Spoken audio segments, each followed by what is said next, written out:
bit different to normal.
Yo, hello, good afternoon, everybody.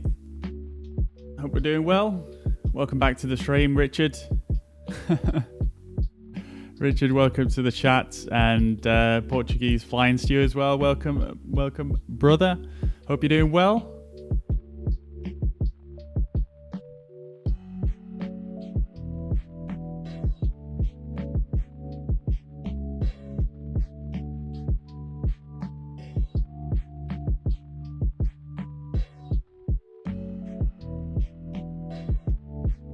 One or two other little things to sort out here, and then we can get underway.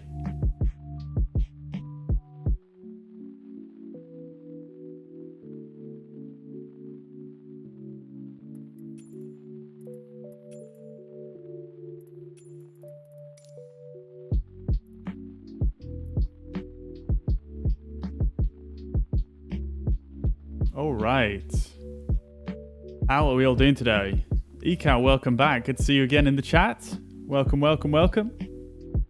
I meant to ask you as well, by the way, is it, do you prefer, is it Ecal or Eric?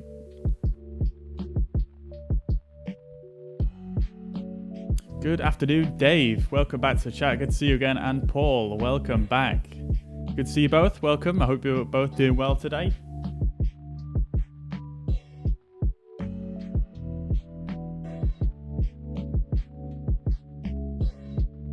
All right, so let's get things rocking then.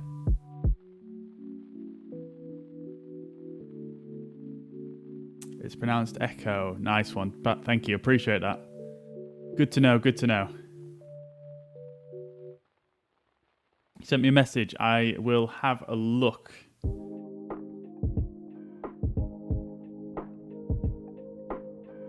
Oh, nice, mate. That's looking fresh.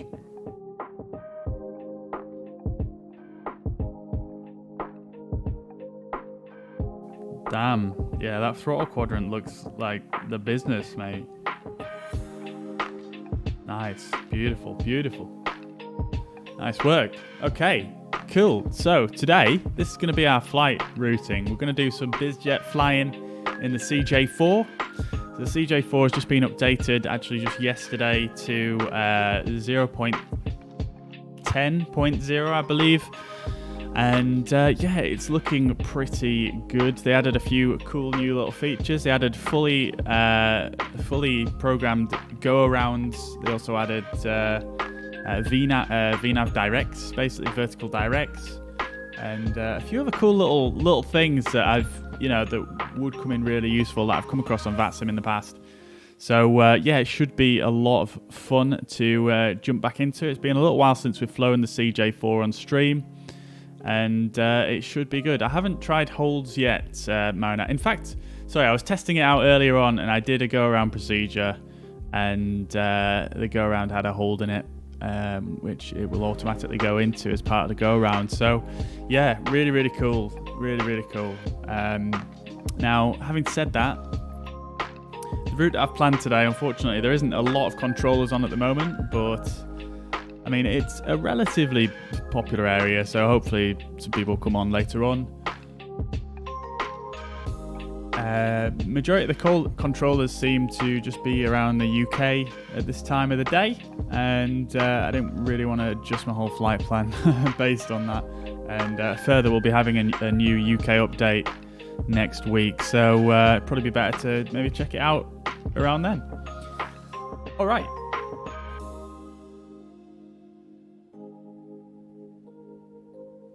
Cool.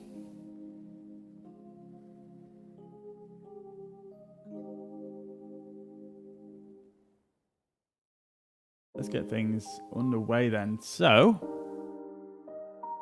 we are going to take off today from Florence, taking off from Peritola Airport. This is an Orbex add-on airport, and it's absolutely beautiful. I've not flown from it enough, really. I got it in the sales over Christmas, and unfortunately, I've not really had too much chance to fly from it.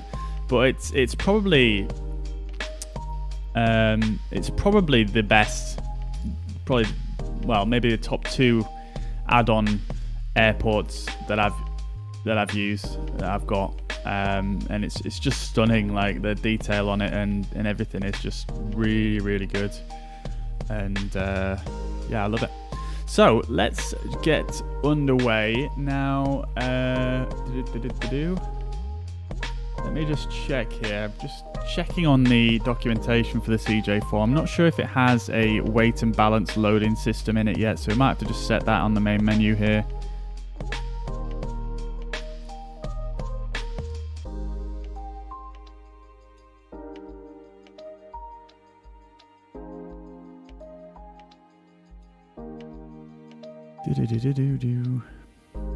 There we are.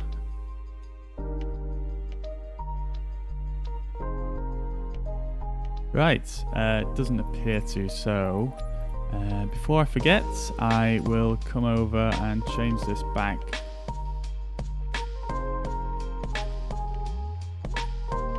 to kilograms. So I'll put it on hybrid. And let's get underway here. I couldn't get it to work, went into the hold, but it wouldn't allow the flight, follow the flight plan afterwards. Probably doing something wrong.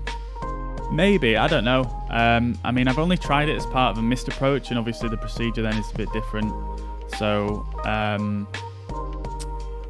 yeah, I don't know. They do have an extremely good manual available for all the systems, so might be worth taking a look at that. It's really, really good, really in depth, and it's all specific to the CJ4 mod. It's written by the developers, so might be worth checking out. It is really good, and like I say, it's not just it's not just the normal manual that you get, with the aircraft or whatever. It is actually written by the mod developers, so it's kind of specific to that, which is quite nice.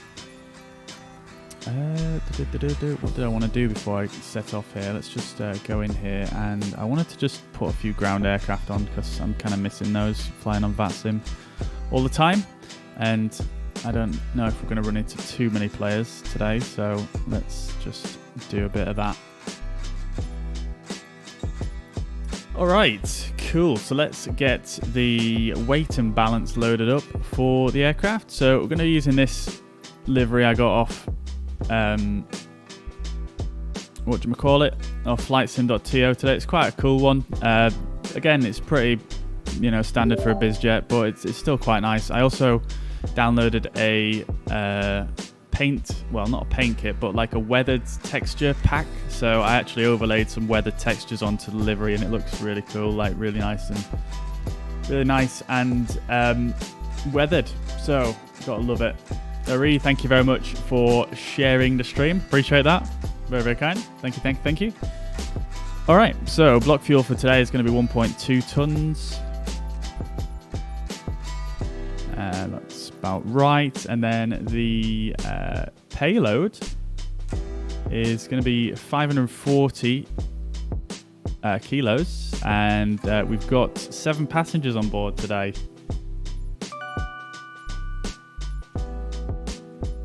Let's get that set. There we go, that 553 will do. And our call sign is G-Fuzz. Obviously, I'm from the UK, so we're going to have the registration have a G at the front. And yeah, obviously Fuzz, of course. Good afternoon, Manta Ray. Welcome to the chat over on Twitch. Welcome. Thank you very much for following. Much appreciated. I hope you're well. Having a fantastic week. Welcome to the stream.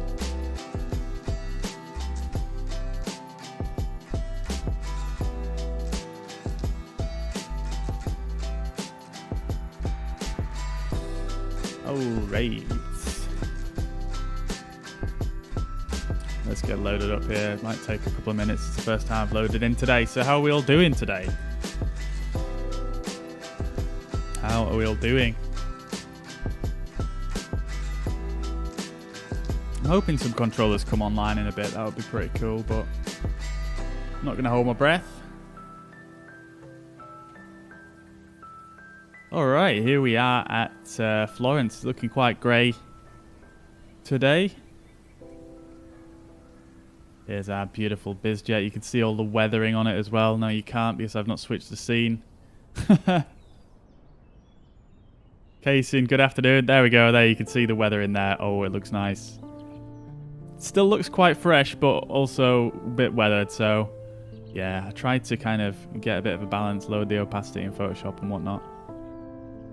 Yeah, I'm pretty pleased. Pretty pleased. All right, then. Here we are. Here we are. You can hear the birds chirping. Beautiful. We've got a couple more jets parked here. A few Bizjets. A few bigger Bizjets, actually. And a little caravan. Oh, another one over there. I didn't realise there was actually parking spots over there, to be honest. Otherwise, I would have gone over there. I believe this side is not really for public use, but... the main terminal's over in this direction. We'll go have a look in a moment. So we're at 307 here. I'm going to make a note of that on the off chance someone does come online.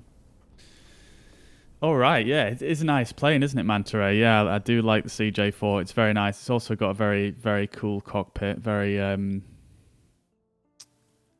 it's just got a lot of really good systems and it works really well. So, yeah, I love it. Let's have a quick browse around the airport before we get set up. Because why not? Like, I really want to share this with you guys because it's such a good airport. It's just awesome. It just needs to be shared, really. Like, first of all, if you look at the ground and the ground markings and stuff, they all look really good. Really nice colour to them.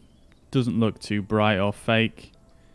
So it looks good. You've got a little forklift truck here. You've even got a couple of people just stood here by this jet. Just checking it out. Maybe doing some repairs or checking out the wings. And yeah, it just looks really, really good. You've got a Meridiana hangar here. I'm not exactly sure what that is, but it's a hangar. Got a GA little terminal here as well. Quite cool. A few people waiting outside here. I could have sworn I just saw them move. I've got more GA spots over here actually. So the main terminal isn't over here. I'm tripping. A few stair lifts, pretty nice. Here's the tower. It's a very cool looking tower actually. Pretty unique design. And you can actually go inside as well,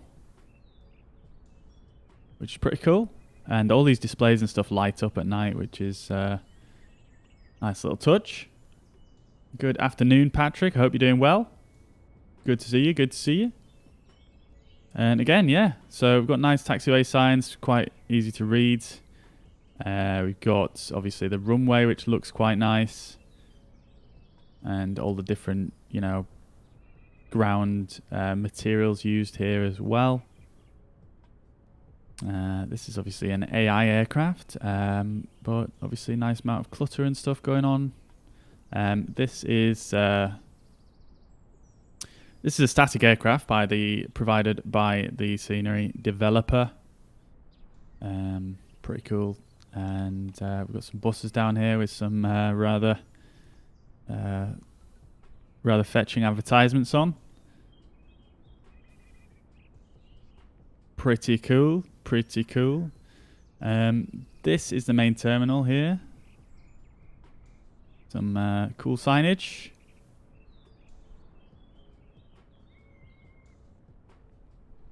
And I mean, that's almost it.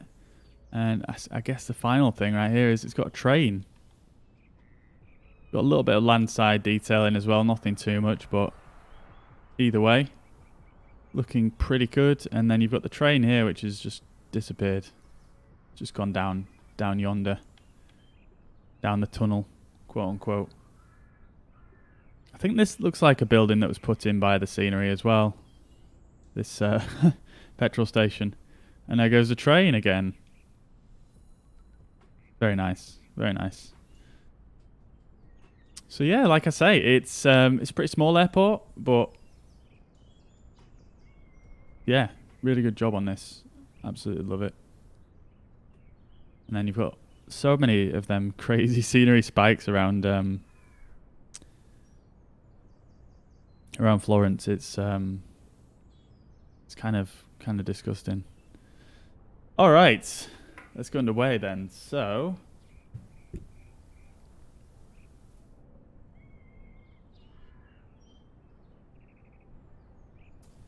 let's get going. Yes, it is. It's well, it's an add-on airport. So yeah, I suppose it's what you would call an upgrade. All right, so let's get the battery on, avionics on to dispatch mode. Now, we can actually set up the FMS like this, but apparently I'm told that the battery in these aircraft is very, very... it's not very good. It only lasts like 10 minutes or so. So, the usual done thing... In fact, let me just have a quick check here, because we might be able to get some... ground power. So if we go to our index and then on to mod settings, let's see, ground power unit on, there we go. We'll take that and then we can turn the avionics full on.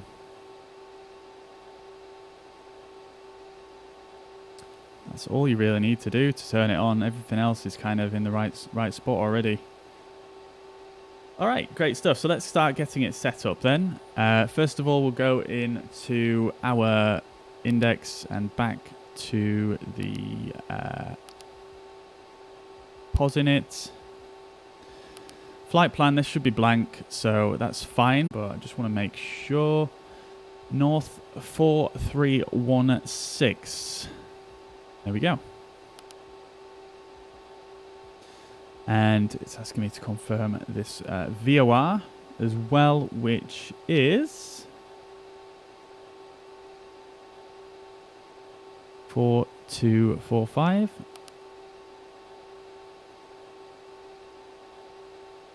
It's asking me to confirm everything, so top one again.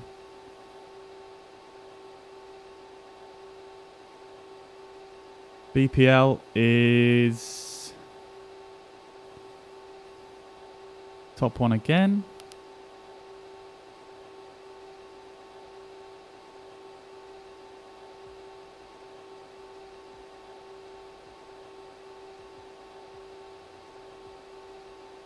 Oh, there's a fix for the spikes. No way, I didn't know.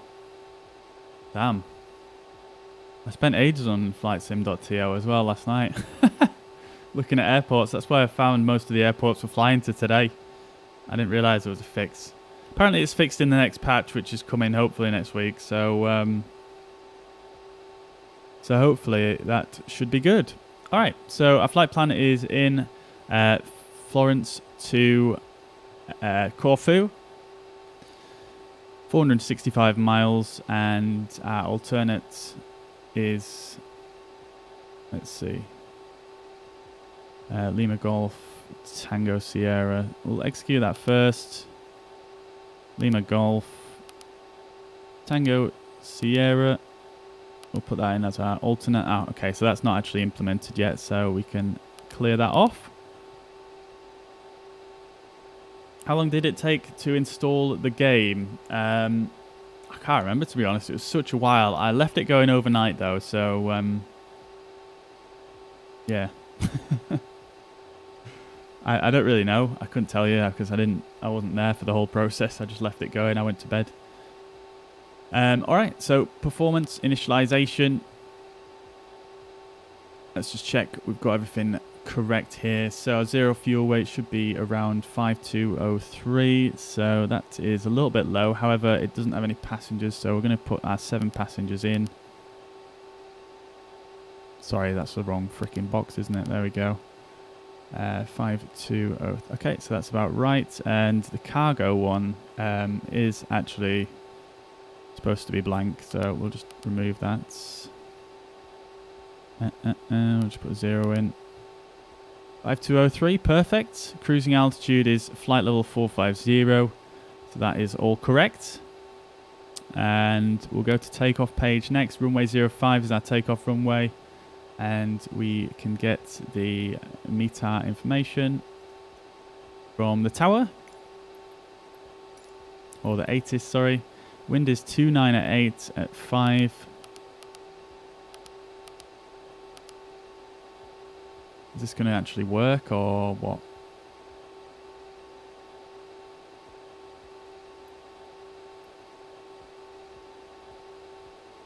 We can connect to VATSIM as well, can't we now? It's not working, is it? There we go. Weird. I just needed to change frequency to get it to start working.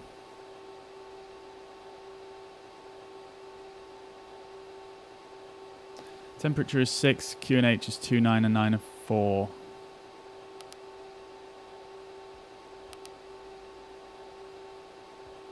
Now, what I'm going to do is, because I... where's the... There we go.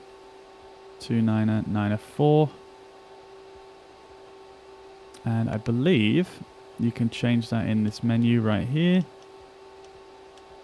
No, that's not the one I wanted. I want to scroll down. There we go. And we'll set... Sorry, that's the wrong one, isn't it? I don't want that. I want the option to display this in hectopascals.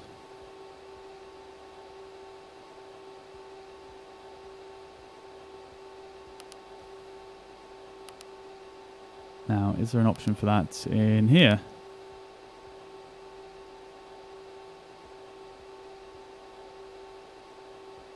Does that actually change it? I don't know if it does. No, it does not. It's made my oil pressure go all funny though.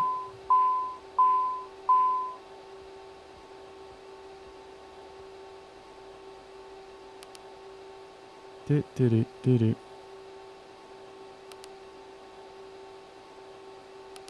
Alright, we'll just have to put it in like this. Hello?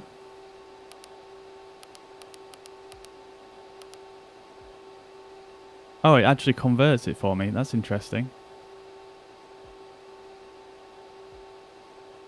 Huh. So this does it in hectopascals and this does it in inches of mercury. That's there must be a setting for it that I've missed. Anyway, let's finish filling this out. Runway slope is in up at the moment. And that is, I think, everything we need.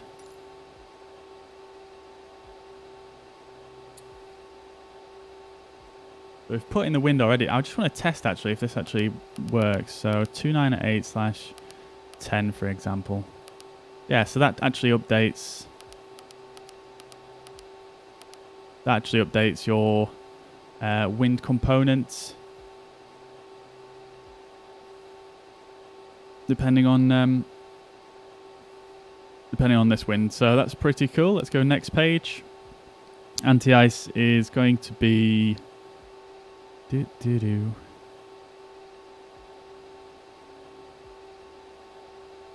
the anti-ice off, although we might need it on for the climb, so I might just stick it on anyway. Takeoff flaps is going to be 15. Takeoff weight is 6,411. That's good.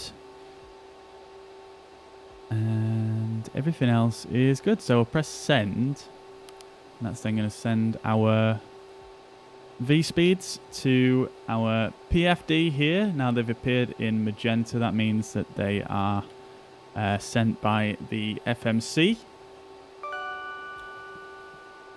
I've downloaded it and it struggles to load. I think I might need to play with the computer to upgrade a bit more. I mean, it shouldn't be your computer spec that's stopping you from installing it, as far as I'm aware. But I'm not sure what to recommend, to be honest. If you have a look if you Google Microsoft Flight Simulator Zendesk, and then go onto their Microsoft Flight Simulator section on there, there is actually a section on there for installation issues, so it might be worth just checking those out. I can probably get you the link, but I just want to get this set up first. So once I've done that, all right. And while I remember, we'll put the nav lights on as well. Okay. We'll bring up self-loading cargo as well. We're going to use this today. Never used it in the CJ4 before, so it should be interesting. We'll just make sure that information is correct. There we go, that's right. And then we're going to go citations and CJ4. 6-person apparently, but we're going to shove 7 in. I think I need to update that layout. Now, question is, can I actually open the doors on here? I come crew, we're ready to get going now, so as soon as you're ready, you can open the doors and start letting us up to the board. Thank you. I don't think you can open the doors on this, can you?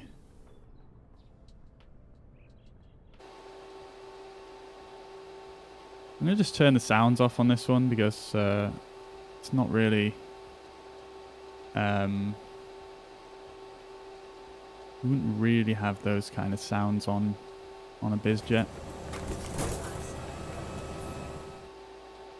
There we go, we'll do that. So the passengers are now boarding. Takeoff ref is done. Final page is just our weights. And we're pretty much there for the takeoff. And we'll set our departure to the Marl 5 Mike departure. Captain, all passengers are now on board. No problem, we're just waiting on ground to hand us the logic, then we'll be ready to go as well. Alright, and we can execute that. Hi, we're just about to set up here, so we're happy for you to close the doors once everyone's on board. Thank you. Okie dokie. And let's switch this screen over here. Let's switch this to plan mode. And let's just make sure my flight plan looks correct.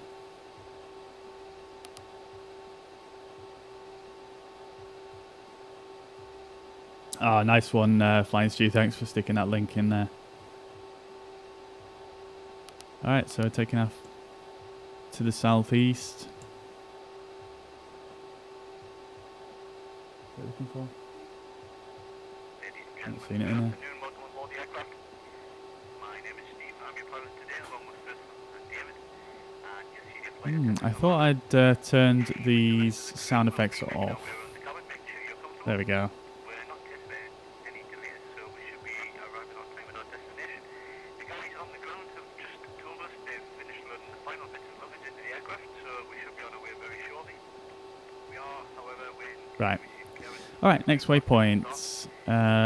Let's see. So, taking off down yonder, and then down to the west coast, and then back in across over channel, and then down into Corfu. Okay, beautiful. Let's just make sure I've not forgotten anything else here.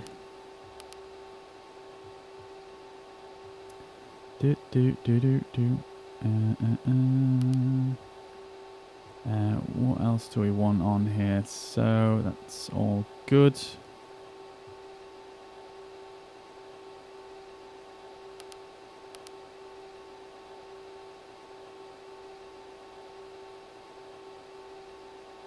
No, I think we're fine. So let me just bring up the charts real quick and we can have a look at those. Right, departure.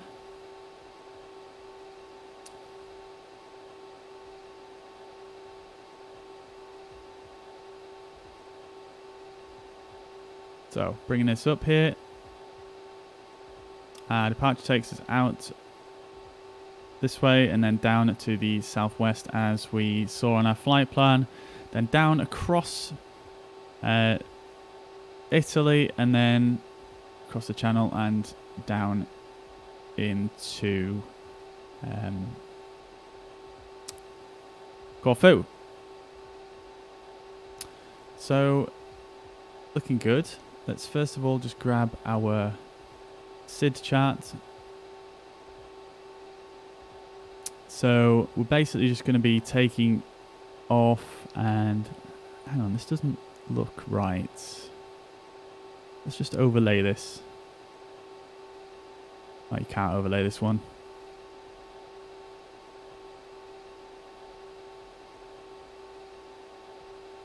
For initial climb, refer to chart 10.3. Okay. So Sid is 10.3. Ah, okay, here we go.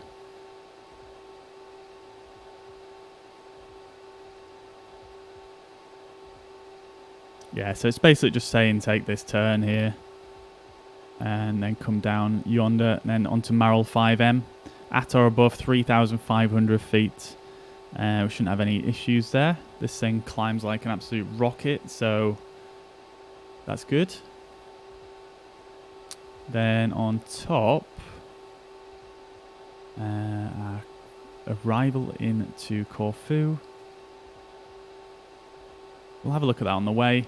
But that's essentially our departure here. And in terms of taxiing, I mean, it's a fairly small airport, so yeah, we're on apron 300 at the moment. We're going to just taxi on down onto Golf.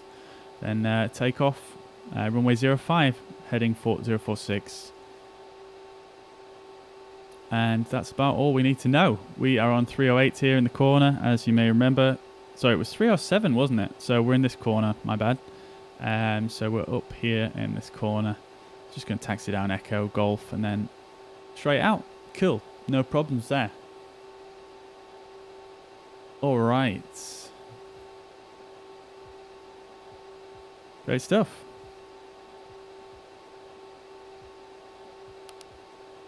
Make sure I've just not missed anything here. I think we can leave this potentially. I'm not sure if this is actually operable or not yet. Let's see. Our transition altitude is 6,000. Okay, so that does work. Target speed for the climb is 240, which is good. 250 at 10,000, which is fine.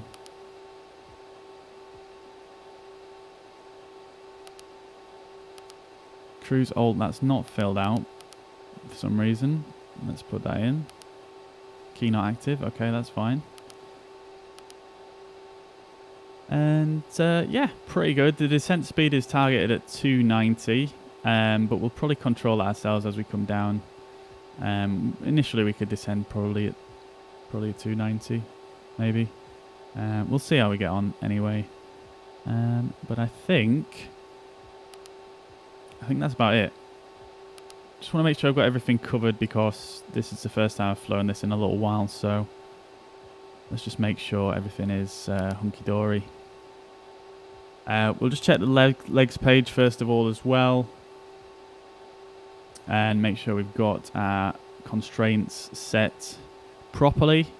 So it's it's Romeo Quebec 601. We want to be above 3,500 feet. That's already tuned in here. So that's good. It has got some other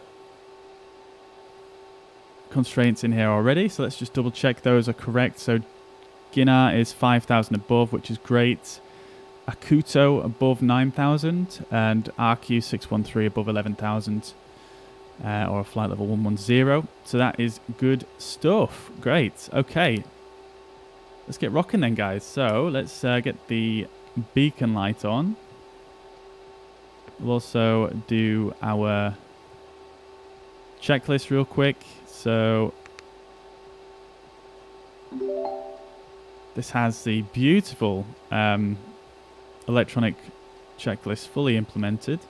So battery switch is on, emergency light switch is armed. I'm not sure that's actually operable. No, it's not. Standby flight display switch is on. That again, that's in op, I think. Oh no, that does actually work. That's quite cool. And we can probably set the altimeter on that one as well. So that's on. Avionics switch is on anyway. We've got ground power. Parking brake is set. Wheel chocks are removed. Cabin door is closed. Passenger briefing we'll do in a second. Seat belts will come on now. May I have your attention, please? The captain has turned on the seatbelt sign. How do you bring up the Please charts? fasten your seatbelt and shoulder harness It's at called this time. Navigraph. Thank you. It's like a paid subscription service to get the charts, but You can also get free charts if you just go on to, for example, if you go onto the various VATSIM divisions. So if you like type in VATSIM UK, they usually have a link on there for a load of charts, and you can just Google for the other ones. Exterior lights are set. We can put our logo light on as well, and we'll leave the other two for when we get moving. We'll start the safety briefing as well. Or, in fact, that's the safety light, isn't it? May I have your attention, please? At this time, please comply with the illuminated seat belt and no smoking signs. Oh, okay. It's just the lights. There is a safety briefing, I believe, that you can play in here, but I'm not sure where it is, actually. I've forgotten. I thought there was a safety briefing that you could play. Oh, it's here. Alright, let's do it.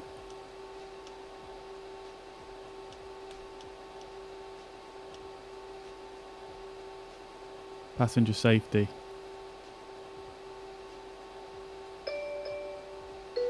There we go. May I have your attention, please?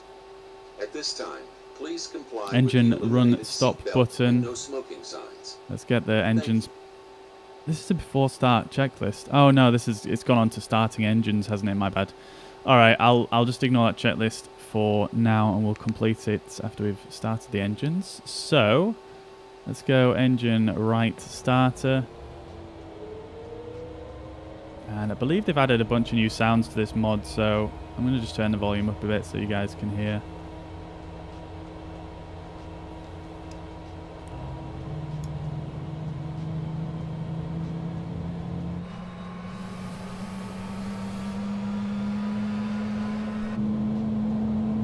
Sounds from inside, I think, are updated, looking a bit better.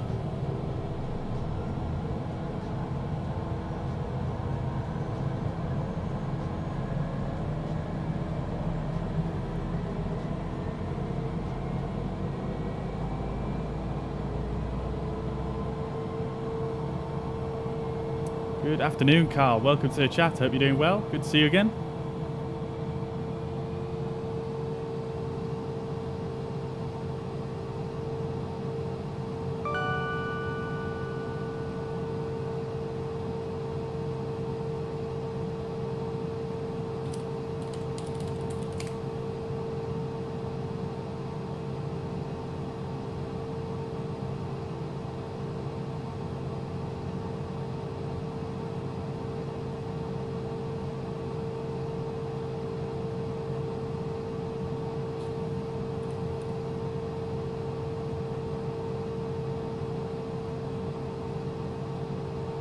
Logging on to VATSIM, completely forgot to do that. Alright, so that's one good engine start. Make sure the throttles are completely idle, they are. Left engine starter, and turn that to run. I like how they've got these little guards as well. Very cool.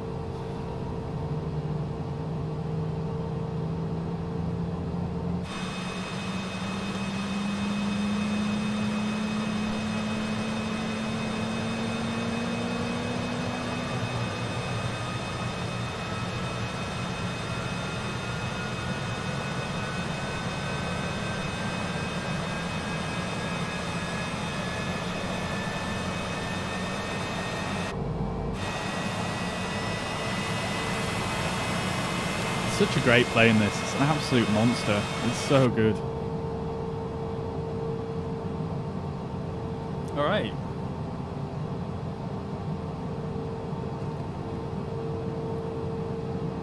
Both engines are stable. Put our flaps to 15 before I forget, inevitably. And let's go back to the checklist. So engines are running. ITT has risen as expected. Ekai CAS is cleared. Opposite engine is started. External power, let's disconnect that. Forgot about that one. Not that it's actually going to make that much of a difference, I don't think, but let's just do it for routine's sake. Ground power is off. Oh, Carl, thank you very much, brother. That's very generous of you. Thank you for the 300 stars, you absolute legend. Thank you very much.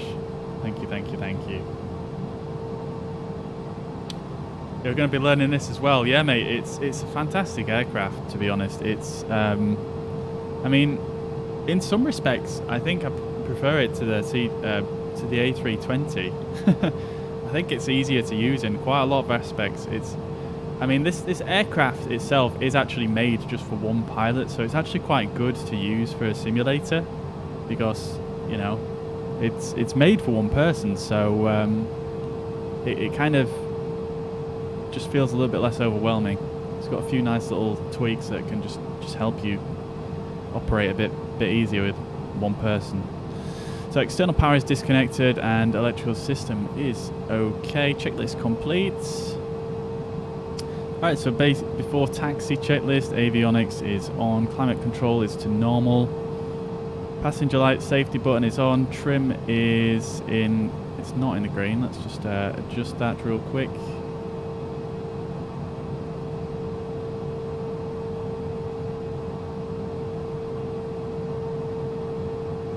There we go. Flight controls are looking good. Let's see. Whoop, whoop, whoop, whoop, whoop, whoop. Okay, that's good. Speed brakes. A little dinky speed brakes. I like how they come out in a little bit of a stage on this mod as well. On this aircraft. It's a bit more realistic, isn't it? And I like what they've done with the lights as well. They've got like a little bit of a shine to them, which a lot of the other aircraft don't have in this sim, and it's a bit more realistic looking, I think. Aircraft type is a Cessna Citation CJ4, yeah. Nice one there, Mariner.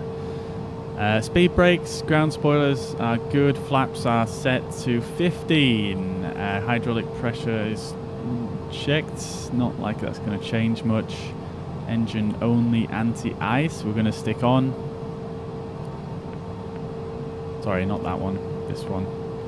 And takeoff data is confirmed and set, avionics are set. Autopilot, we'll just set that up real quick. So we're going to go for flight level change once we get underway, and we're going to set that to 2. No, you can't just change the speed yet. There we go. So I'll set that to 240 for the climb.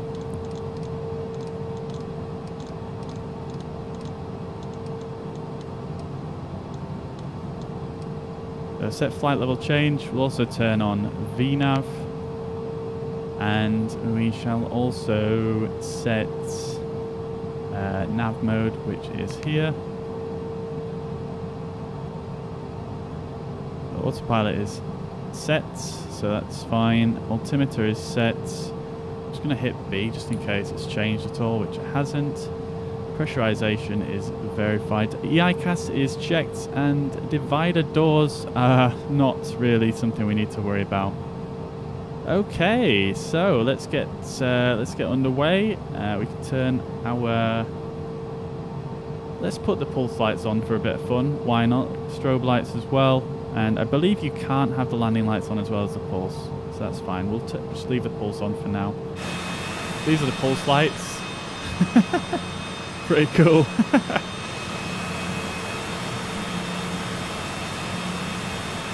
Alright, let's do this thing. So, seatbelt sign. Apparently we've got crew on board. Alright, this is going to be interesting with self-loading cargo. Alright. Cessna CJ4 Golf Foxtrot Uniform Zulu. Zulu stand 307 pushing bag. Alright, let's get this guy to come and push us. Oh wait, I'm gonna turn these lights off so I don't blind him. Don't really need the strobes on yet though as well, do we? This exterior lights checklist, it threw me off there. Set our altitude here as well to 450.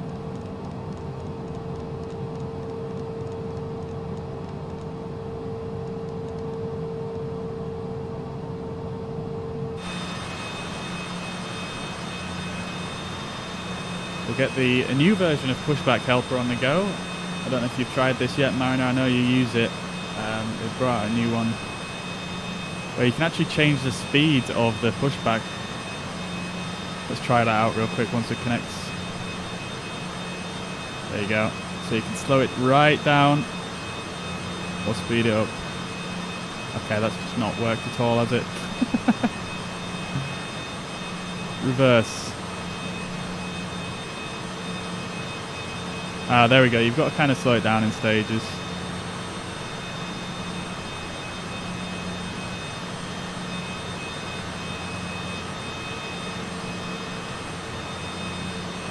I swear though, they freaking change the left and right controls every single time.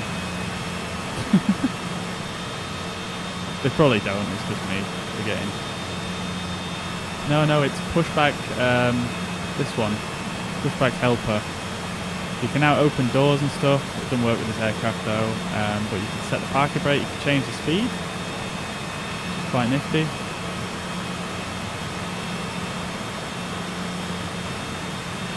Going to stop it there, and we shall set the parking brake and send him on his way. That guy is quite close to the engines, isn't he? I don't know if you would actually get pushback with this aircraft, to be honest.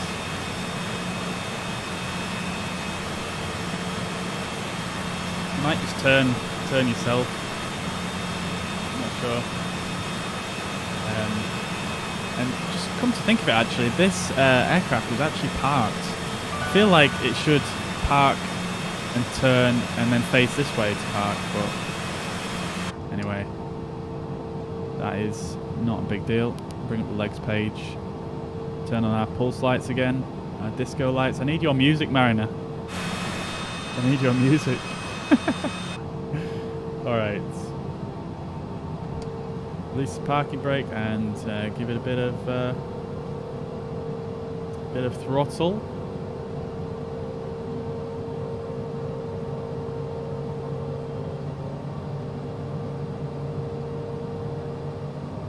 Takes a fair bit to get going here. What the heck? Parking brake is released, isn't it? It is. Okay, we're going now.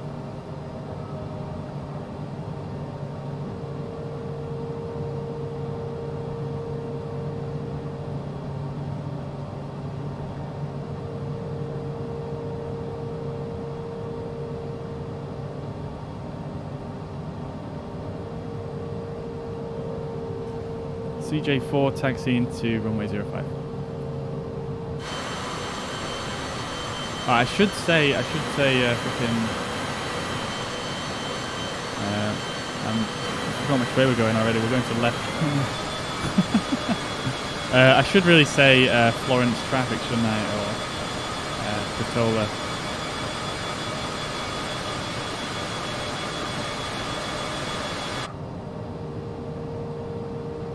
Alright, so let's just complete this checklist. Exterior lights are fine, brakes are good, parking brake is released, and we are just going to hold here for a second while we finish this checklist.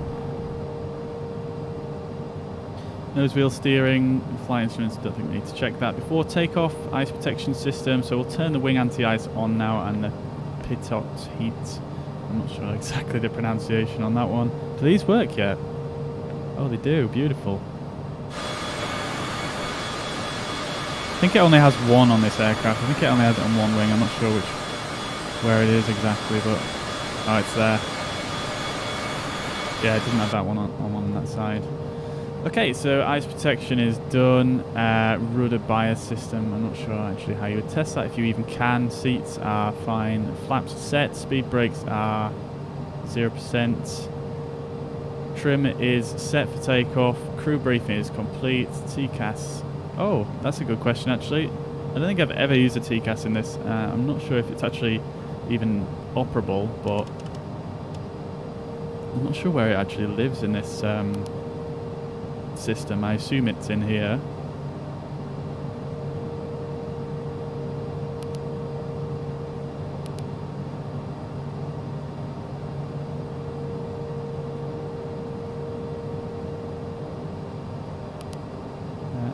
I actually don't know where the TCAS is. Let me just quickly look on here.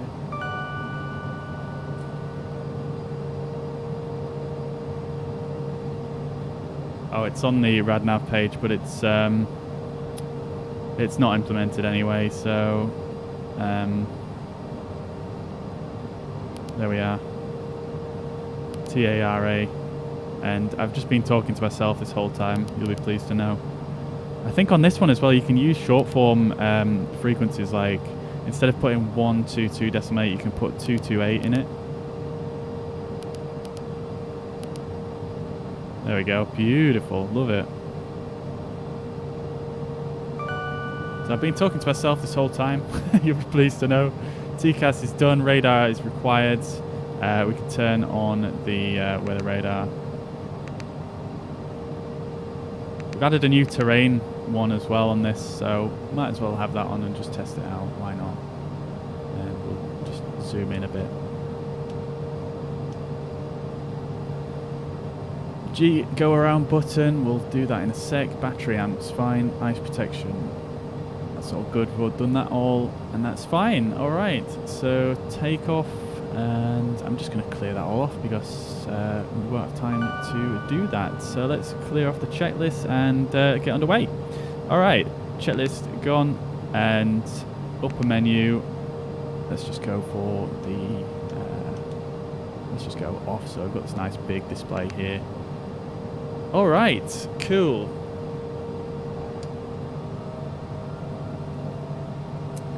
Pitot equals Pito.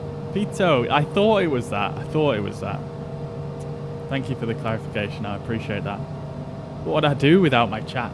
Amazing. Love it. Alright, let's turn the strobe lights on. We'll keep our flashes on because why the heck not?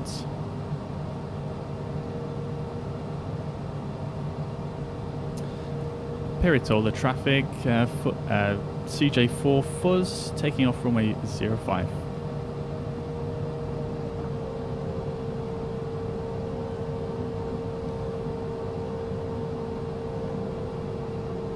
Alright, so I believe the procedure here is to hold it on the brakes and then bring it up to full takeoff power. Obviously press the takeoff go around button first. That raises the flight directors to 10 degrees, and then it's just a case of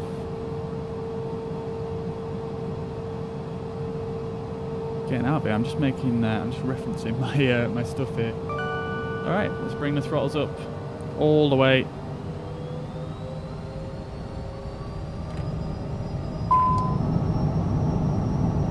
Okay, there we go. Sorry, wrong brake button. Let's do this. Let's zoom out a little bit. God, it's wild, and rotate straight through V2 there. Flaps up. I pitched up way too heavy there, but never mind.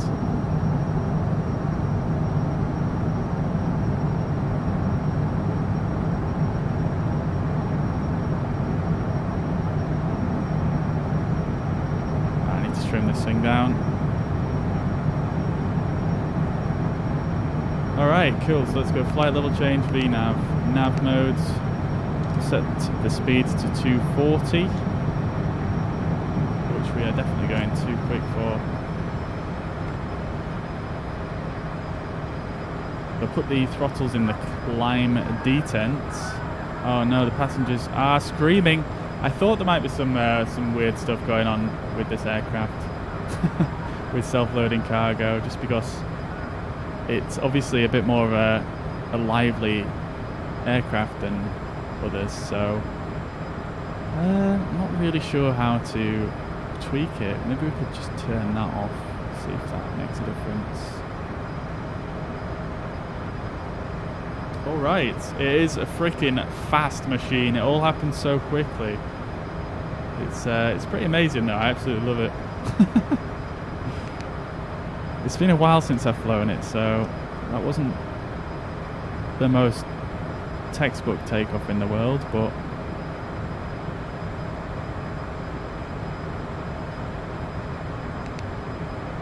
not the worst. Alright, so we're through our transition altitude. Let's put standard altimeter, and we might as well turn off our pulse lights as well.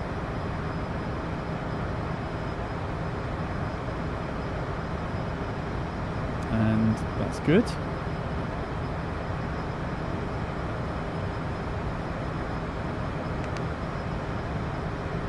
We'll put VNAV on as well, but I don't think it's really going to make a difference for this climb out, to be honest.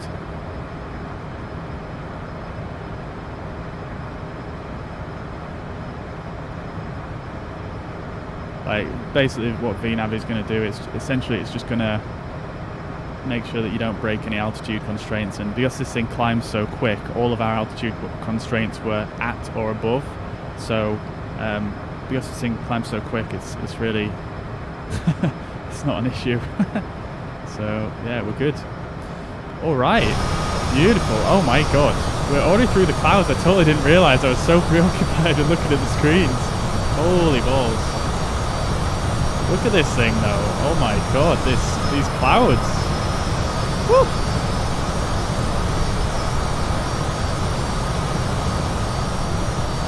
I wonder if you can hit Mach 1 in it. You can't actually, no. I think the MMO speed is like Mach 0.8 or something like that. Can't remember exactly. I'll tell you though.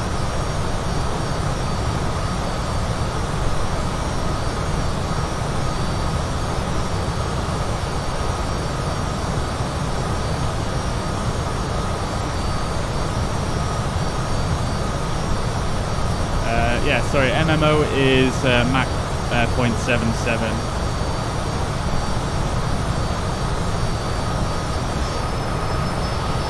Beautiful.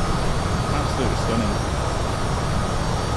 I love it when you break through the clouds, but there's another layer of cloud above you. It's like, I don't know, it's like you've gone to heaven or something.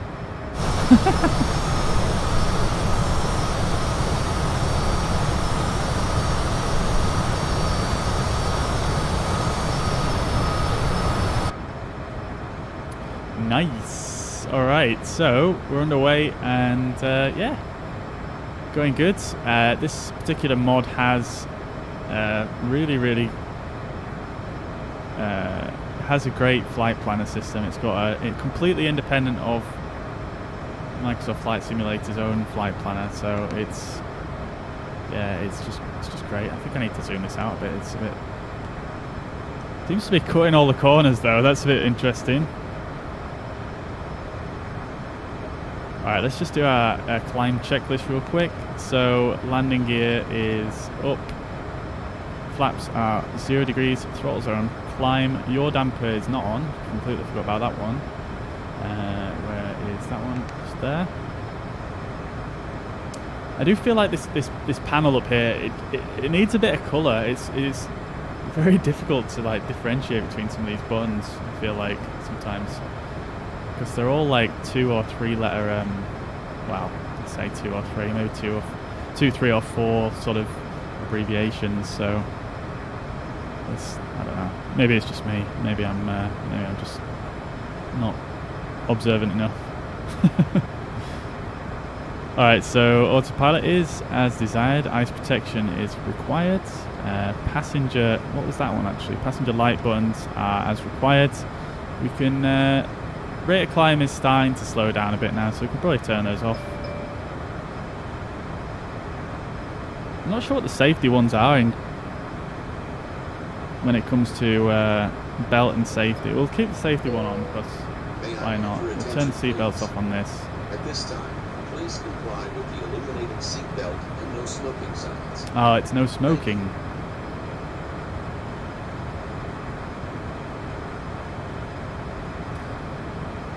Cessna CJ4 Golf Foxtrot Uniform Zulu Zulu passing through flight level 250 for 450. I keep forgetting to say freaking Perichola traffic. Right, landing lights as required. Pressurization is probably going to be fine. I don't think that's even simulated. And altimeters are set. Okay, so that's the climate checklist completed. And we are on our way here. Beautiful.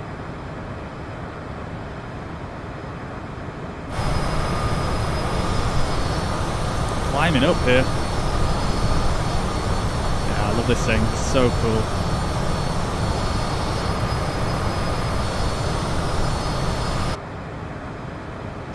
Okay then, so if we zoom, yeah, it's got some range on it, this radar.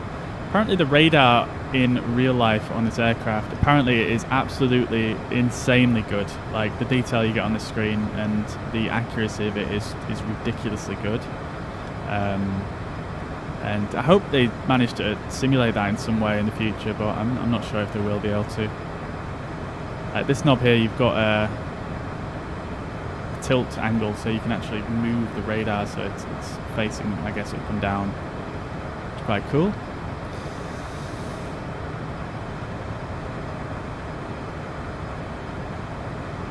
I need a shit, mate. Any toilets on board? There is actually toilets on board, yeah. There is, mate. Make sure you don't get it on the toilet seat, though. That's all I'm going to say.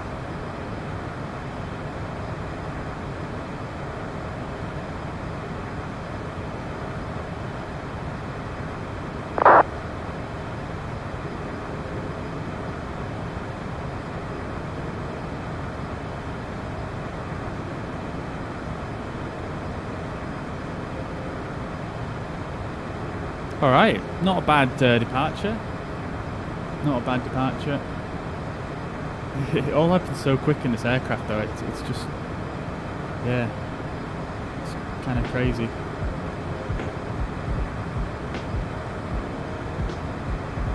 Looking forward to doing some more takeoffs in it though today. That's why I planned a few legs on our route, so yeah.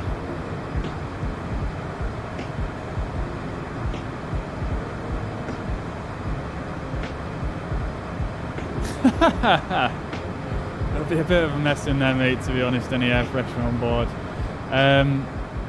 You know, I didn't actually bring any air freshener. You got any links? You got some Lynx Africa or something?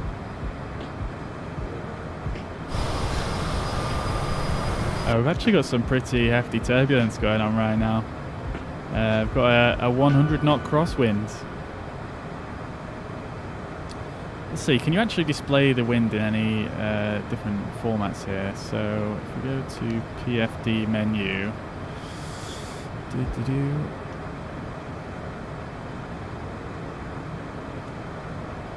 I always forget that it's a left turn to go down in this. Oh, I can't actually. There we go. Just mouse wasn't in the right place. Nav source, FMS1, range 25, that's fine. Bearing source, you can actually bring up the VOR and other bearing sources here, which is quite good. We'll put VOR 1 as well, because we're going to tune that as we get a bit closer.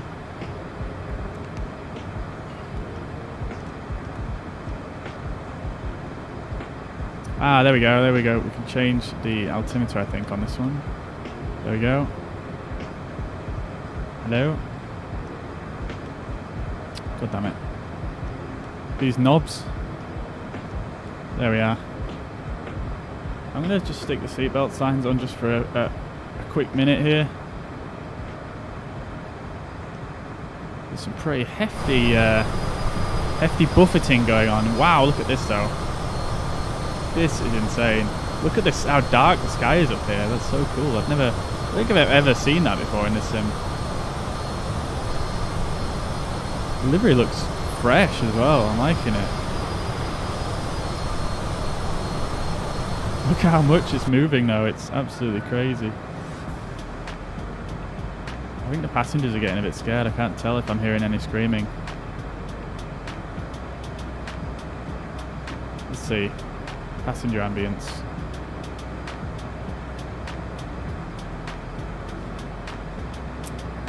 You're not wearing your seatbelt, dude. I put the seatbelt sign on.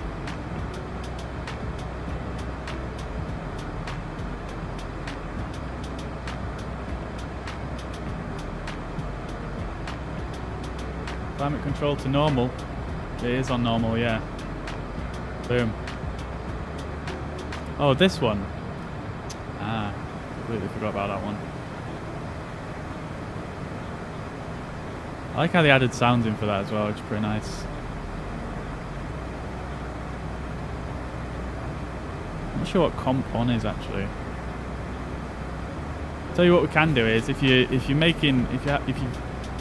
made a mess in that bathroom, let's set the source of the air to fresh air. Let's bring in some fresh air.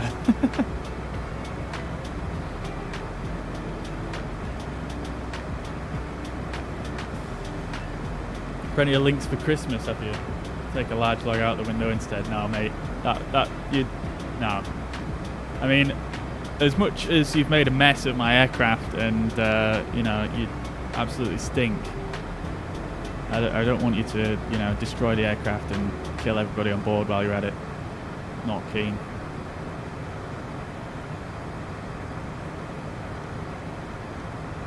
Right, we don't want meters on.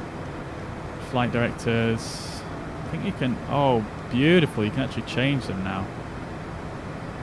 That's nice. Angle of attack display. Suppose we could have that on. Why not?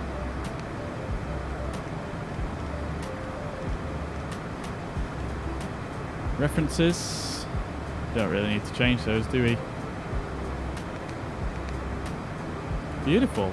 I love this aircraft. It's so...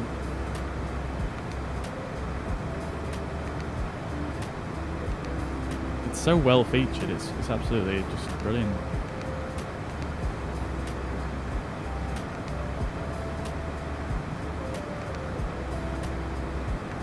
Oh, that's a timer. I did not know that. Beautiful. Okay, so we are coming up on our cruising altitude. Wow. Broke through that second layer of clouds as well. Looking brilliant. Minus 64 degrees outside. Woo. Hello, good afternoon there. Welcome to the chat. Sorry, I can't quite read your name there, but if you want to put it in chat, I can speak to you by name. Always a bit easier. What's on the menu today? Haven't decided yet.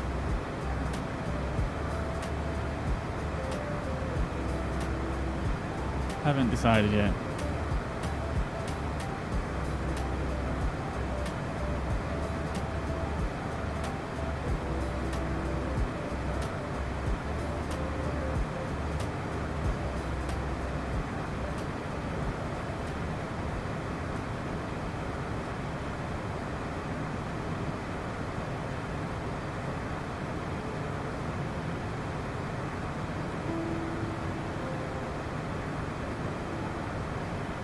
What did I say the MMO was? It was Mach 0.77, wasn't it? Let's see if we can go Mach 0.77 when we get into cruise. What game is this? It is Microsoft Flight Simulator.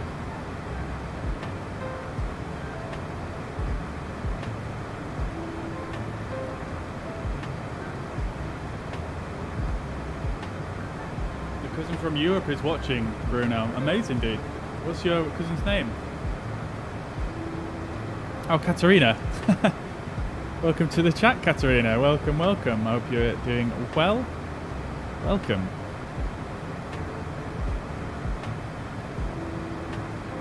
A lot of turns on this departure. Or on this route, should I say.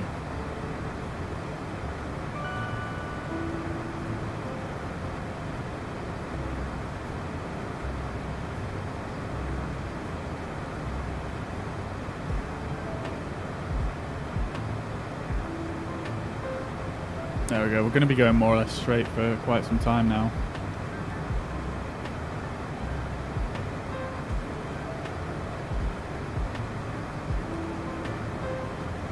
Have you been flying to La Horta Airport? No, we've not flown there yet, no.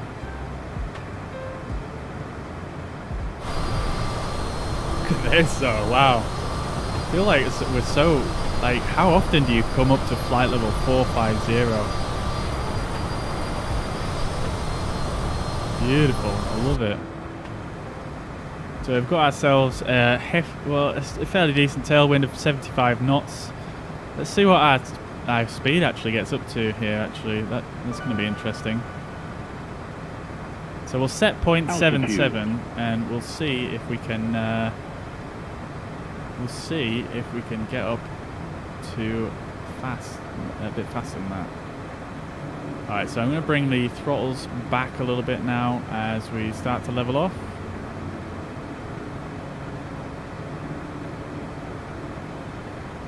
Bit premature on that, to be honest, I think, because we've stopped climbing.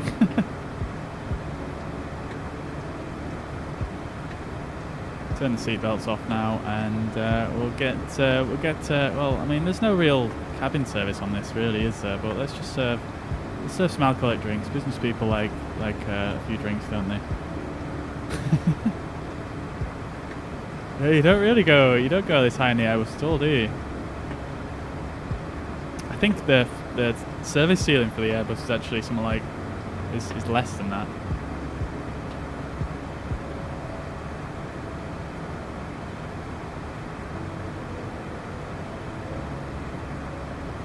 All right, so we've got LNAV, VILTS, and CAP. I'm not sure what CAP is actually. All right, so we are leveling off.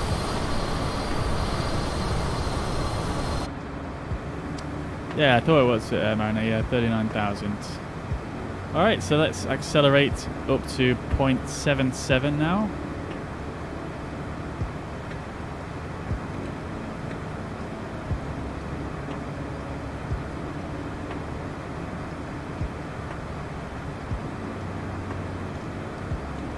Can't actually change the speed, can you? You can only really change it with flight level, because it's obviously manual throttle, so we're just going to have to accelerate ourselves and keep an eye on our speed here. See where we get to. We've got a little tailwind.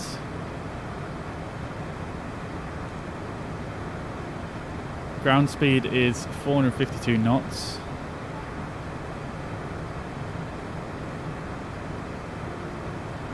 Struggling to accelerate though, to be honest with you, at this altitude. Well, I don't know if it's the altitude, but we're still on the climb thrust setting and it's not really picking up any speed. Let's put it to the takeoff throttle position. See if it picks up speed then. There we go, now we're picking up speeds. Although having said that, I don't really want to keep it on takeoff power the whole way. I don't know if that's going to be the wisest move.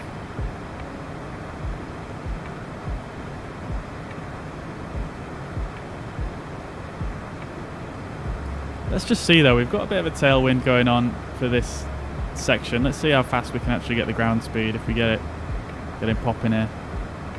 Go to Perth, sorry. And what was the cruise speed that we actually set in here?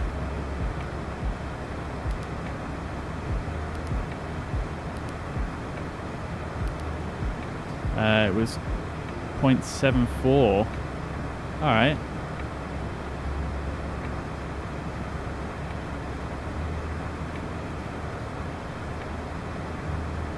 So we're at 0.74.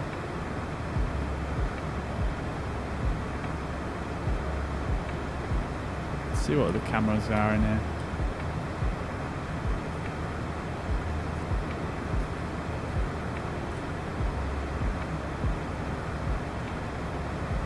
So we're not going to be able to reach the full MMO because we've got obviously load on board. So we're probably only going to get up to, yeah, we're going to get 7.6, aren't we? I don't really want to overspeed it, so I'm going to pull back the throttles a bit now. Look how close we are to the red line. Love it. This is how you fly business. This is how you fly Bizjets, guys. I actually watched a video by the guy who does the Working Title mod, and he used to be a CJ4 pilot. And he says that what would happen is, so you get passengers obviously in the back here, you know. Frequently they would fly with see there's like it's actually a curtain that goes across here. Let's see if I can see it for you. So I believe in the real aircraft there's a curtain that goes across here. I don't think it's actually modelled in the game, but so obviously in a lot of normal operations the curtain wouldn't be drawn, so people can see straight through here. So apparently what would happen on the real aircraft is you get, you know, these business people who are in a massive hurry, and they would look over towards the cockpit like this, and they could see, you know, if you're not going if your speed's not at the red line, they would like, right, you need to go faster, mate. You're not going fast enough. And so basically you would end up or at least pilots who flew these aircraft, or still do anyway, I'm not sure if it's the same for everybody. This is obviously only one guy's experience, but yeah, apparently you would get, you know, people saying, you know, you need to go faster, and so most of the time they would end up flying like this at just below the red line. pretty amusing. Try Lahorta Airport and try to land with the Boeing 767. Unfortunately, there's no 767 in this sim. Unfortunately, it'd be great if there was, but yeah, unfortunately there isn't. So that's a no-goer. We could probably try it in the 747. Got all this flickering going on. This looks like a disco in here. Mariner, have you been in here? Have you been messing with the lights?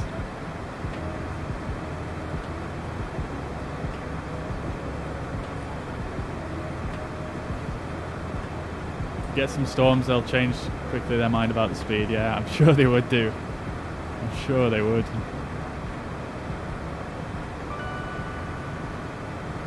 Now the question is, where is the brightness for the monitors here? I believe is it this one? Ah, it is, yeah, beautiful. Not guilty. Welcome to the chat, Damiano, welcome back, good to see you again, I hope you're doing well. Min as well, welcome to the chat, I hope you are doing lovely, welcome to the stream.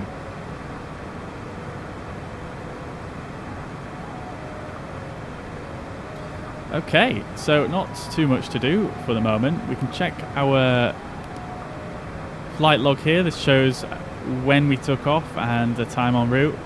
Again, really cool little feature. What else have we got? We've got our monitor page, which is, was it this one? No.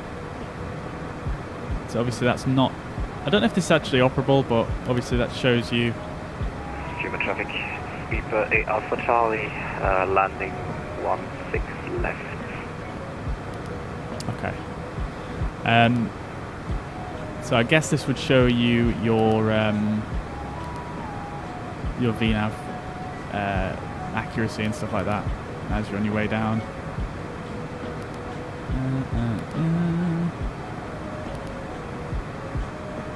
There was a page that we looked at before though that showed me my fuel. There we go.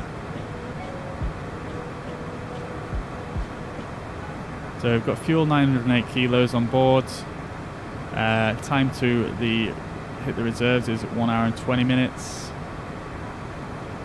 Ground speed is 492 knots.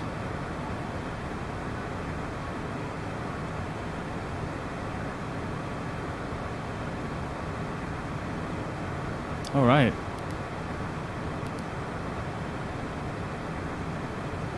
I love the amount of information you can get in here. It's just so good. So I believe what you can also do as well is you can bring up this upper menu here and bring up the waypoints, which is right here. And then this tells you your Current waypoint that you're heading to.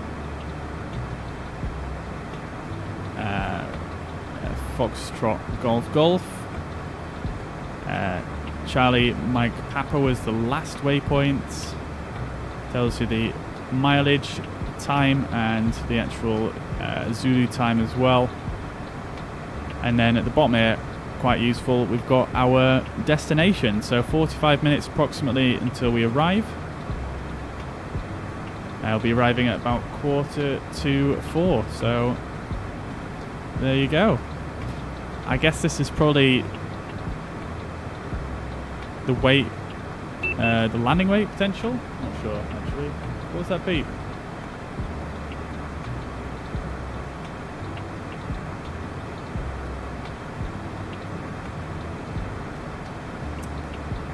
What was that beep?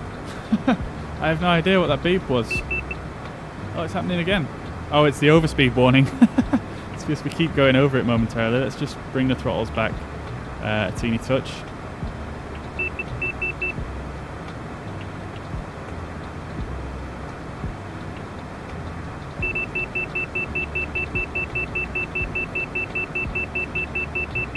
Damn it, we're overspeeding.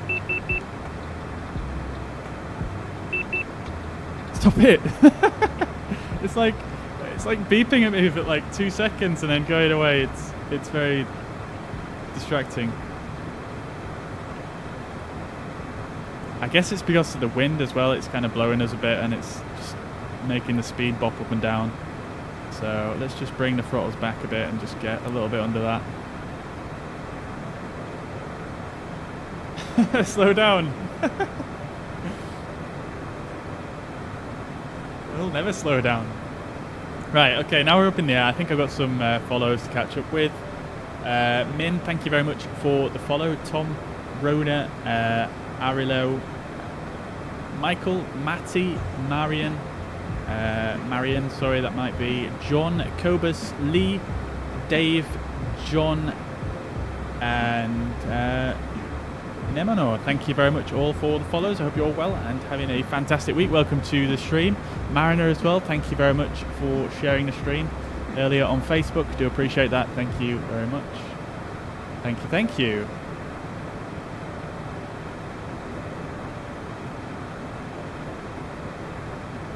Beautiful. Chris, thank you very much for liking the stream, and Cheng, thank you very much for the follow. Hope you're well and having a fantastic week. Welcome to the stream. Can you see outside the aircraft? Of course, yeah.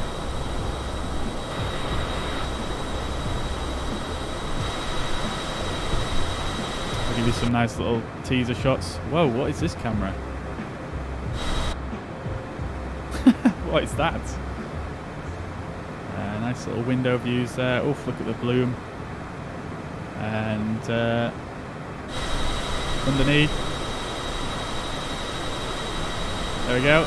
That's the beauty. That's the beauty.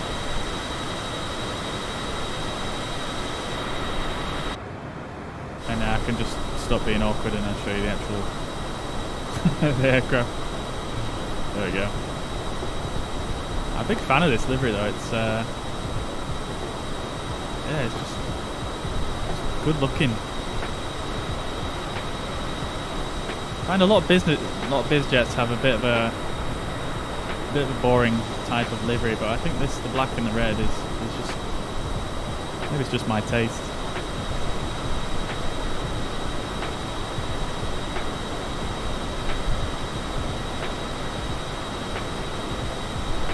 I wonder if the real aircraft bobs up and down this much. Because you would definitely feel that as a passenger.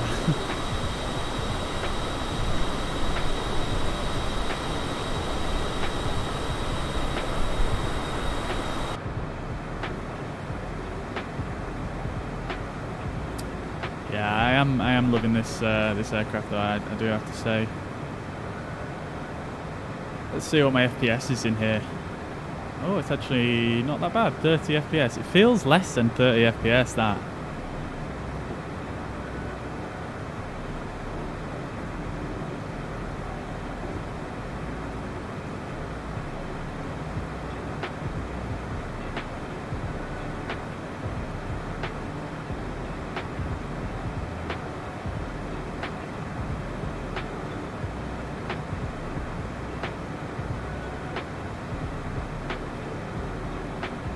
unfortunately, I don't have a quiz for us today. I was, yeah, I ran out of time this morning. I did a bit of a test for salty simulations, and then I also did, well, I was just planning my flights for today, as well as getting some scenery ready, and I actually did a bit of work on this livery, getting the weathering effect going. So I didn't have too much time to actually think of a quiz for today, unfortunately. Chris, thank you very much for the follow. Hope you're doing well and having a fantastic week. Welcome to the stream.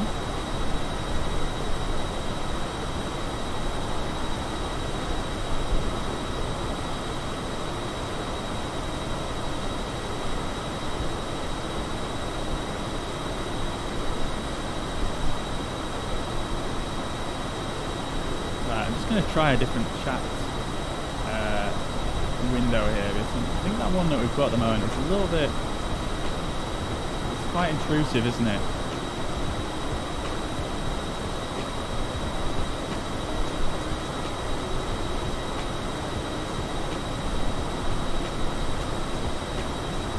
Is that one better?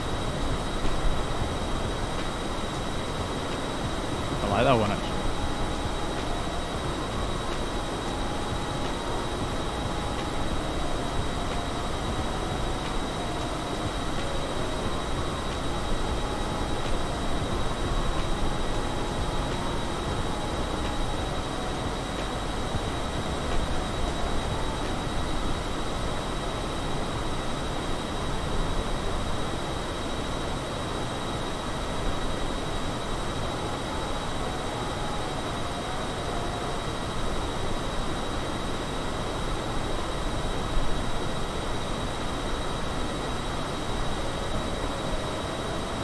I'll leave it with that, but I just made it so it disappears after a while.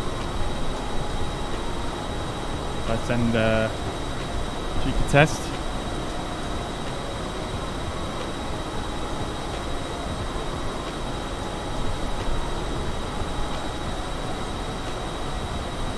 It should disappear.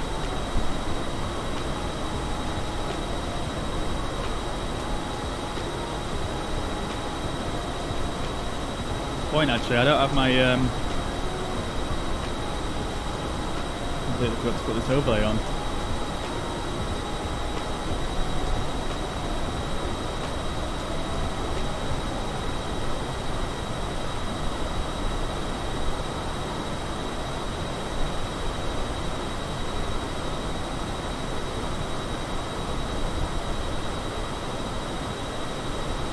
Alright, beautiful.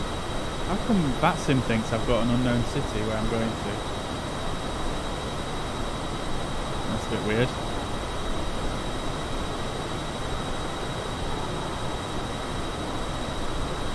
Let's check out the map and see what's popping over on VATSIM at the moment. Alright, so where are we? Let's see if we can find ourselves. Shouldn't be too difficult. There we go. Oh, you know what? I completely forgot to file my flight plan. That's why it's showing up as unknown. I'm smart. Where is my flight plan? Didn't close it. There it is.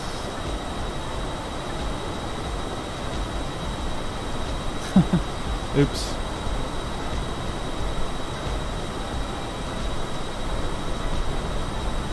Call sign in use. Oh, great. Okay, I'll just disconnect. And then file the flight plan. And then reconnect.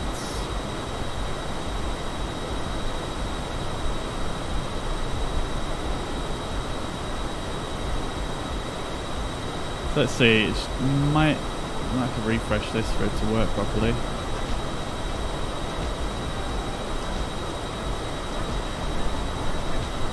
Yeah, I think SimAware update's a little bit slower. Let's just back off that anyway and go on ATC. So we've got some ATC at Milan. Not that much really that concerns us.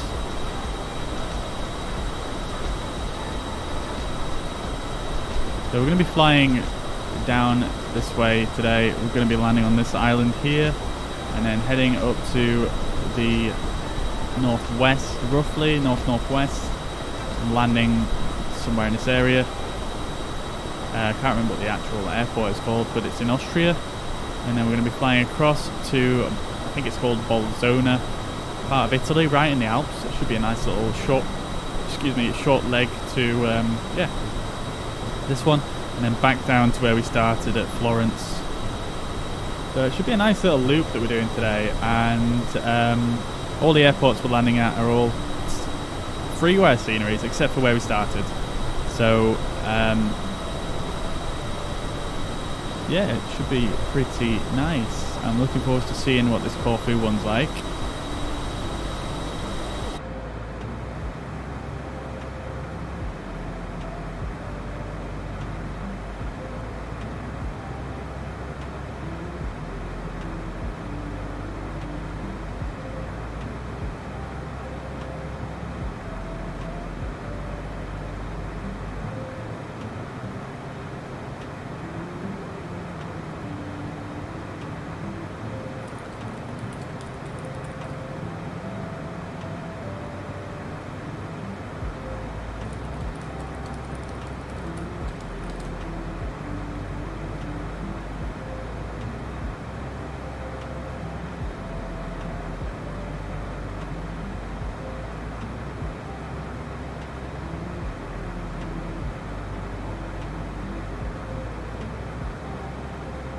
Probably turn the music up a bit, can't it, really?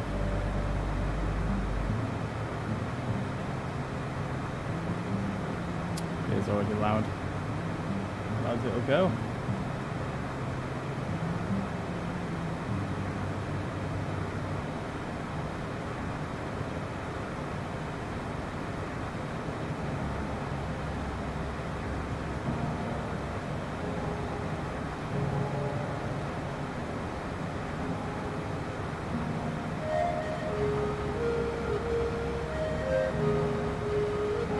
There we go. That's better.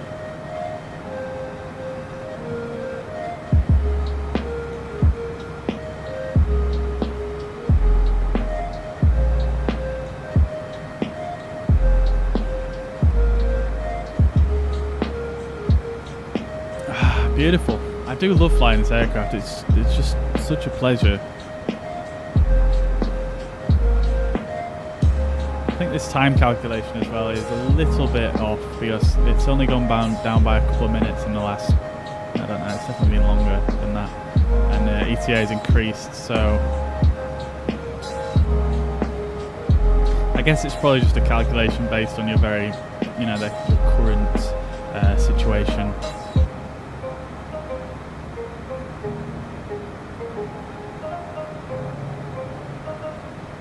Our ETA, according to SimBrief, is 15:52. We departed probably a little bit later than anticipated, so yeah, I imagine probably around this time is probably going to be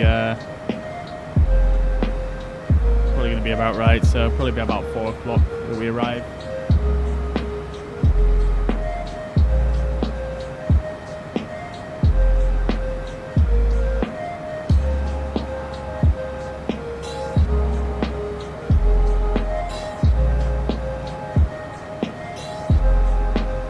Man, we've lost a ridiculous amount of speed.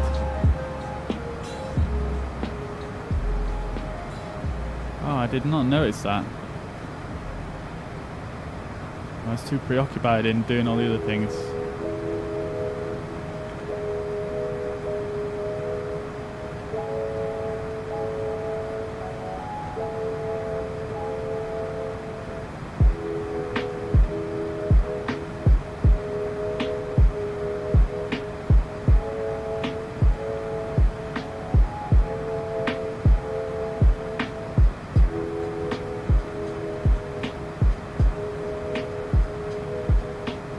Alright, let's try to get that speed back then.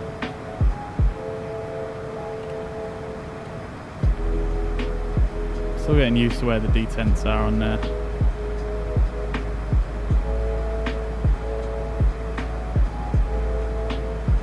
It'd be good if you could calibrate the detents for this throttle quadrant. That'd be really cool.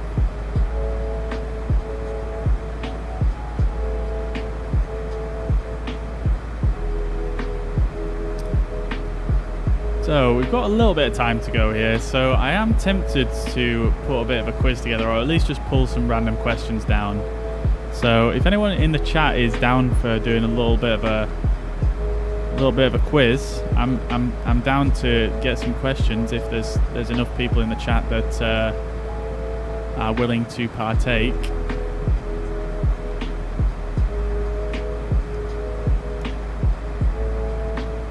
If there's anyone in the chat that wants to get in on that, let me know.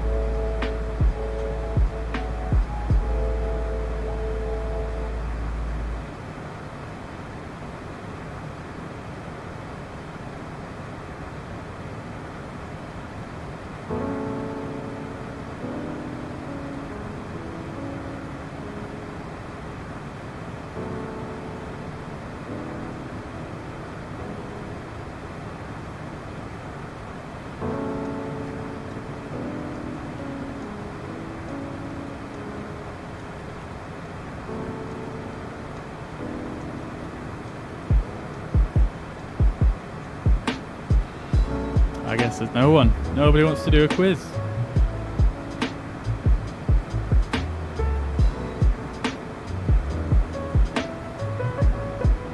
That's unfortunate. Quiz has been quite fun.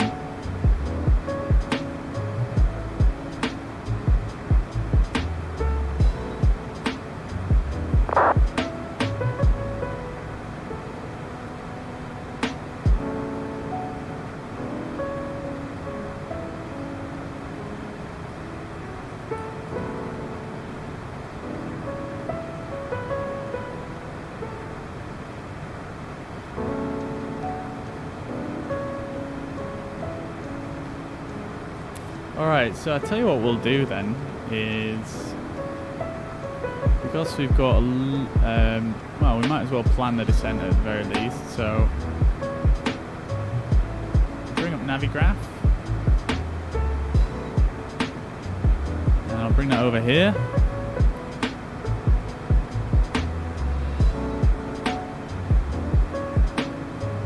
So this is where we're at currently. We're about halfway into the journey. Bruno's ready. Bruno's ready for the chat. I mean, it's not going to work if there's just one person, unfortunately. Maybe if there's some more people, I'd be down to find some questions. If there's some more people who are active in the chat. However, for the meantime, I'm just going to have a quick look here. So, arrivals, we planned for.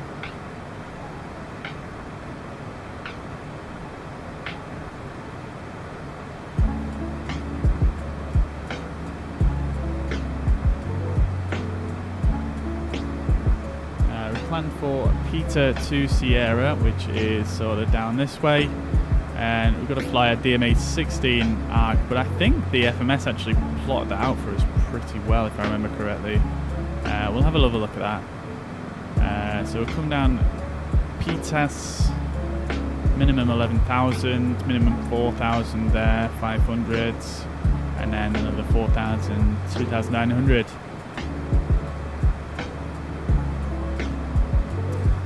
Nice. Okay, so we've got a couple of people now at least. Alright, well, I mean, it's just a bit of fun. There's nothing on the line, so...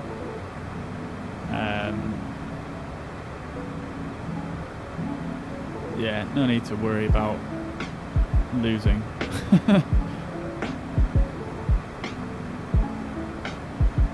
Okay, so that's our arrival. Pretty simple and straightforward. There's no major restrictions or anything really, so that's that one. Let's pick an approach. So we planned for runway 34.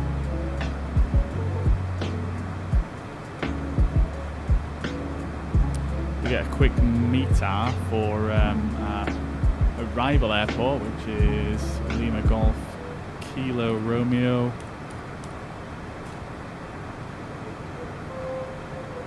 Winds are 300 knots. Sorry, 300 knots.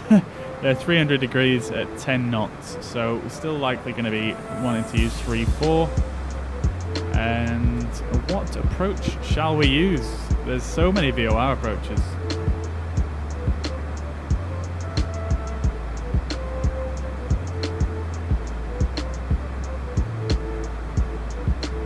Let's see how this one works. So you're coming from Kirkira, sorry, VOR. Then come down and onto the runway. Pretty simple and straightforward. I'm probably going to go for the RNAV one, to be honest. I do want to try the RNAV in this aircraft because, yeah, I haven't really got haven't had too many opportunities to do RNAV approaches, so let's do this one. The VOR one, again, is probably fine and doable, but let's see where our arrival brings us in. Brings us to BedX, which is right here.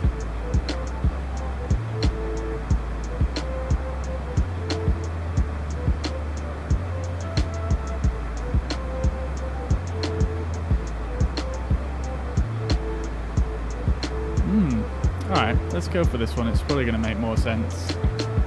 And then we'll bring up our airport info.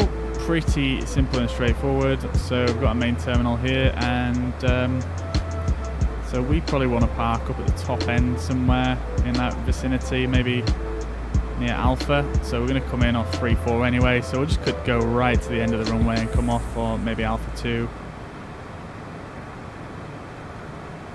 Beautiful. Alright, that is our approach briefing, if you like. I'll close that off.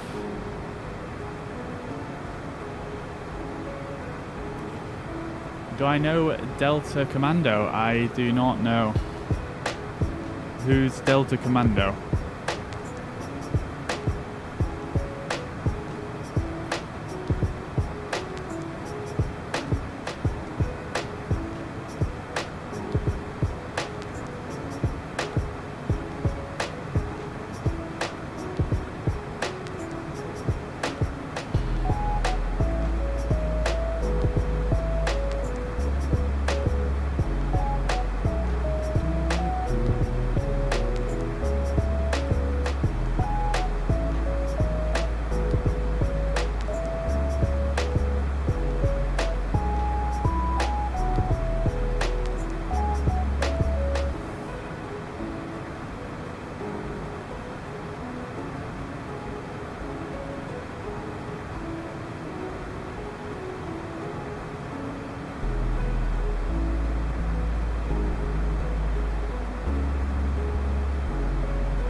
Okey-doke.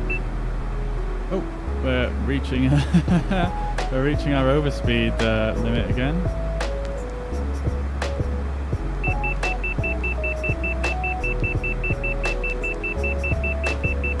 All right, calm it down, calm it down.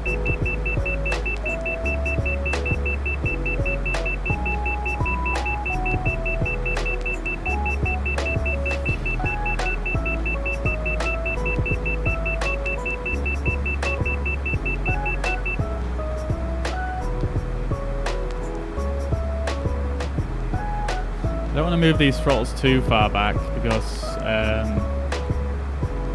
last time we slowed down way too much.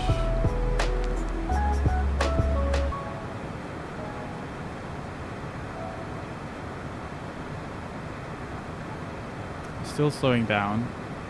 Just increase them a tiny touch.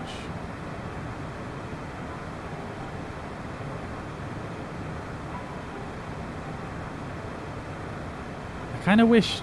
See, you can probably see it actually. So I've got obviously this Airbus throttle quadrant, and as you can see, look at that. Like when I push it up, it slightly moves backwards a bit, which is a bit annoying, to be honest. I can't unfortunately set the tension any higher. So it's always going to have that little tiny bit of movement, which would be really helpful to have in this scenario.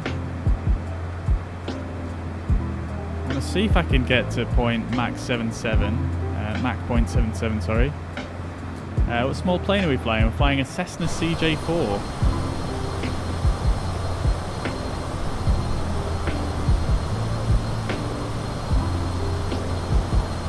Absolutely stunning jet.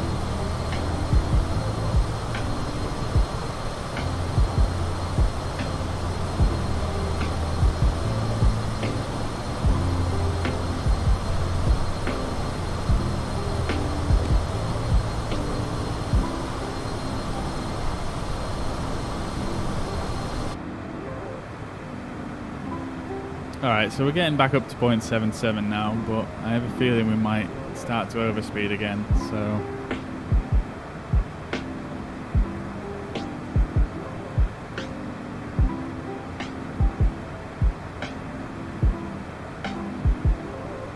Yeah, we're speeding up a little bit. I'm just going to bring it back to the teeniest amount. There we go. That should do it. Yeah, it's a beautiful jet, isn't it, Christopher? Leaf, good afternoon. Welcome to the chat. Good to see you again. Wow, -9 in Sweden. Holy crap, that is pretty nippy. Pretty nippy. Simon, yo, good afternoon. Welcome back to the chat. Good to see you again. Oh, it's all good, mate. It's all good. We've actually only really just started, so... How long have we been live now? An hour and 53. We've still got another 2-3 more legs to do on this trip today. So yeah, plenty left to go, mate. Plenty left. Where are we flying today? We've set off from Florence and we're flying to Corfu. And that's our first leg. Then we're flying from Corfu to somewhere in Austria. I forgot the name of it. And then we're flying from somewhere in Austria to Bolzano in Italy in the Alps. And then back around to Florence.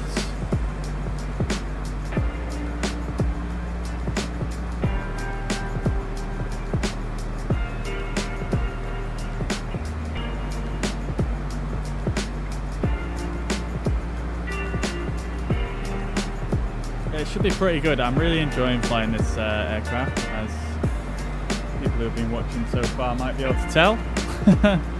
Yeah, it's absolutely stunning, and it's just, yeah, the functionality and usability of it is just brilliant. So now we've done our approach briefing, let's just go and check out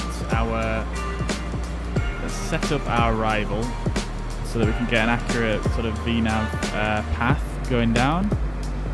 So we're going for the RNAV 3-4 approach, and we're going to use the PTAS 2 Sierra arrival.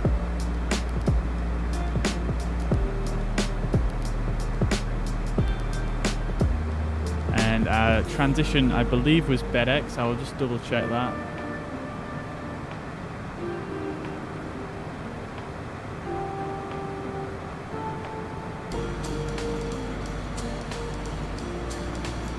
It is indeed BedX, and executes. Alright. So if we go on to our plan view on this menu,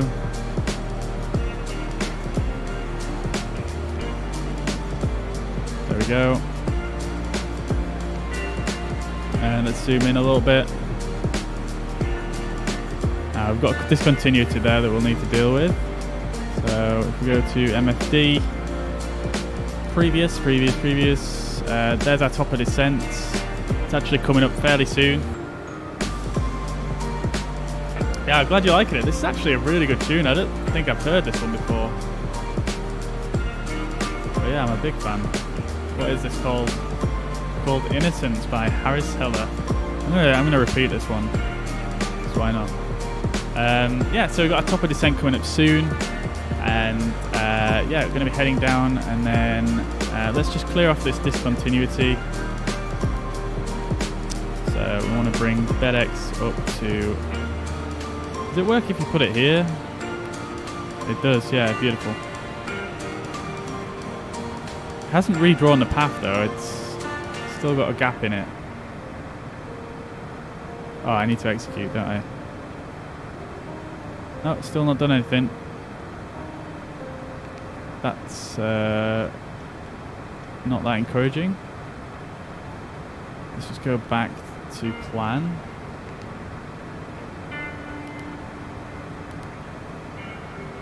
Maybe we've got another excuse me, I can speak. Discontinuity that I missed. Oh, we do, yeah. We had 2 there, so let's take this one and plonk it on here.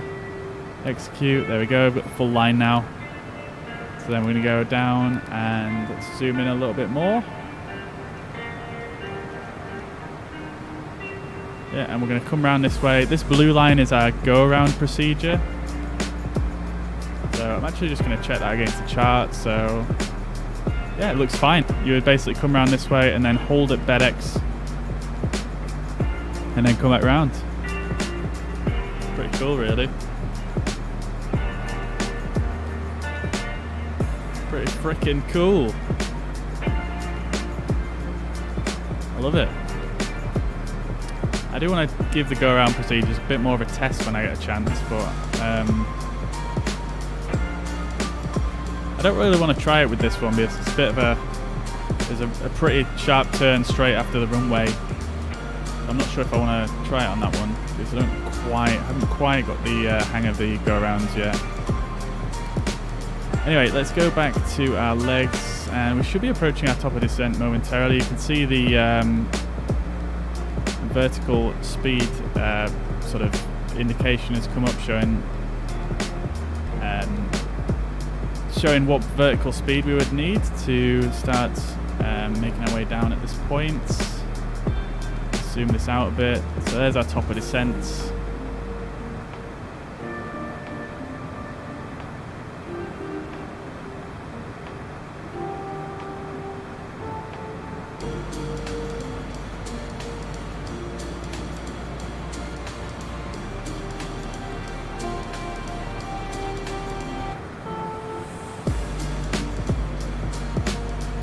Yeah, looking forward to giving this a try. It's been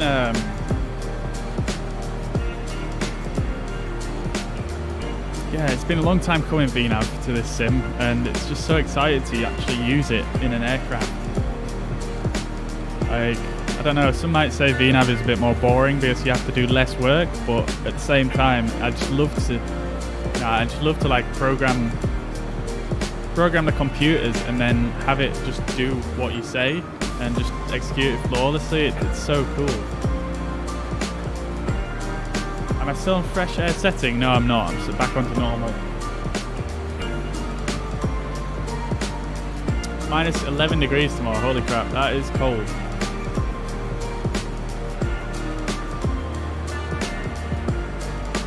Innsbruck? No, we're going to Corfu.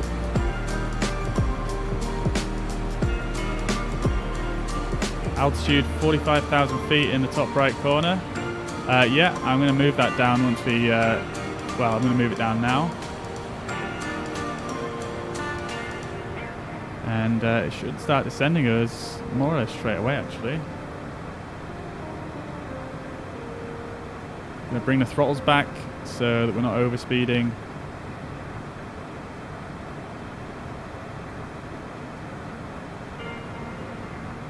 We're right on that red line. I'm going to bring them all the way back to idle.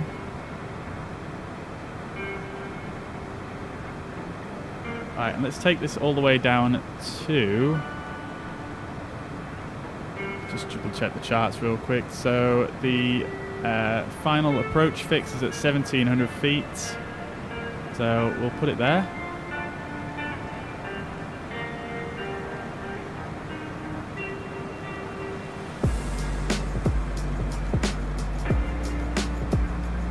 So we've got our altitude set to 1700.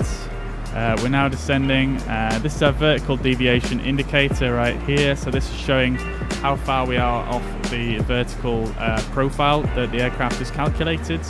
This little pink circle is the advised vertical speed to basically keep this profile. So as you can see here, it's saying we need a bit more vertical speed than what we have currently because we're a little bit underneath. Sorry. Actually, no, that doesn't make sense. I think the line is supposed to rest on the side of it, right? Yeah, I'm trying to overthink it here, but yeah, so VNAV path, making our way down. We could probably bring the throttles back a little bit.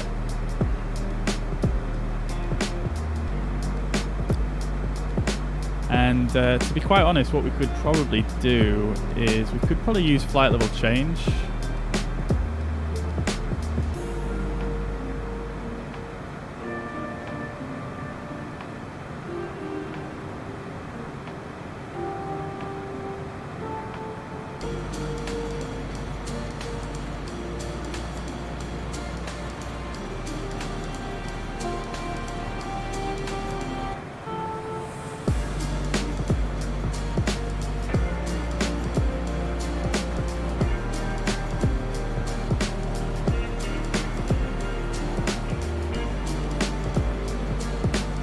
Oh, we can definitely bring the throttles in more now. We are slowing down quite a lot.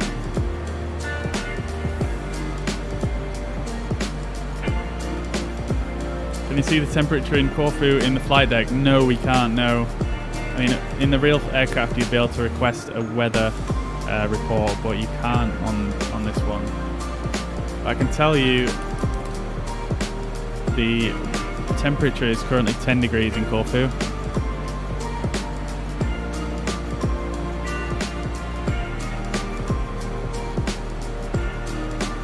Alright, let's just, you've actually reminded me, and we can take the song off repeat now. I completely forgot about that.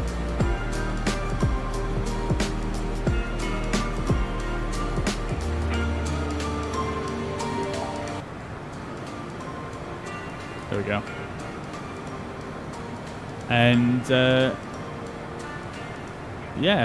we'll set up our approach data, so our approach performance, which is, if I can remember correctly, on here. So approach, so our wind is currently 290 at 10 knots.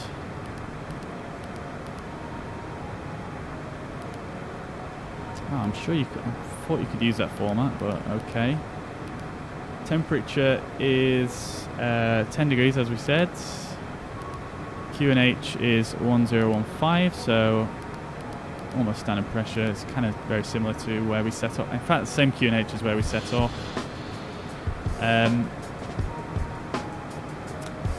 So that's everything. Our anti-ice is going to be... Oh, that doesn't work for the approach, but it is going to be on. So we'll send our V speeds over here, so these should appear when the speed gets low enough.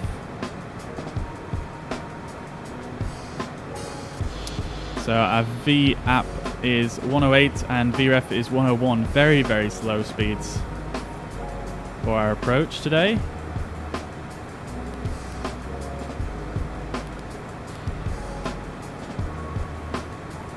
Alright, cool. Thank you very much for following me on Instagram, Leif. Appreciate that, man. Thank you very much for the kind words. We're playing away in. We're in a Cessna Citation CJ4.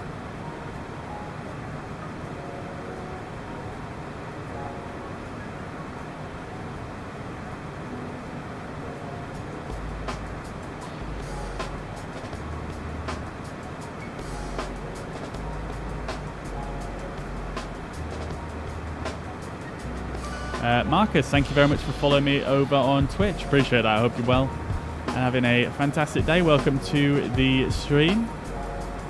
Mershad as well on Facebook. David as well, thank you very much for sharing the stream. Daniel, Marius and Chris, thank you very much also for the follows on Facebook. Appreciate that. I hope you're well and having a fantastic week, everybody.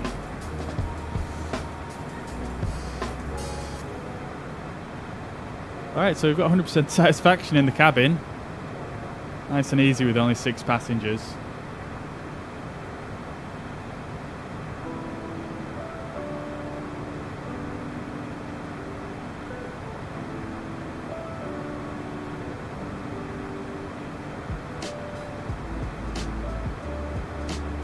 Is the FMC part of the model or an add-on? It's part of it.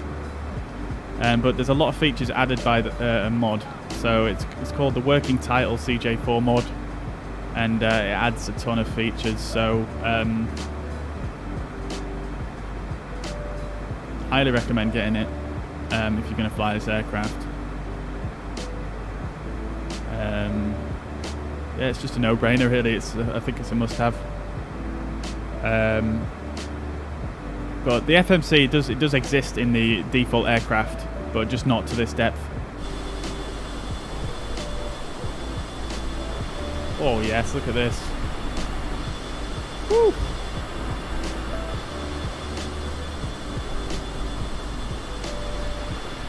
Beautiful.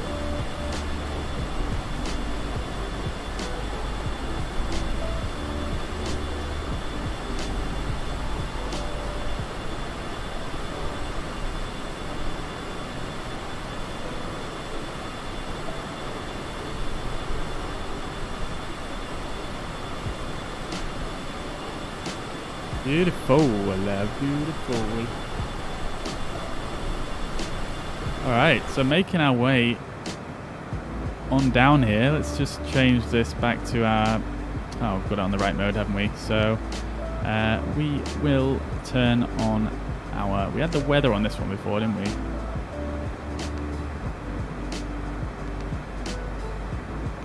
Oh, interesting. You can actually blank now completely.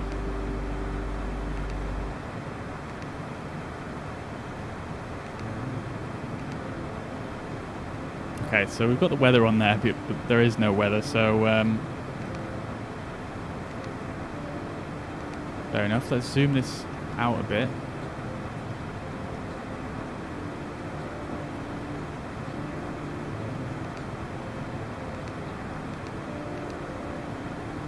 So I like it. We've got 2 NDs, so you can put the weather, the terrain on one and the weather on the other. It's beautiful. It's a beautiful thing. It's a beautiful thing.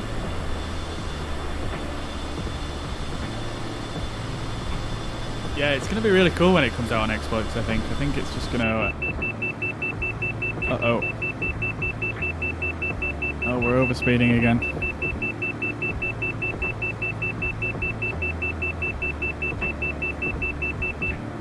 Interesting. Has it just started taking a much steeper descent angle or something?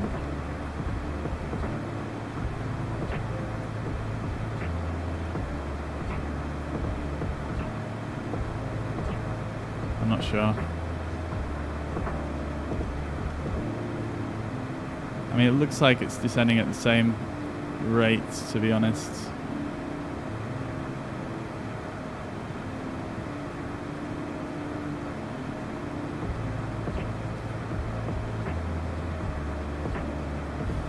You want to go fast?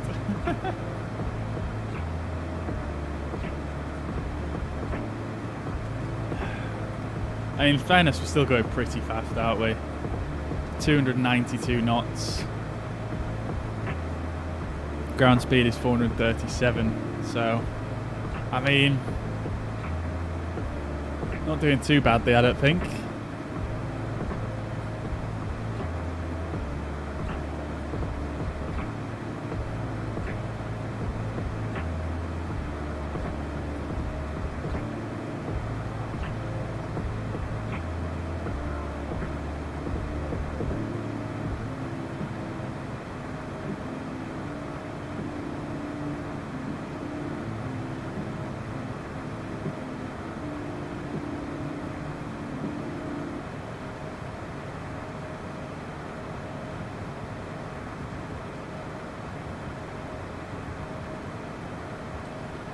Okie dokie.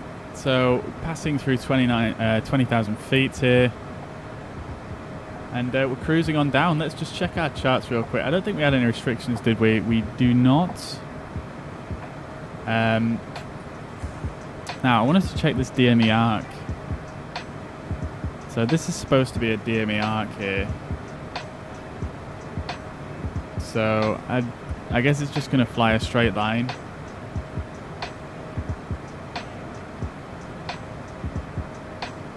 I'm not sure how you would, to be honest, I'm not sure how you would fly a DME arc, to be quite honest. We can tune the VOR in question though. If we put in 8.8, does that work?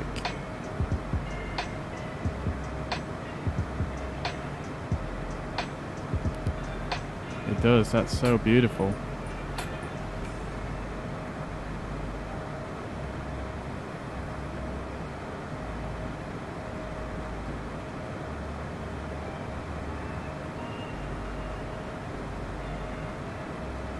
Alright, so we've got our secondary bearing, which is pointing to the VOR, which is basically at the airport itself. So we can see how well it does on the DME arc, but I'm pretty sure it's not going to do it. It's something I need to look into, actually. Mariner, we're doing great, mate. We're doing great. We're on the descent. Look at this. Absolutely stunning scenes. Sun setting. Clear skies. Mate, can't really ask for more.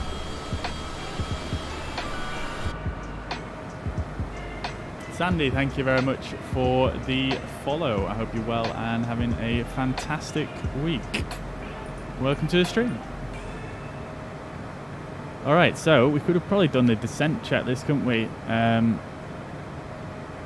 There isn't a descent checklist, it's just before landing. Alright, we'll leave that for now then.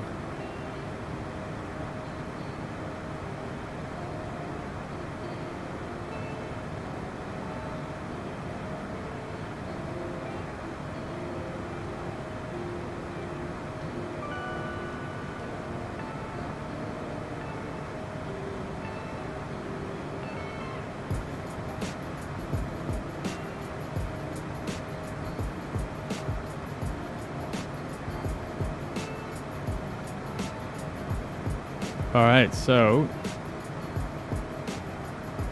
it keeps spinning around the VOR for some reason. That's interesting. Not sure why it's doing that, but this is our distance from the VOR, I guess. Let's see. Let's tune another VOR. Let's tune 147.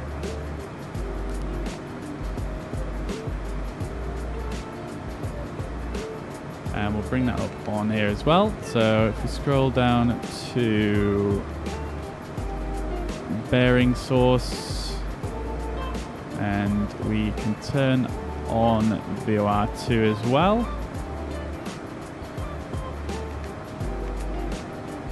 VOR2 is this double line arrow in white. So as we approach this turn here, we should be 18 kRK. Yeah, so that's about right.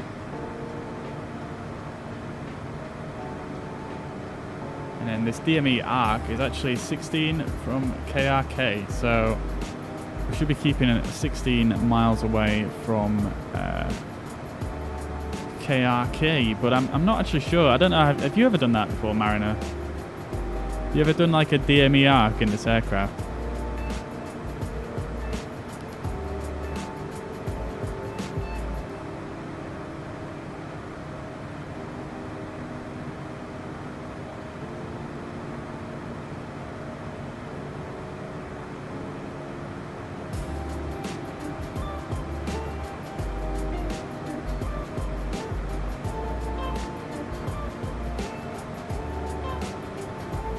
Right, so we should actually be seeing the airport right about now. There it is.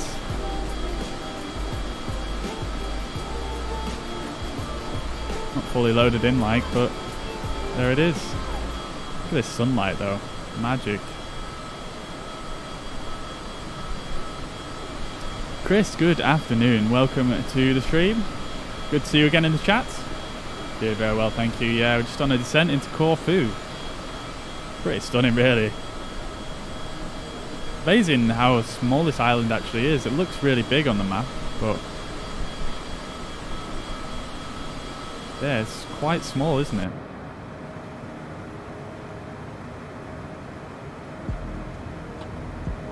Alright, so we're below 10,000 feet now, so probably should have really slowed down a bit. So I'm going to just slow us down to 250. Using flight level change. Oh, it won't let me... Oh, I need to actually pull the throttles before it'll let me do that, I think.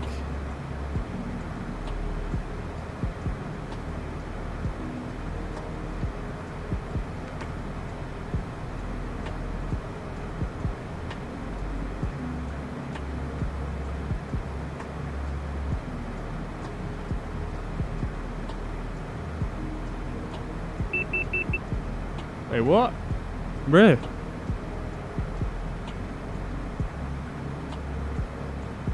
Calm yourself.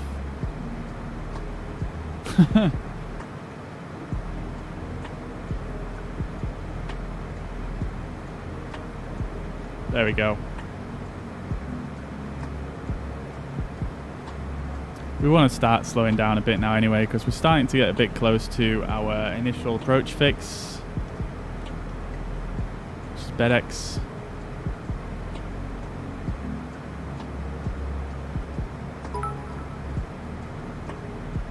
Yo, guys, sorry I missed the notifications. Carl, thank you very much for the 200 stars, dude. And Leaf as well, thank you very much. Absolute legends. Absolute legends. Very generous, both of you. Thank you very much for the stars between you. Much appreciated. Very kind, very kind. Demetris and Sandy, thank you very much for the follows as well. Welcome to the stream. I hope you're both well and having a fantastic week. Welcome, welcome. And apologies, I can't quite read that name. So thank you very much for following nevertheless. But yeah, if you want to let me know your name in the chat, I can read that out. Okie doke. So don't want to get too slow now. So approaching FedEx, I think 225 is probably about a good speed to keep for a short while here. And the plane has just taken a bit of a dive there. So I'm just going to pull back the throttles a bit.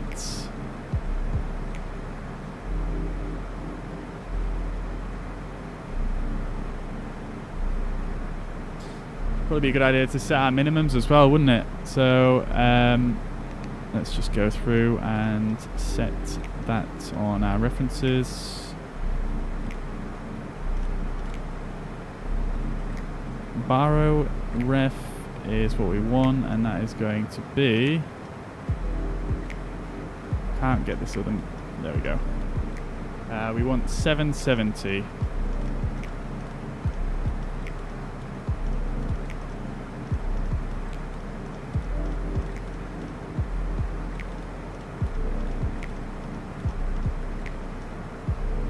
There we go. So minimums are set. We are still on profile. And we're looking good. Let's start to slow down a little bit more as we come... Actually, no, we don't need to slow down too much more, do we? Keep mistaking this leg for our final leg, but it's not, is it?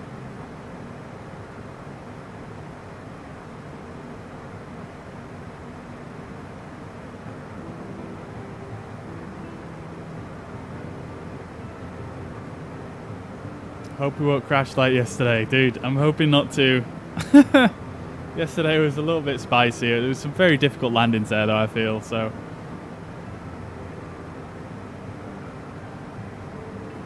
The runways are a little bit longer here at Corfu.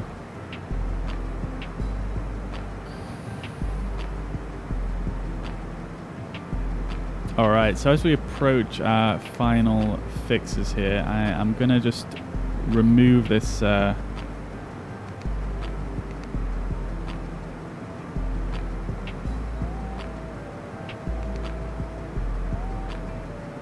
remove that so we get a nice big menu here. We can see all of the information. Alright, let's start slowing down a little bit further. And we can start to get our flaps out. Oof. Stunning. Oh my god, this is a beautiful sunset.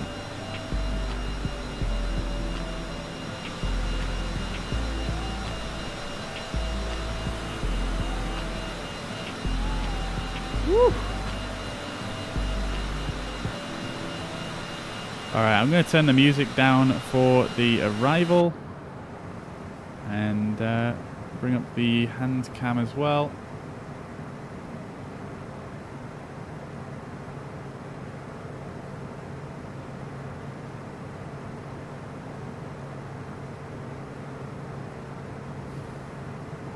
Zoom this guy in. And we can go flaps 15 now.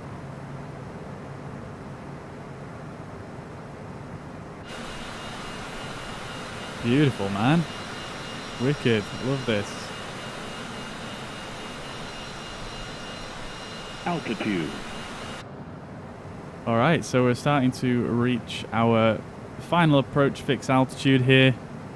And then we're going to activate our RNAV approach. So let's actually do that. So if we hit approach now, that's going to arm approach mode. Well, it's actually already gone in. That's fine. And then once we get a little bit closer to this next fix, it should come up with GP. There we go. So captured the glide path now for the final approach. So let's put the thrust all the way back to idle now so we can carry on slowing down. And we're going to come on in here. Looks like we've got a little bit of a turn at the end of this approach. Oh no, we're actually slightly off our lateral navigation for some reason.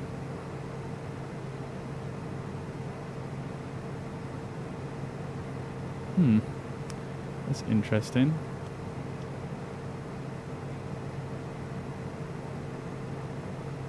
Why has that happened? Did I press approach too early? Maybe I did.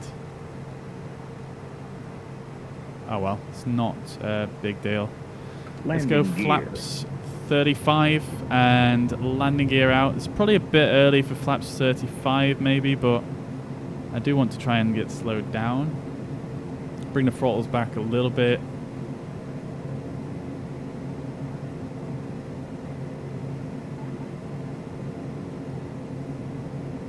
And a little bit more.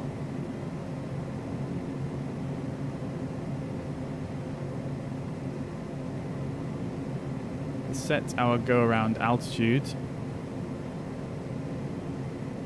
which is 4,000.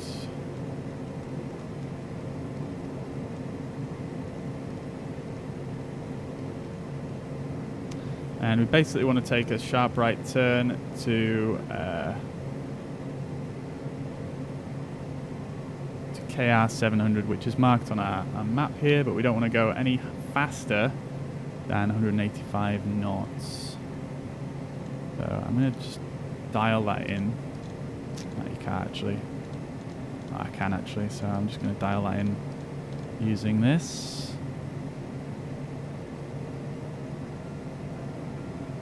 Alright, okay, so we are slightly off profile here by the looks of things.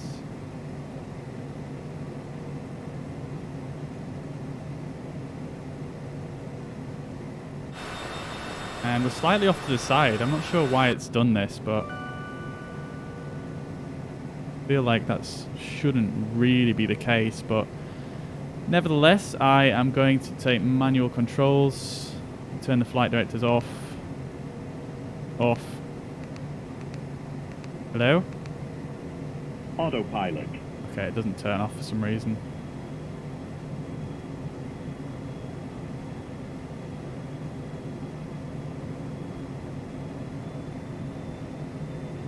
I'm going to swing ourselves over to the left so we can get lined up a bit better. And see if we can get this nose trim down. It doesn't want to trim. There we go. Minimums. Minimums continue.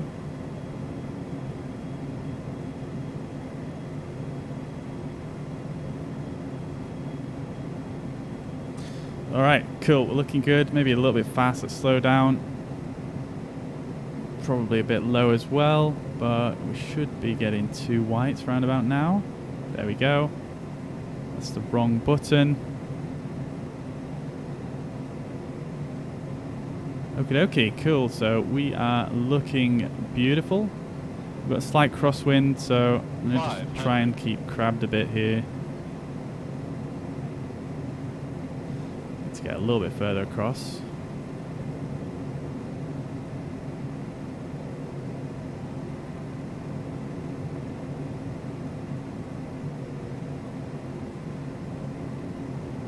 There we go. That should do it.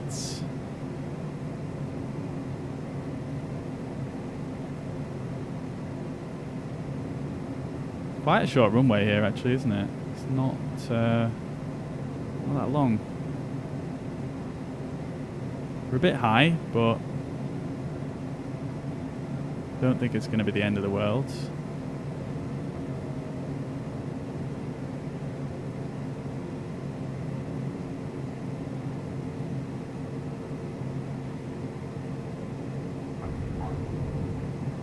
There we go.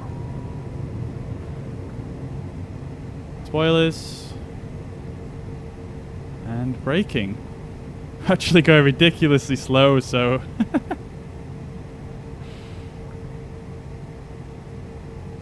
Yo, holy shit, is that Wecky in the chat?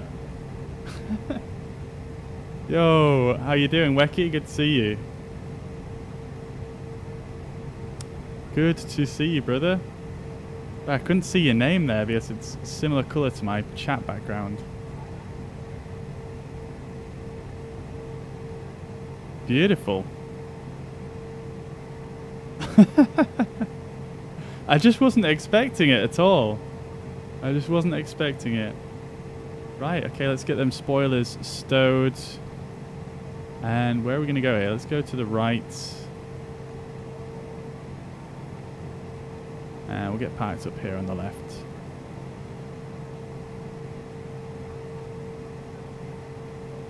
We'll get to the next. We'll get to the next stand, I think.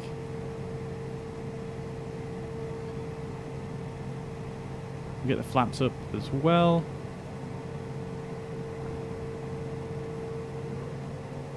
That stream done for today? No, it's not. No, we've got another couple of legs to go actually. Another couple of legs, and then in fact we've got 1, 2, maybe 3 more legs. Maybe 3 more legs. We're kind of making a loop around from Italy down. Come down to Greece and then going up north into Austria, then back into Italy, and then back to our origin airport, which was Florence.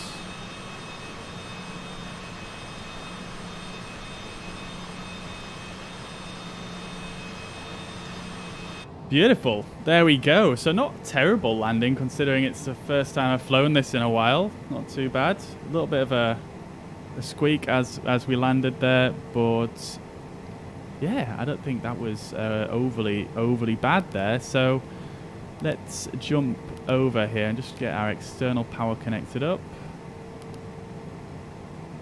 Ground power on. And then we can just turn off the engines. And get our strobes off. Safety lights can come off. And we shall just relax for a moment. Let's let the passengers off. Apparently my landing was 0 feet per minute. That's an interesting one.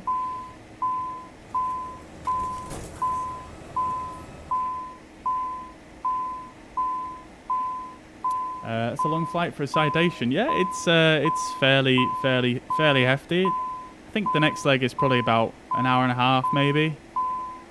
So it's not too long, but hang on, be quiet.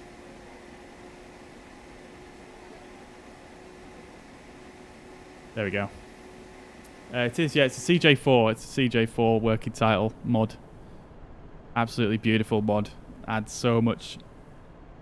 Adds so much. I don't know if you've looked into it too much, but it's just brilliant. It's so good. Fully working VNav, FADEC, missed approaches, all everything really. It's so good. I don't know if I can show you here. See the blue line? It's got that all programmed in there. The missed approach, holds as well. Really cool. Mariner, enjoy it, dude. Enjoy it. Yeah, so everybody, we've got a few people over on Facebook as well, and an absolute legend in the flight sim world has just joined the chat on Twitch.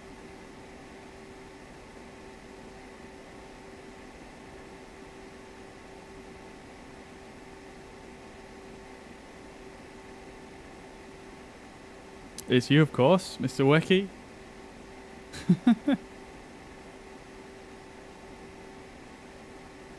Where can you download the mod? The mod is available on the Working Title GitHub. So if I just real quick, I'll grab that link for you.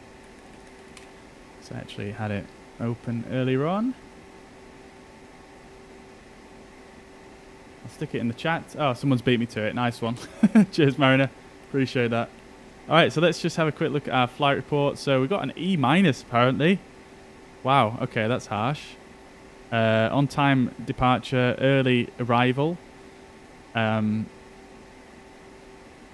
guess it was the turbulence early on that skewed our result a bit.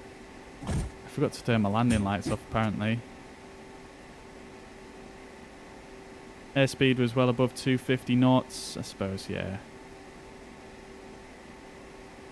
Okay, well, I mean... I don't understand why this landing rate is not computed. I don't know that. That was a bad flight, apparently. I didn't think it was that bad. Come on, dude.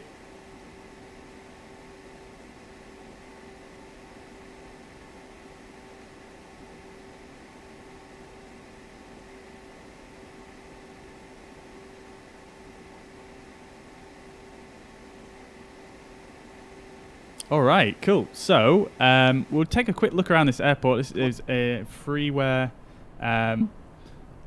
for the sim. So it's actually, is it this one? I can't remember. We'll see when we look around. But there's one airport that I got to do today where it's like a combination of two airports. Anyway, let's have a look. So this is...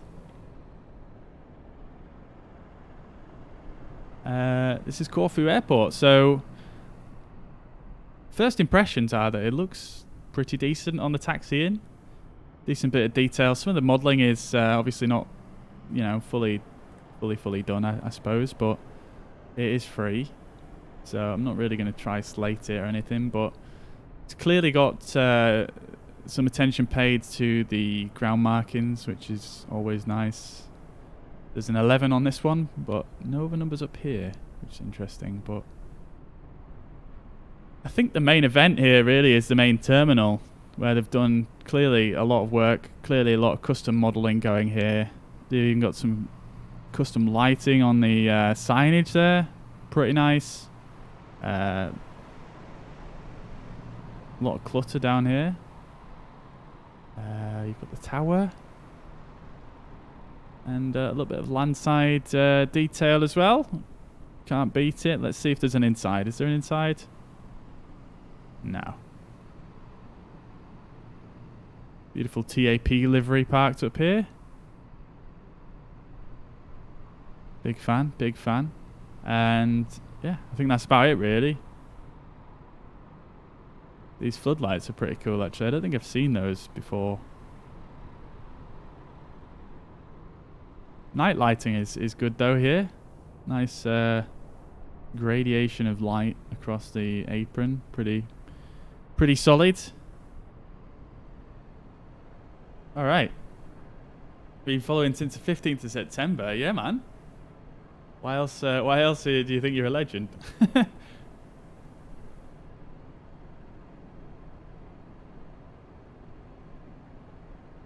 Scoobs, welcome to the chat. Thank you very much for dropping a like. Much appreciated. Yeah, you sleep well, mate. You sleep well. Thanks for dropping by. Thank you very much, Chris. And let's see, have I missed anything else? What is that mod new to everything? So basically, well, which one are you talking about? Are you talking about the scenery or the aircraft? There's a couple of mods at play here.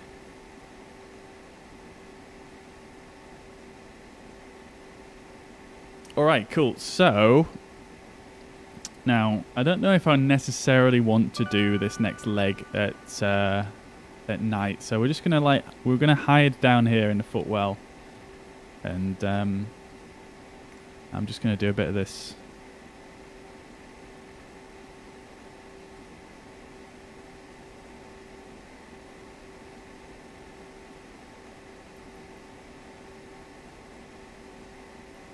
There we go.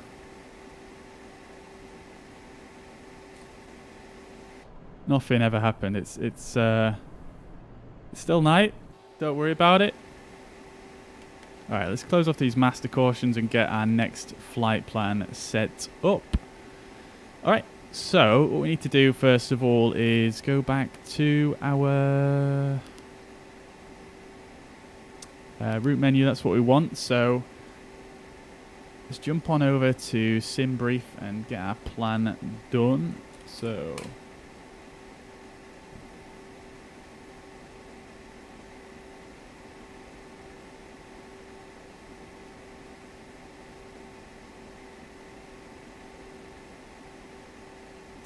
there's Sim Brief. Let's bring up the dispatch system, create new flights, and I'm going to choose the CJ4.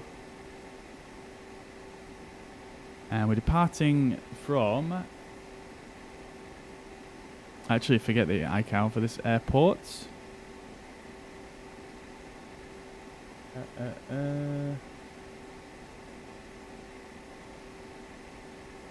LGKR, that's it. And then we're going to... Now I have forgotten the name. I've forgotten the ICAO of this next one. Bear with me.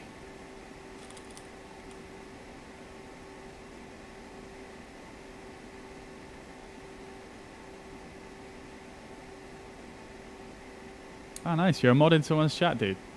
Amazing. Unfortunately, I don't really have any need for mods on my chat on Twitch. Twitch chat never really gets too crazy, so...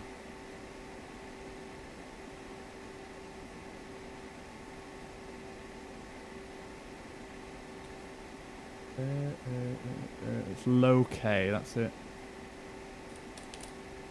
Right, cool. And let's see. So Matthew was asking about the mod for the aircraft. So it's yeah, basically this aircraft we're flying, the model of it, etc., is it's a default aircraft that comes with the game. And oh shit, actually, need to turn our anti-ice off and pitot heat. Okay, cool.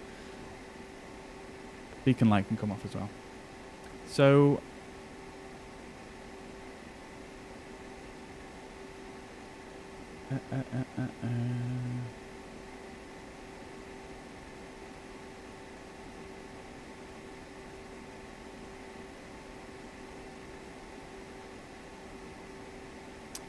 yeah, so like I was saying, the aircraft it's like a default aircraft, and basically what a community organized team have done is they basically modded it to add more depth to it, essentially. So what that does is it basically adds a lot of functions to the flight computers, and it changes the flight model, it changes some of the lighting, some of the sounds, and it just adds more depth to it, basically. So it's more like the real aircraft. The one that comes with the sim is it's you know, it's good, but it just doesn't have the depth that this does have. It still flies, it still works fine, but this has just so much more that the real aircraft does have. So hopefully that makes sense.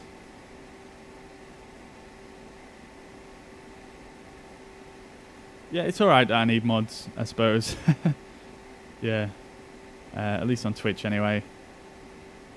We've got a few very kind mods on Facebook, however. Alright, so let us... now, I'm not sure if I can just press this and...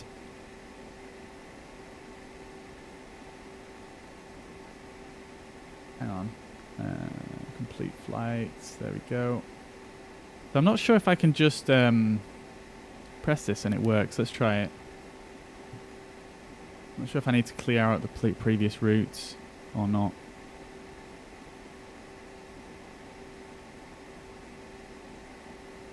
We'll see what happens. And just whilst I remember, let me just pre-file on iVal.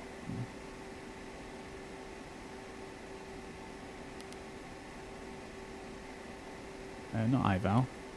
VATSIM. I'll try and remember to do the calls out as well this time. I completely forgot to do my calls as I was coming in on the radio.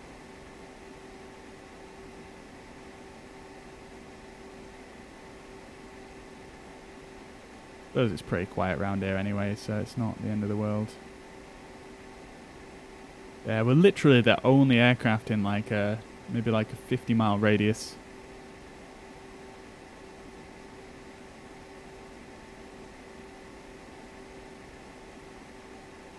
But it's getting towards the evening time, and so we might get some ATC coming on fairly soon.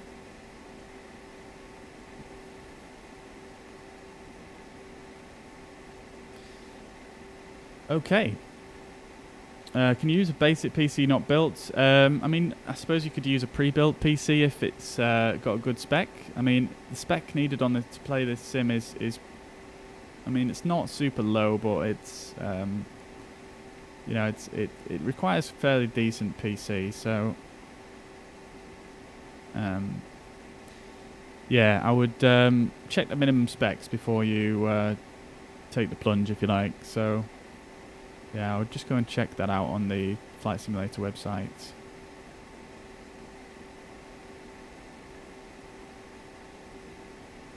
Alright, so I'm just bringing up my fixes here so we can see where we're going. We need to find the POR viewer, and that is going to be...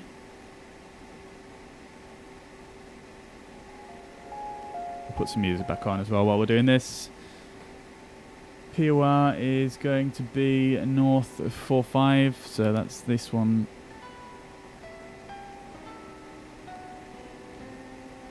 KFT.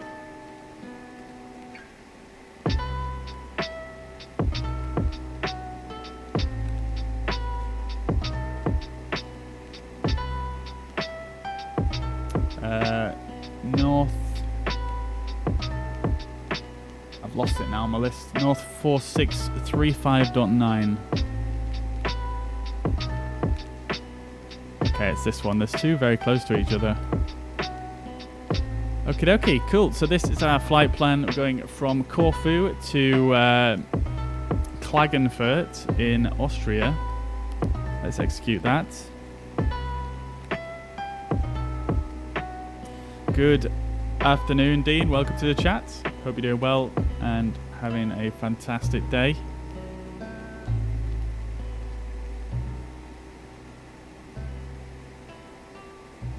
Alright, so let's perf in it. And we need to just load in some weight here. So let's just check what our figures are. Fuel is going to be 2366.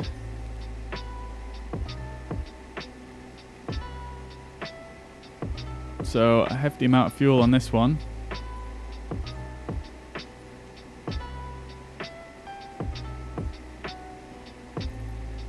And our payload is 463, so we've got a little bit less than last time. Alright, and then passenger number is going to be 6. So that makes a zero fuel weight of 5126. There we go, perfect.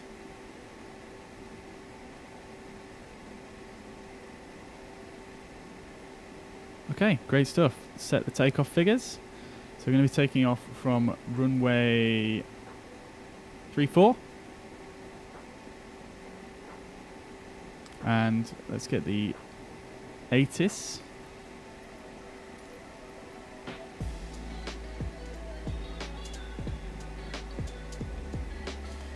Wind is 287 at 17.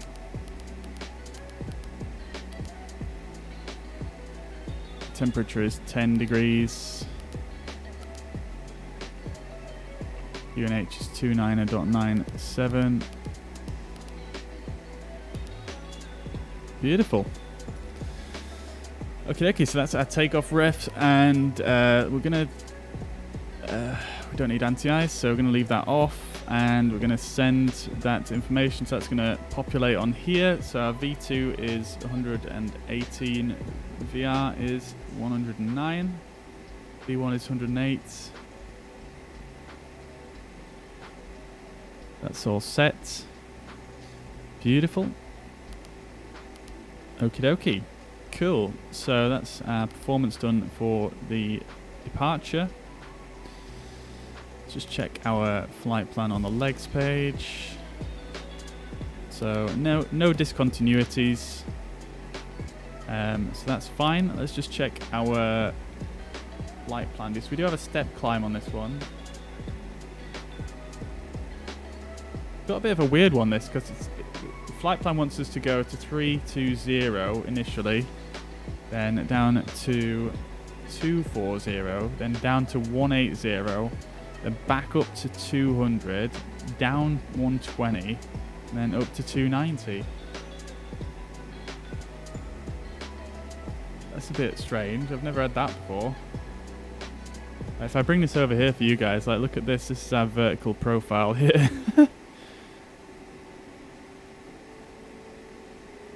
That's bizarre.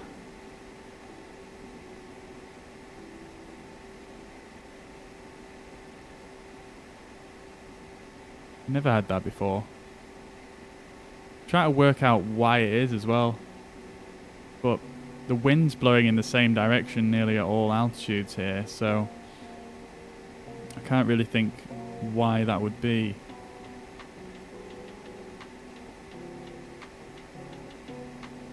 Very strange.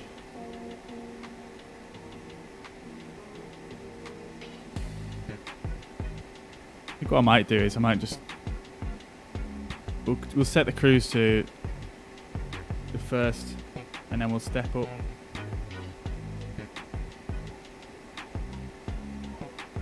Once we get to the end, which is 290, so we'll step up. Actually, no. We'll go to 320, and then we'll step down to 290 RCH, which is quite close to the end. So that's here. So let's set 290. Sorry, /290 at RCH. Hopefully that works. Or do I need to put in /FL290? There we go. Okay, cool. And then we'll go.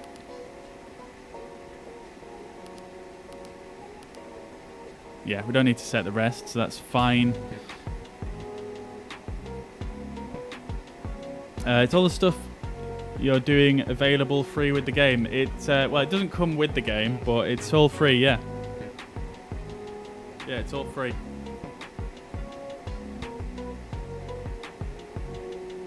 The only thing that is not free is sort of getting the charts, but yeah, it's you can get plenty of free charts online. I don't know if I've actually shown those for a while though, so I don't know if you've seen those. Alright, cool. So we've got all our performance information input. Our departure is set. Our legs are sorted. Let's just jump over here and have a quick look. Make sure we've got our routing correct.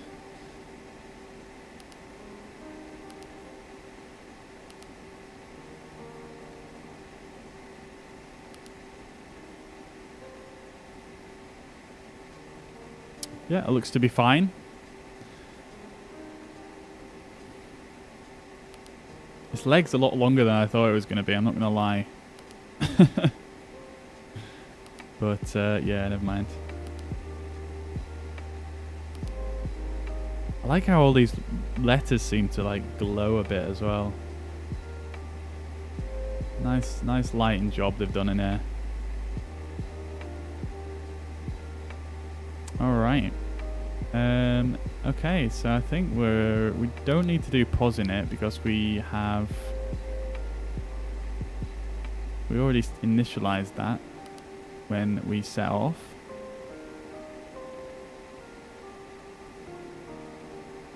Don't really need any of that stuff on. Yeah, I think we are ready to start getting started up.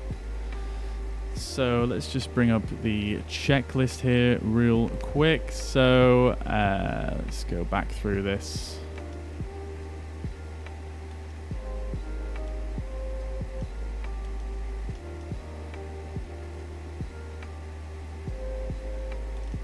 I forgot to do my after landing checklist, didn't I?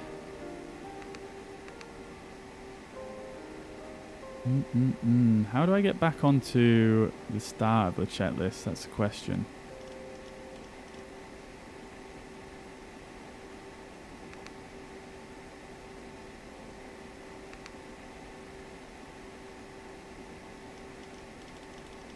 I don't think I can actually. That's a bit disappointing.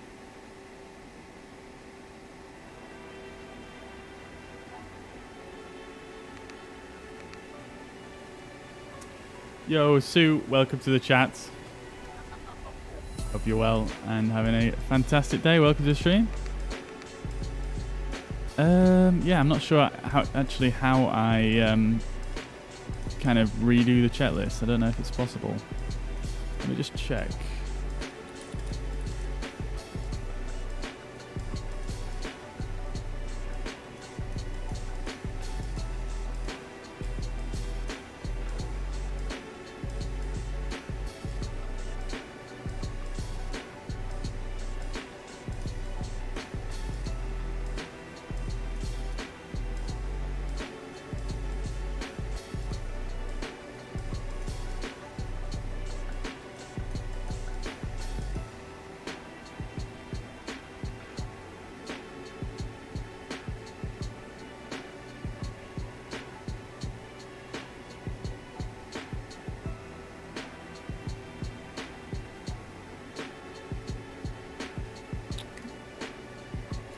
Right, hang on.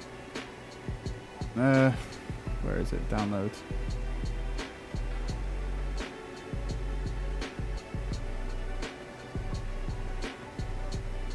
God damn it, Google Chrome.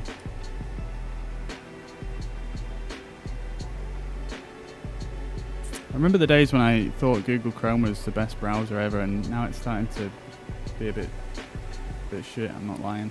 I'm not gonna lie.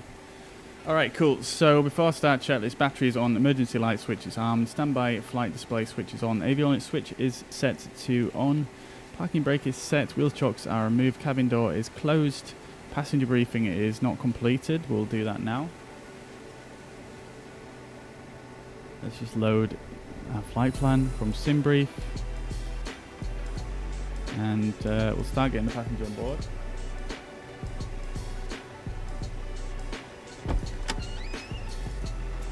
Can we see you do something very cool when it comes to controls? I'm not quite sure what you mean by that, to be honest. Do you mean like rolling the plane or something?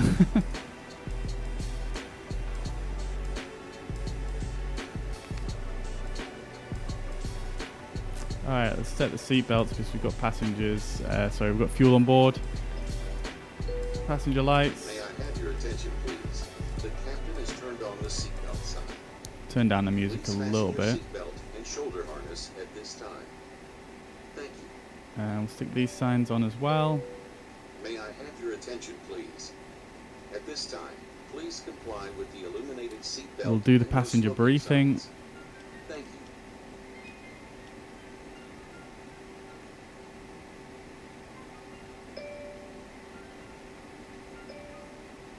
There we go. There's a May I passenger have your briefing. attention, please?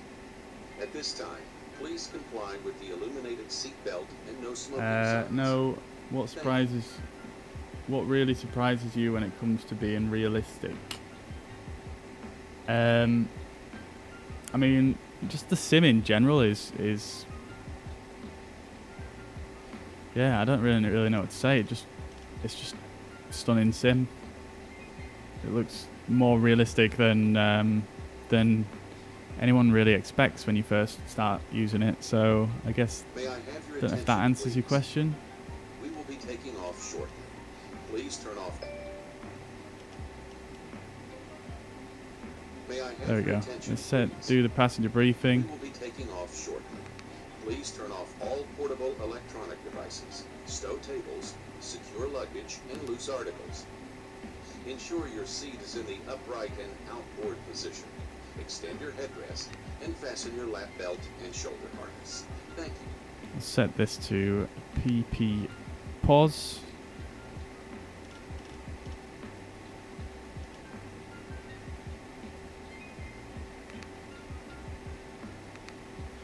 And we'll just go back in here and just real quick just turn off these VORs because they're a bit distracting. Now we don't need them.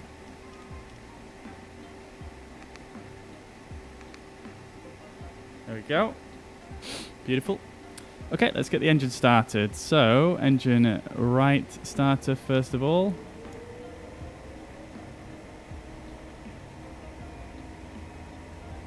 Beacon light on.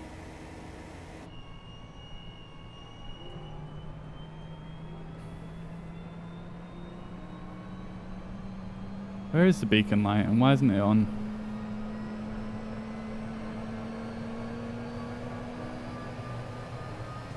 Oh, it's on the tail on this, isn't it? There we go. There isn't one underneath, actually, which is strange. Usually there's one underneath.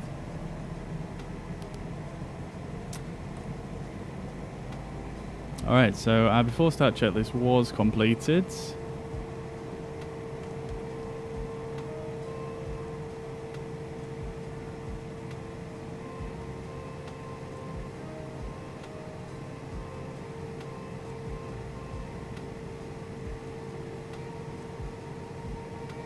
Okay, that's one good engine start. Let's start the left engine.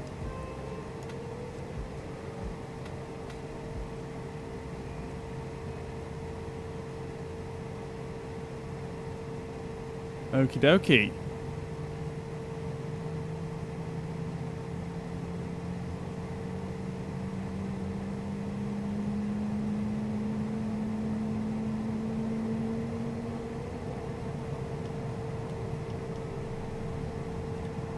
Great stuff.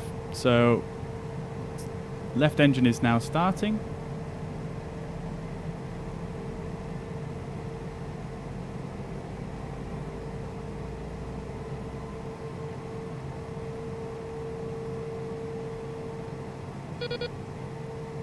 Right, we've got all our passengers on board as well. Let's close the doors. And we'll get the doors armed and we'll just get the cabin crew to sit straight down because it's a very short taxi here.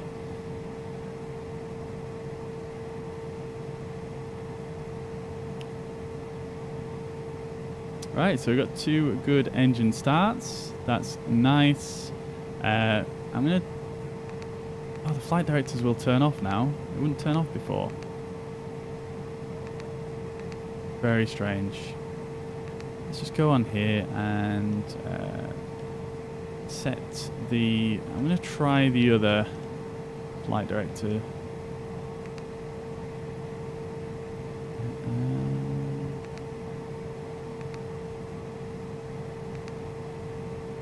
I can't actually remember where I...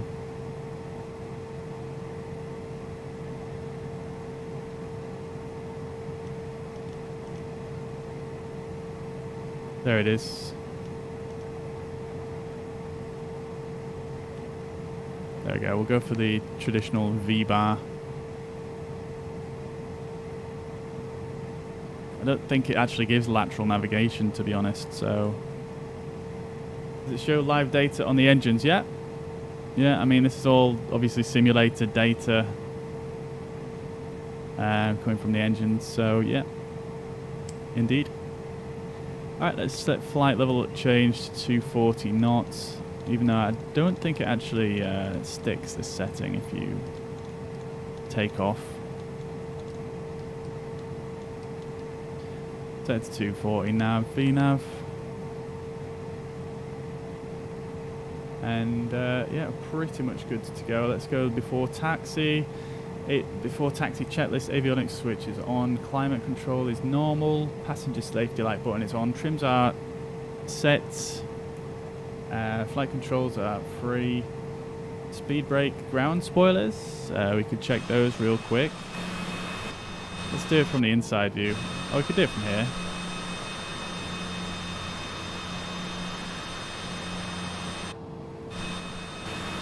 Let's see. Can you see it from here?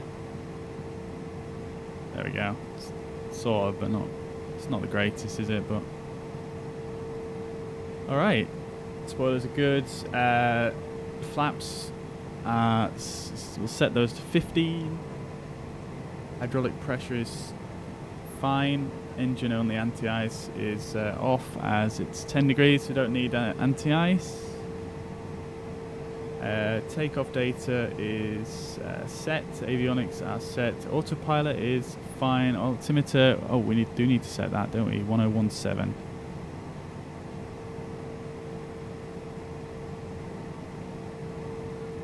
There we go. We'll set this one as well. I'm just going to press B for accuracy. Oh, it's gone down to 1015. Or am I just remembering incorrectly? Oh, it is 1015. I'm just remembering incorrectly. Okay. Pressurization is fine. EICAS is checked, and aft divider doors are not applicable. And we'll just do our taxi checklist as well. So exterior lights as required. We'll set our flashes on, and they should have been on. May I have your attention, please? At this time, we just need to do a brake check, and that's it really. Thank you. So let's get underway here. I don't know. Let's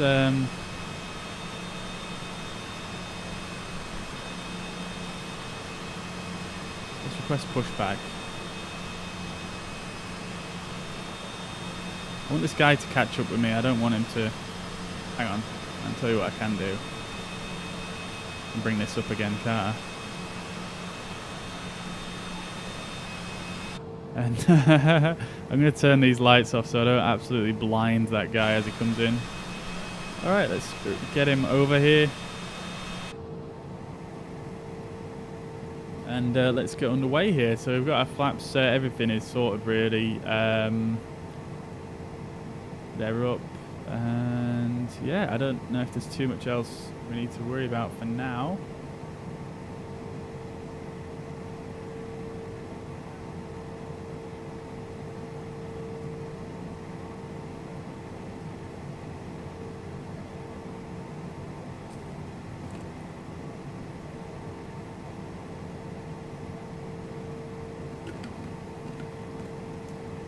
Right. Corfu traffic, CJ4 Golf, Foxtrot Uniform Zulu pushing back and taxiing to runway 34. Alright, so parking brake is released, and let's go back. Say the parking brake's released, no it's not. And runway 34 is where we landed, so we want to come all the way out. And why is the fire engines on the runway? Alright. Let's speed this guy up a bit.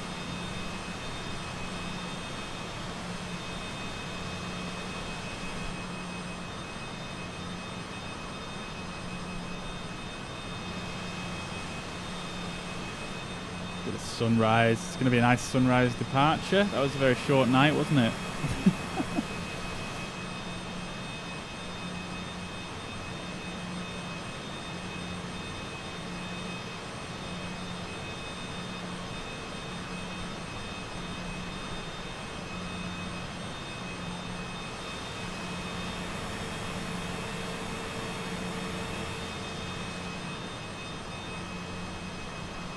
Alright, let's stop my man there. Set the parking brake and we'll send him on his way.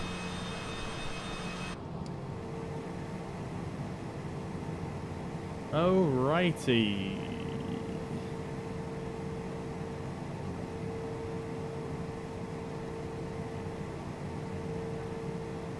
Bring the hand cam up for the departure.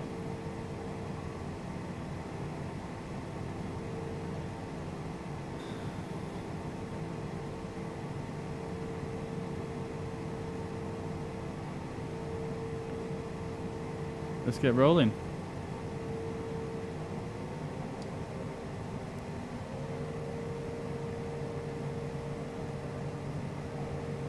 I wish there was somewhere that showed whether the parking brake is released or not on here. I always second guess myself. I don't think it says on there, does it? No, it doesn't. Is there anything that's not available that you really wish was or is coming soon? Yeah, I'm really looking forward to the CRJ by Aerosoft. I'd like to see some different airliners as well that function properly, to be honest. The airliners currently are a little bit leaving something to be desired. We'd like to see a 737, we'd like to see an A350, an A380. There's loads of stuff, to be honest with you, but yeah, I mean, maybe I'm being greedy.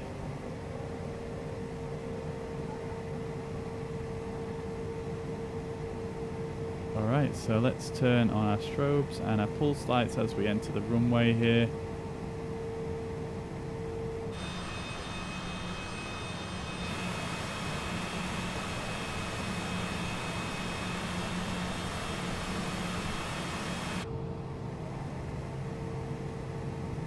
Feels like you're going so fast in this thing when you're on the ground, but I'm actually not going that quick.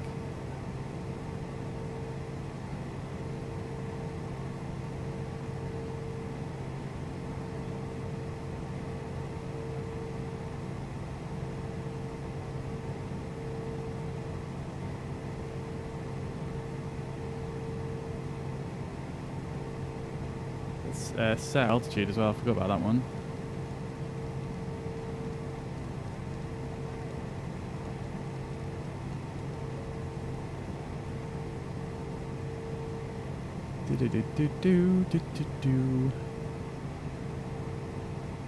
It's 320 actually, wasn't it?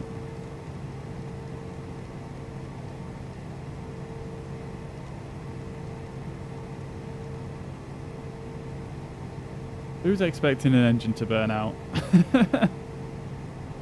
Oh, I see what you mean. Yeah, I see what you mean. Yeah, well, unfortunately failures aren't simulated too well at the moment, so I highly doubt that's going to happen.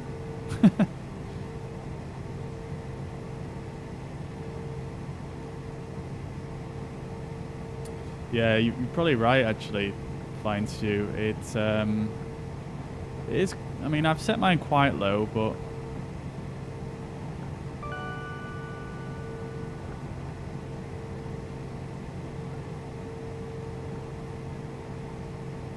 yeah, maybe it could be a bit lower. They did have fire. Oh, I see what you mean. With the fire trucks. Yeah, I forgot about that. Maybe they are.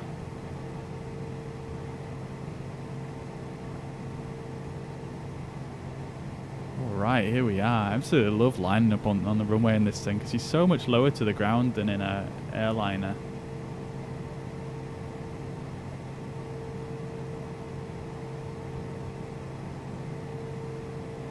Explain had some great aircraft, but the scenery is pants. Yeah. I mean, the Zebo 737 in X-Plane looks amazing.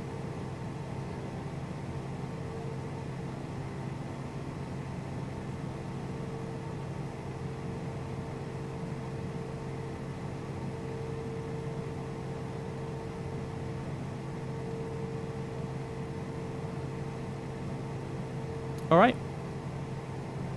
Let's do this thing.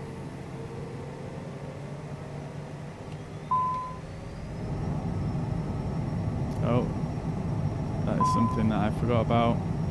Releasing brakes, and we are out of here. Did not press the go around button either, so that's in now. Full thrust. Oh, it's so hard to keep it straight.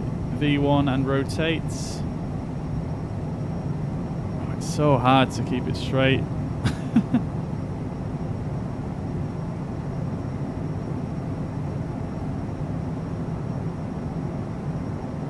Right, there we go. Gear up.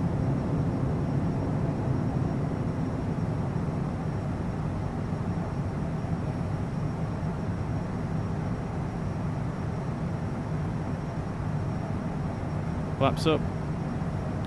Now I'm going to take a left turn. Yaw damper on.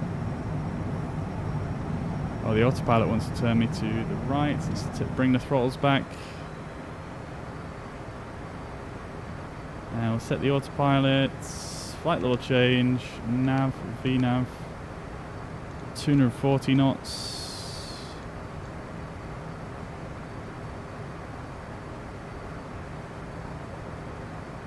That wasn't too bad, actually. That wasn't too bad.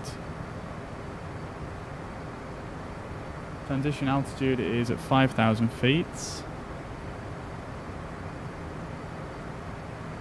But yeah, that was fairly solid, actually.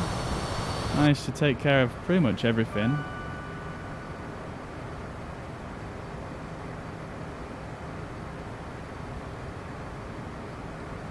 CJ4 Golf Zulu airborne, passing 4,000 feet for flight level 320. Set standard pressure. Lack, good afternoon. Welcome to the stream. Hope you're well and having a fantastic day. Good to see you again. Do I know how to speak to air traffic control? To a certain degree, yeah, to a certain degree.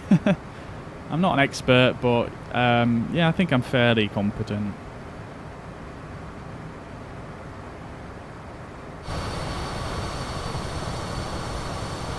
Cruise liner down there, beautiful.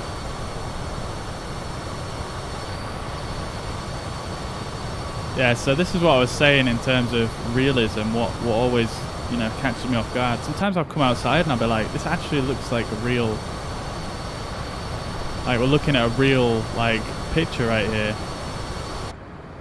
Wild. Alright, we are climbing out here. Might as well turn our pulse lights off.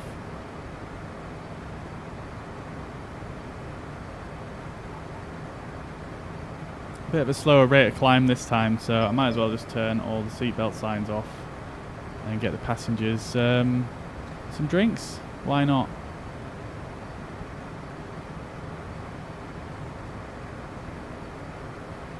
I think what I'm going to do is I'm going to go direct to Nicro. Just cut off that unnecessary turn there. A good pilot is always learning. Exactly, exactly. Exactly. As in the words of Captain Joe, don't know if you've ever seen him on YouTube, he always says that. Well, not always, but I suppose he says it quite frequently at the end of his videos. Alright, so I didn't actually fill this out, did I? VNav climb. I suppose it's not really too relevant now because we've already passed this altitude. But we can stick in some information here. So FL 320. I don't know if that even. No, it doesn't work, does it? I completely forgot. And the descent transition at our destination is that doesn't work either, does it? Okay, never mind. I forget that this stuff doesn't work. I'm just used to putting it in from the Airbus. Oh, right. You love Captain Joe. Well, we have that in common, brother. I absolutely love Captain Joe. I think I've seen every single... I think I've watched every single video on his channel.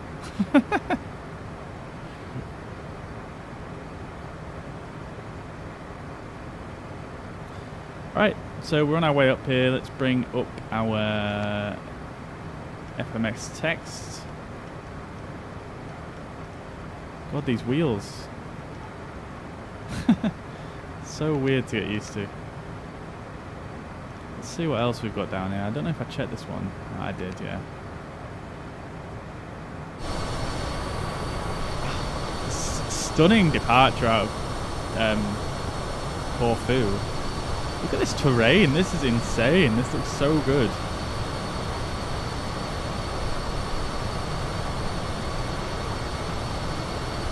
Amazing.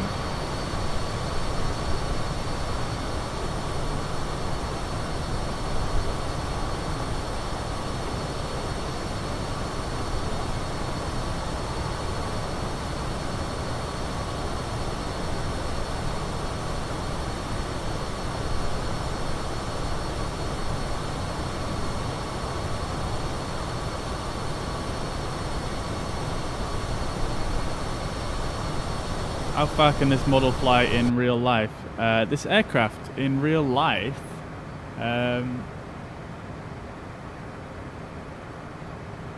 can probably tell you. I've actually got the SOP manual right here. Oh, we've got a little bit of turbulence there.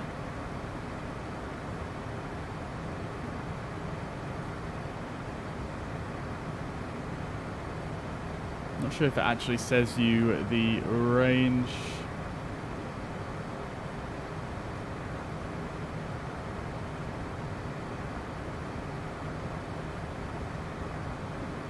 Yeah, I'm not sure if it says the range on here.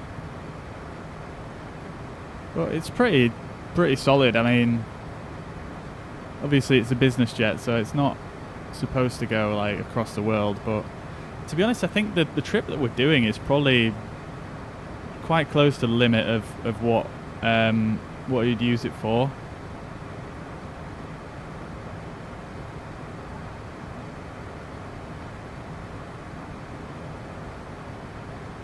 Hi Bobby, missed most part of your flights today. Was at work today. No worries, no worries. Well, we've still got a couple more flights to go, so you tuned in at a good time, brother. A little over 2,500 nautical miles. There you go. That's a lot.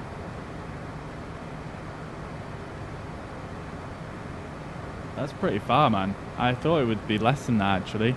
Because our trip today is a lot less than that, and we nearly filled it up full with fuel.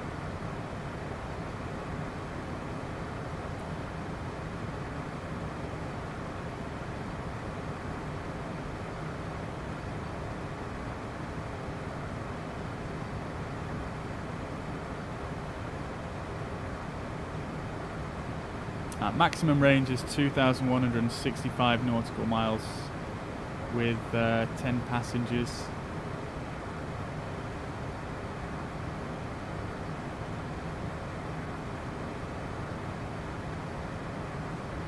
Brilliant. How much? Sign me up.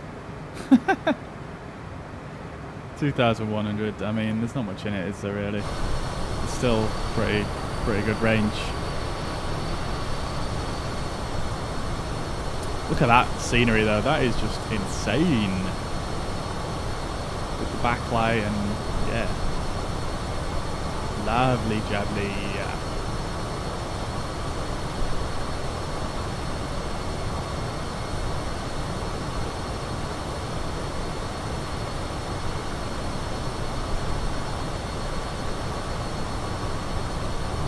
The sun coming through the windows there. Hang on, let's see if I can get a screenshot of that.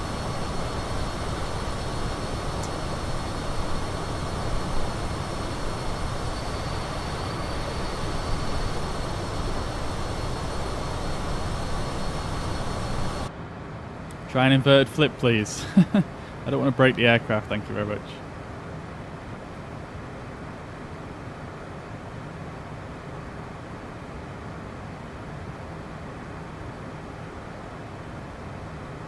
Anyone know a guess on what it would cost in fuel for a full tank? Not sure actually. That's a good question. Holy crap, we're getting some serious. That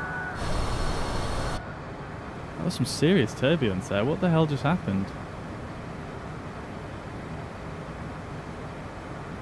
Seatbelts. May I have your attention, please? At this time, please comply with the illuminated seatbelt and no smoking signs. Thank you.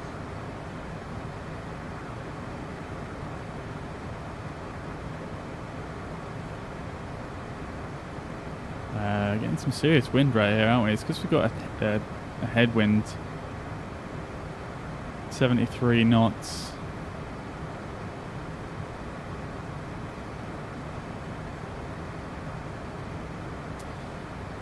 Well, let's see if we can work it out, Matthew. So let's see how much fuel we've got in at the moment. So you've got, let's say, 2,600 litres of fuel. Now, obviously, aircrafts use different type of fuel to your average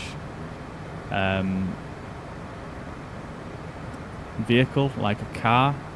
I believe they use kerosene and not petroleum. So, I mean, if we worked it out for just normal petrol, for example, so I don't know, how much is a litre of fuel at the moment? It's about, what, like £1.40 for a litre. So if we times that by 2,600, it would be £3,640 to fill that with petroleum.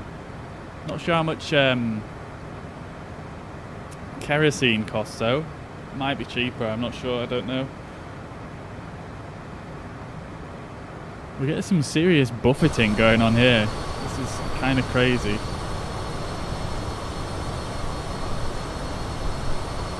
Absolutely stunning scenes though, I can't get enough of it.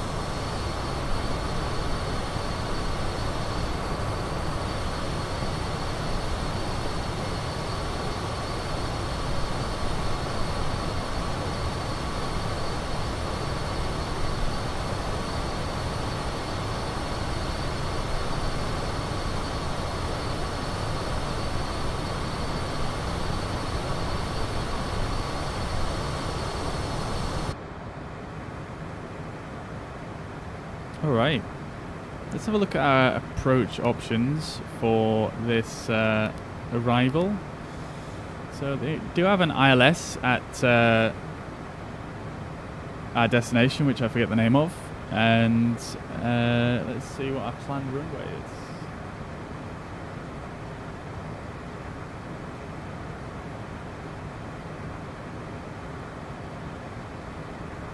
Planned runway is actually 10 left, so we might be doing the RNAV approach again.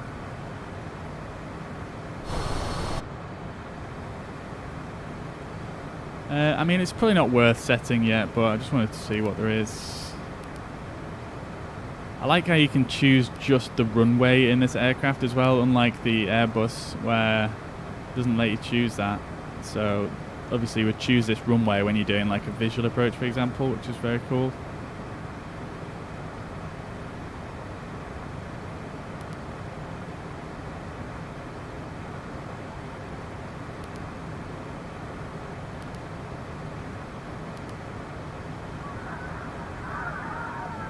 Oh, the passengers don't like the turbulence, do they?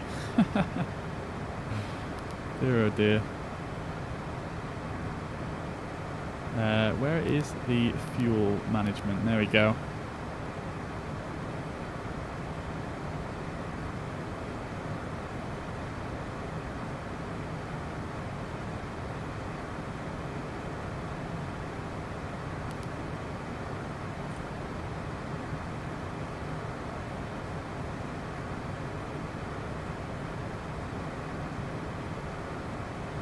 Okay, here we go. So we've got Flying Stew with the figures for the jet fuel.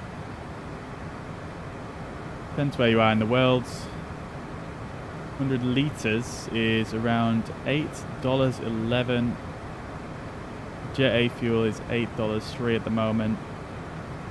Fuel weighs about £6 per gallon.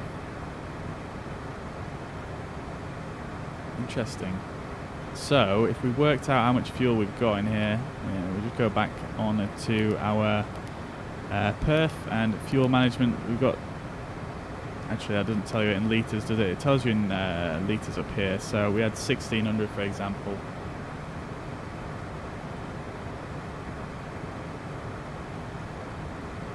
So 100 litres is $8.11.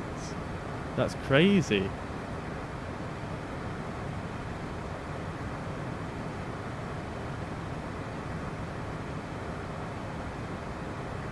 Oh, low lead fuel. Okay, my bad.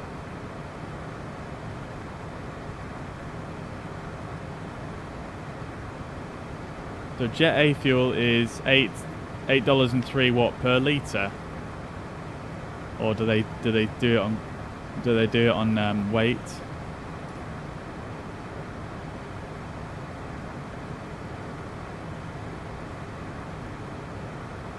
Got you. I know they have Jet A and Jet B, so is low lead fuel, what is that, Jet B?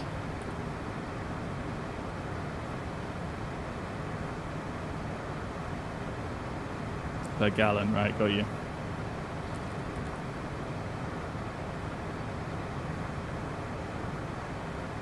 How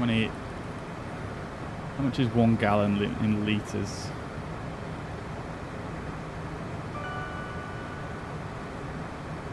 It's 4 litres.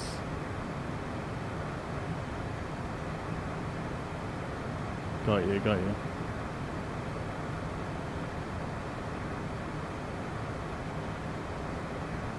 But it's $8.03 per gallon. That's so cheap, I feel like. Well, it might not be cheap in the grand scheme of things, but if you compare it to a normal car or whatever, it seems quite cheap. Let's see. So if we do...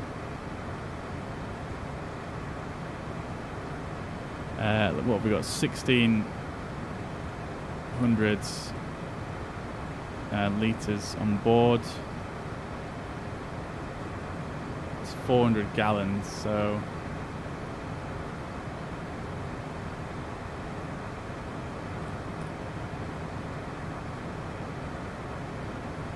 Okay, so it still actually works out quite similar, doesn't it? That's 3,212 pounds approximately, if I've calculated correctly. Oh, okay, I guess my maths is totally wrong. I can't deal with gallons, man.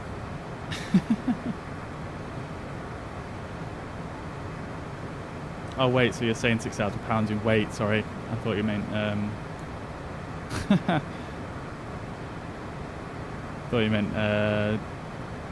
British pounds. But yeah, this actually seems to work out quite similar. I mean, provided my calculations are correct, similar to filling up your car, I guess.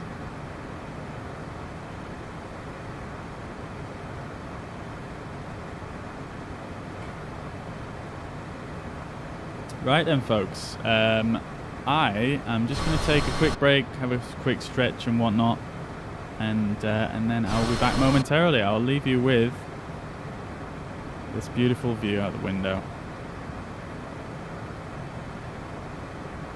Alright, I will be a couple of minutes.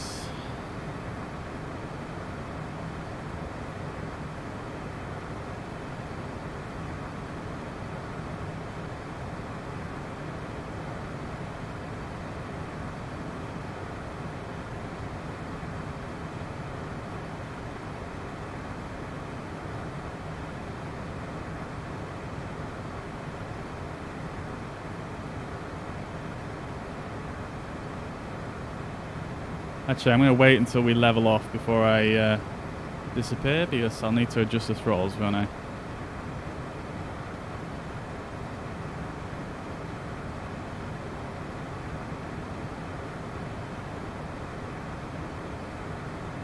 Got you. Makes sense.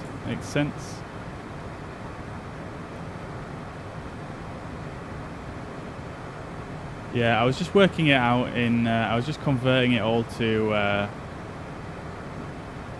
litres, because then I can compare it to I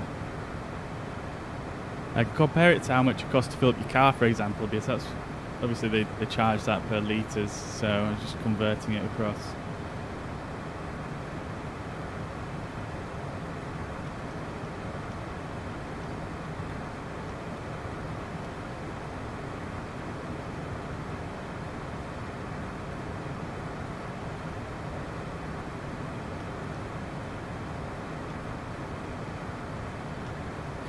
All right, so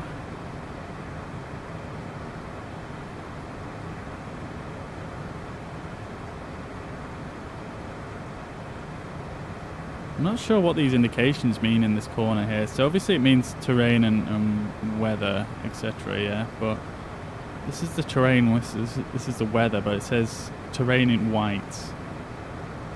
So terrain, weather. Oh, okay. So it's showing me something to do with probably the radar angle or range or something. Gotcha. So the blue is selected. Got it. What we can do as well while we are coming up, we can altitude. All right, there we go. So we're about to level off.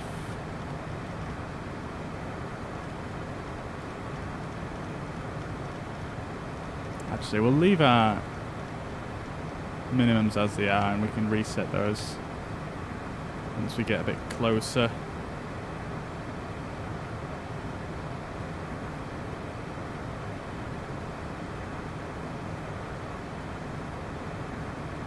Alright, so approaching our level off for our cruise.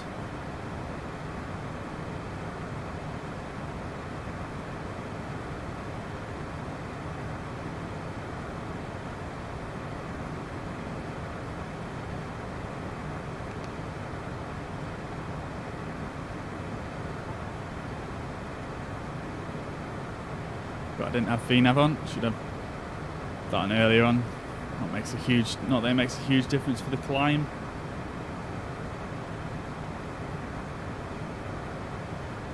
Alright, are we going to reach 320 or not? I'm going to give it a little bit more power just to get up there.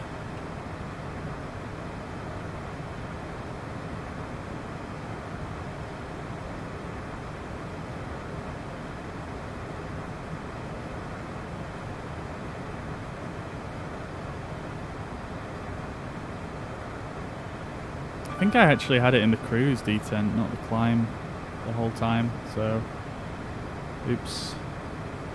We're still hitting 240 knots though, although I guess that's probably why we had such a low climb rate. Okay, it makes sense now.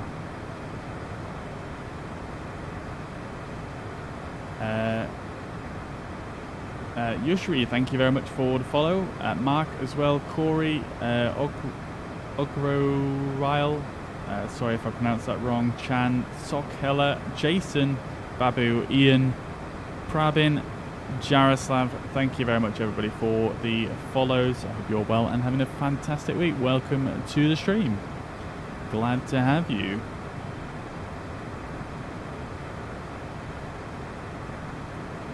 Okie dokie, so let's set this back to the cruise detent or somewhere in that vicinity.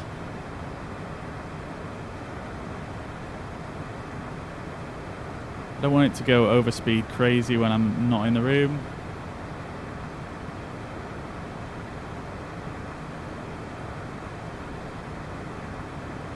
We also want a little bit of a headroom because we've got quite a bit of turbulence here.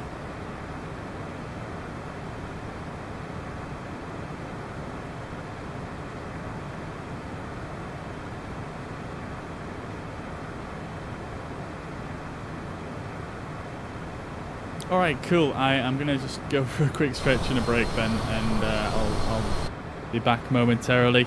Let me know if the aircraft falls out of the sky. Alright, I'll be back.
All right, okay.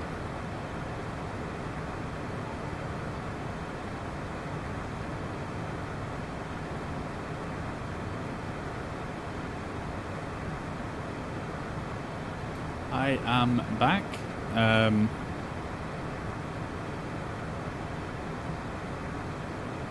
There we go. One button.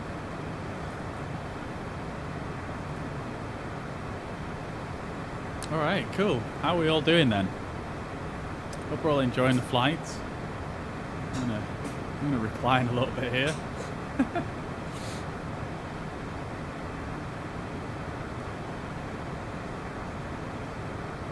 Oh, right.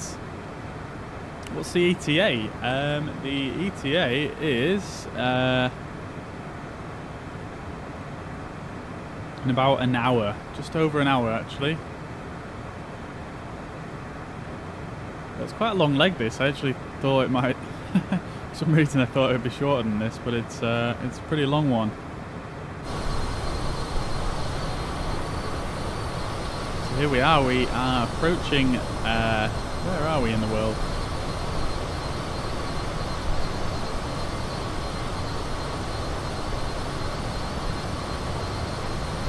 Let's have a look. At what point will I talk to ATC? It depends really if there's a controller on in the area. So at the moment there isn't anyone on close by, but we might approach. Let's have a look on the map.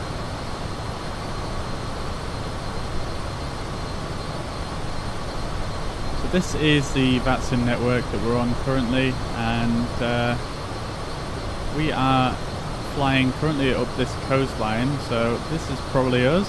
It is indeed. That's us, and we're going to be flying up to Klagenfurt up here.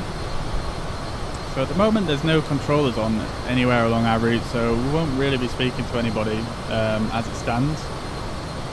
But hopefully someone logs on. I mean, there's quite a few popular airports in this vicinity. And it's getting towards the evening time now, so I imagine someone might log on at some point soon. Obviously this is oh, hang on, there we go. So yeah, this is Austria right here, so there's a couple of popular airports in Austria, namely Innsbruck and Vienna, so hopefully someone will log on at some point.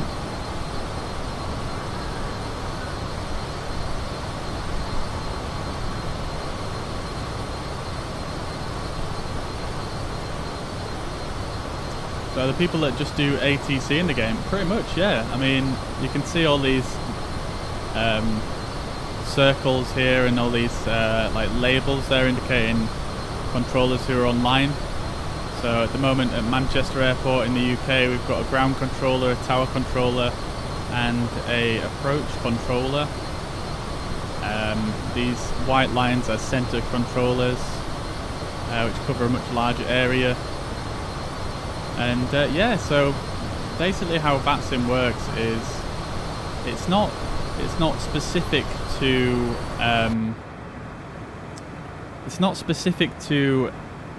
a specific simulator, for example, Microsoft Flight Simulator. It is it just works across all simulators. So other people that you see on the map there, they might not be flying Microsoft Flight Simulator, they might be flying a different simulator. And how it works is you launch a client. So this is the VATSIM client, and you can see all the controllers in range here, and yeah, you can see all the controllers in range and a few text messages that have passed through. And how this works is this is an external client. You connect to this using your account for VATSIM, and this connects then to your simulator. And what it does is it actually injects models of all the other aircraft that are flying on that map I just showed you. It actually injects those models into the simulator, so I'll be able to see all the other planes regardless of what simulator they're on, and they will all be sort of controlled as if they're all part of one world, if you like. So regardless of what simulator they're on, they all get controlled by the same controllers. So that's essentially how it works. If you imagine, it's basically this plane I'm in right now is connected to this client, and this client is connected to sort of the rest of the world, if you like, and everybody gets controlled together. And yeah, that's how it works essentially. And if you want to do it, you just need to sign up to VATSIM. And if you just Google VATSIM, then you should find it fairly easy. It's the biggest ATC network, really, I believe. And yeah, you can be an ATC. Yeah, obviously you get a totally different interface. VATSIM will provide a specific ATC client that you use, and you'll be able to see all the other aircraft, much like that map I just showed you.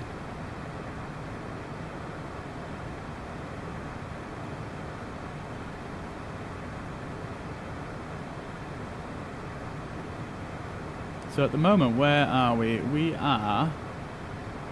So this below us is Montenegro.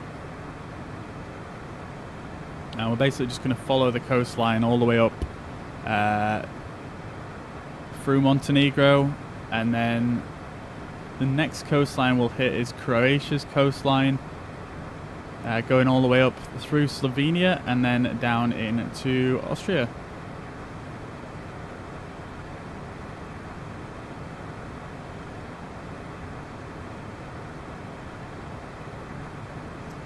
Yes, I am saying, yeah, VATSIM. I'll type it in the chat.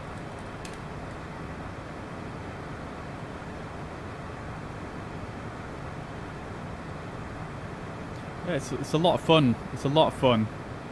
I mean, I pre-planned the routes we're doing today, so I didn't really want to just change all my routing based on what controllers were online. But if I go back to the map here, at this time in the evening, there's generally quite a lot of controllers on. It's quite good. So bring up the ATC. Yeah, especially around the UK and northern, sort of central Europe, generally it gets quite busy. As you can see, down here in London, you've got a lot of aircraft. You've got all these aircraft you can see parked on the ground at Heathrow. A couple of controllers on at Heathrow, and then Gatwick is also a very popular one. Quite a few aircraft logged on there as well. And then likewise, you know, across the UK, it's quite popular in the UK. I tend to see a lot of people logged on at Keflavik in Iceland as well. Germany is also another quite a popular one. Another thing to look for is if you go on to,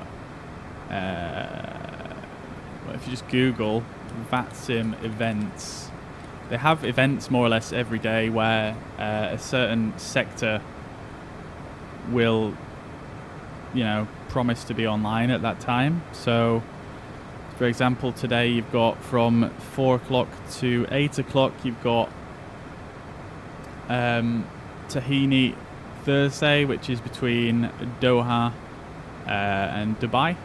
So if we go on back to the map here, we'll probably see, if we come on down to Qatar and Dubai, you can see here you've got controllers covering this whole area here and lots of people flying between the two airports. That's just one example. Then let's see what else we've got. There isn't actually any other events live at the moment. They start a little bit later on this evening. But yeah, that's basically how it works. And then tomorrow you've got Friday Night Live between 1 o'clock, 1:30 and 5:30, which is going to be in India. Then you've got South African one, Cyprus. And yeah, that's basically how it works. You sometimes get it where they do like a sky bridge, so to speak, or a shuttle like this, where they'll pick 2 airports and then make sure there's full ATC coverage between the 2. Sometimes they'll even do like I think they did a across the Atlantic event earlier on this year as well, where they have full ATC coverage all the way across the Atlantic Ocean, from like the East Coast in the US to Europe. But as you can see, there's absolutely tons and tons of events. There's lots of events that happen every week as well. So yeah, that's it. I think on Wednesday they have Midweek Madness as well. Can't really see it.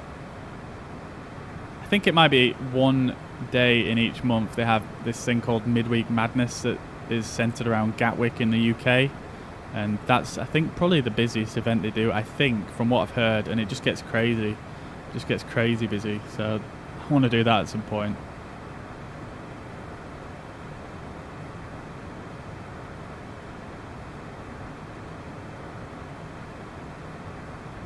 "20 minutes away from East Midlands Airport." Nice.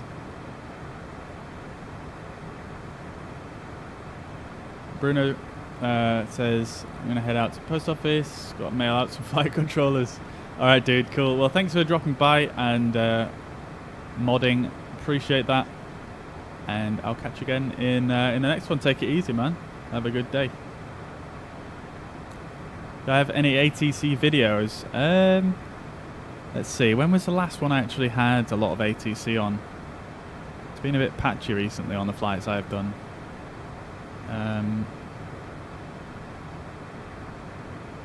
Let's have a look, see if we can find one. If we go into my YouTube real quick.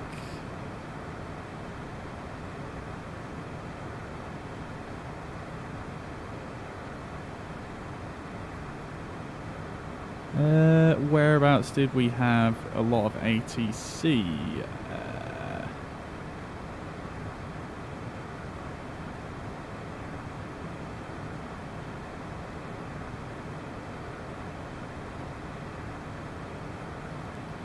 I think we had ATC on this one, maybe. Let's see.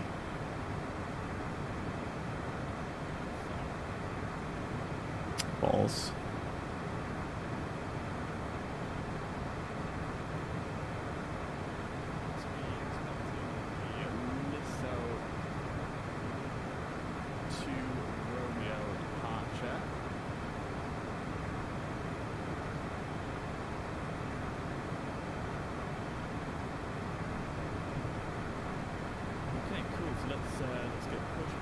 The audio is very quiet, but I think if you look at this video, it's called, well, it's got this thumbnail, Manchester, Colombon, München, winging it Kappa.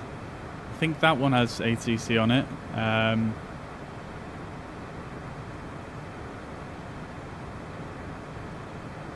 feel like I'm missing some videos here, so I might have to go through and sort this out, but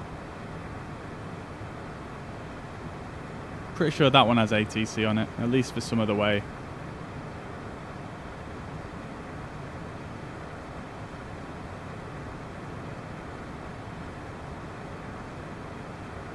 I think if you scroll down on my Facebook as well, there's a video I posted just to my Facebook. Let me see, actually.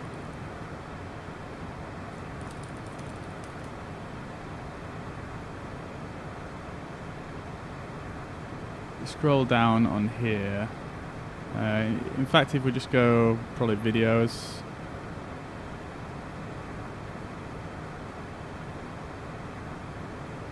This one right here, this was the first live ATC I ever did, actually, so it might not be the best example, but they have full ATC on that full trip there. I'll post it in the link. I'll post it in the chat, sorry, if you want to check it out. Did that actually post?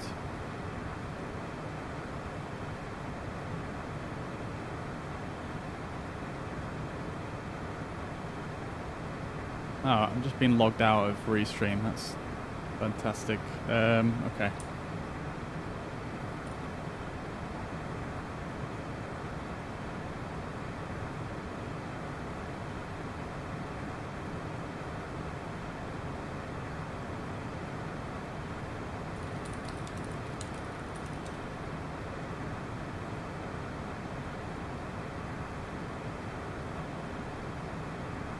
Alright, let's try that again. There we go, that link there. So that is actually the first time I ever did live ATC, so it might not be super great, but kind of gives you a feel, and it's a fairly short video.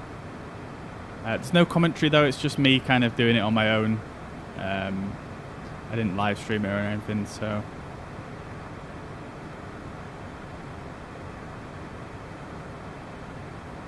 will I ever stream an event? Yeah, for sure, man. 100%. I just need to see if I can get it to align with my schedule. On Sunday, we might be able to catch one of the events. I actually planned to do that last Sunday, just gone, but unfortunately, I was feeling a bit ill, so I didn't do it in the end.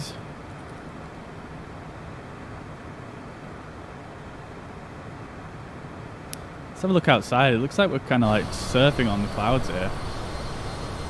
Yeah, we kind of are.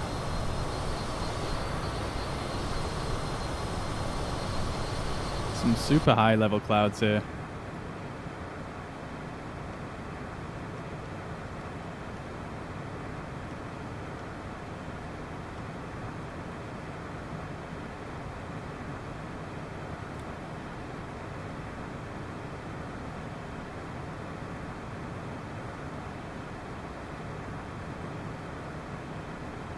Frame rate's chugging now. I'm not sure what I've just done.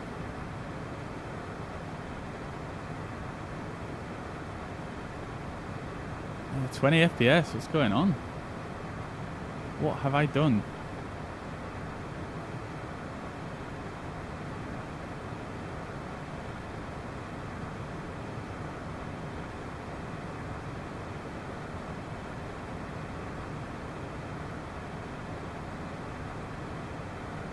Anyway, let's have a look, see what's on Sunday. So on Sunday we've got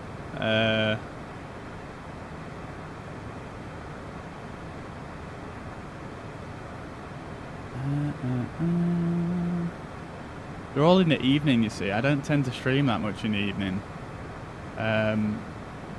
Maybe I'll do an evening stream this week. Mix it up a bit.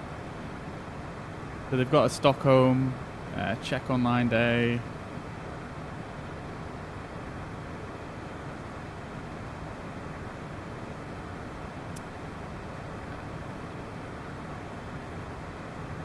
There's a Caribbean one. That might be good. Northwest Germany. Southwest Florida.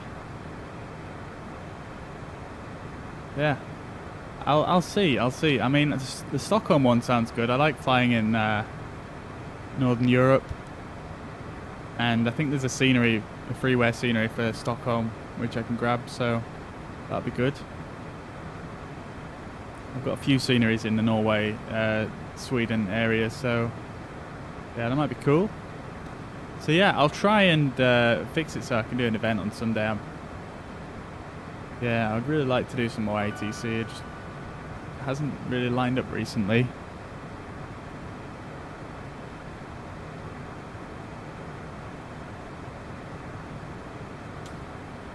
Tom B says, hi, is top of descent working? Yes, in this aircraft, yeah, it does work, yeah. Yes, this aircraft has fully working VNAV, so yeah, it works beautifully.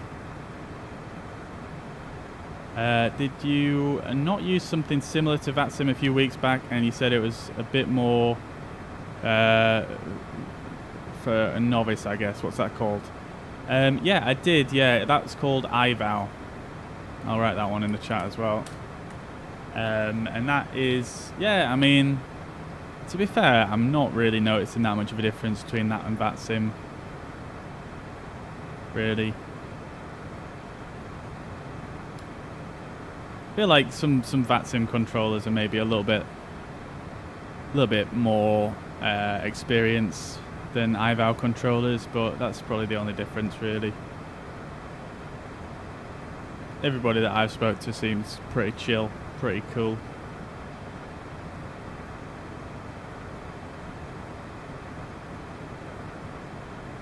But yeah, I'd love to do Gatwick Midweek Madness at Mariner. Sounds like fun. Sounds wild. I think I'm going to do it in this aircraft, probably. next time. But yeah, Tom B, this mod, I don't know if you've used it at all, but it's just amazing. It's working so well. Let's see what our passengers are saying. They're not feeling too satisfied because we keep getting bumped about by this turbulence. Maybe if we serve them some drinks while the seatbelt's on. Because I've kept the seatbelt sign on for nearly the whole journey so far because we keep getting bumped about. Can I DM you to get all the free downloads for mods? Yeah, by all means, DM me and just put a list in there of what I've said that you want, because I'll probably forget. So yeah, if you just drop me a message, and yeah, happy to try and hook you up. Wow. Okay, I don't know what just happened there, but we just gained like 20 knots.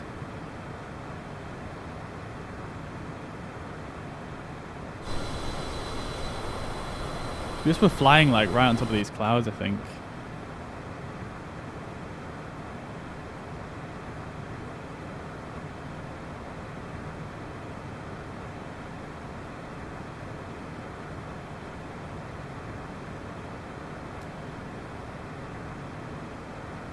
Yeah, Mariner, that'd be sweet, man. Do it, do it, do it. Sent you over some meat out to your email, dude. Totally forgot the other day. Hope it helps in some ways. It's more for decoding. Nice one. Yeah, I will check that out for sure.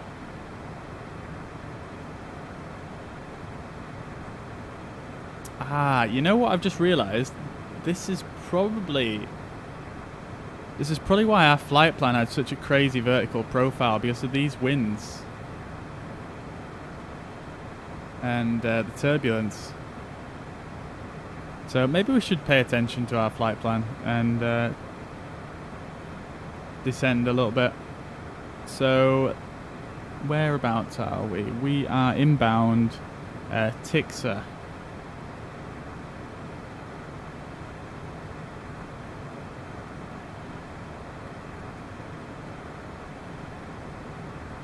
Let's see our legs page.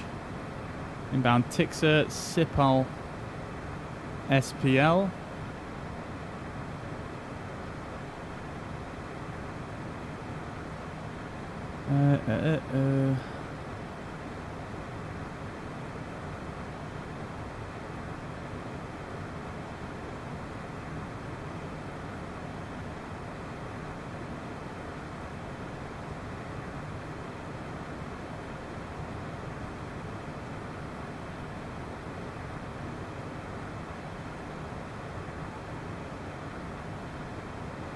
All right, let's descend. See if we can get out of this turbulent air.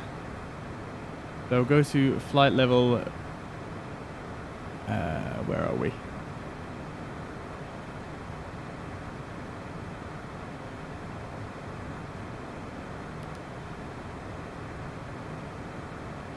Micro retro.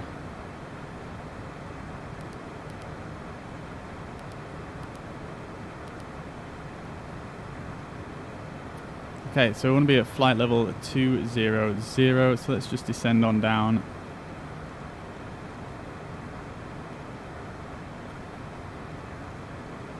And see if that makes a difference. Let's go for flight level change mode. And I'm going to wind the speed up a little bit, so that we descend nice and quick. We'll be going straight through these clouds here, so it should be pretty cool. Good evening, Matthew. Welcome to the chat. Hope you're doing well.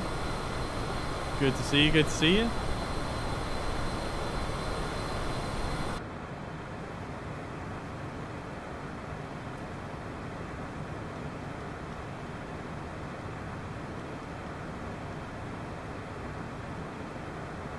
All right, so hopefully we can get out of this turbulent air here and take the seatbelt signs off for our passengers.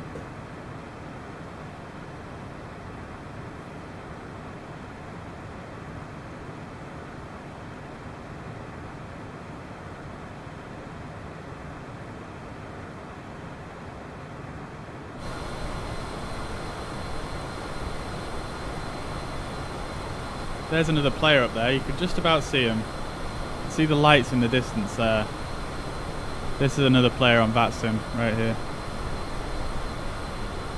If we just very quickly bring the map up, we can probably just work out who he is.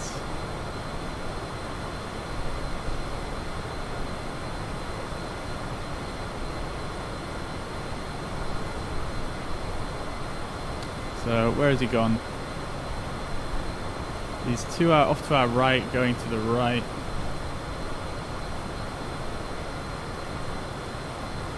So to give you an idea, that is probably this guy right here. So to give you an idea, this is us right here. That's probably them. And if we look to our left, we should be able to see some more aircraft.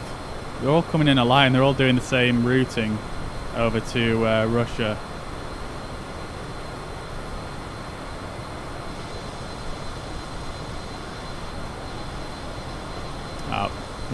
Oh no, he's still there.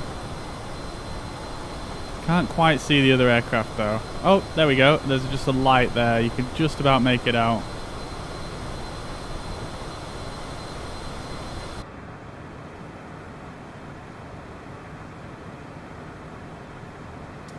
Oh no, you're fighting a virus, dude. Well, I hope you get better soon, man. Yeah, it doesn't sound like a particularly fun experience. So, yeah, I wish you all the best.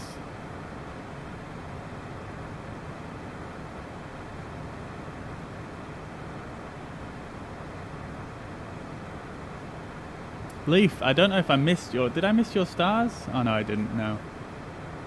I've missed some follows, though. Maurice, Abdul, and... I'm really sorry, I'm not even going to attempt to pronounce that name. But Ko, thank you very much for the follow. I appreciate that, and welcome to the stream. I hope you're well and having a fantastic week. Welcome.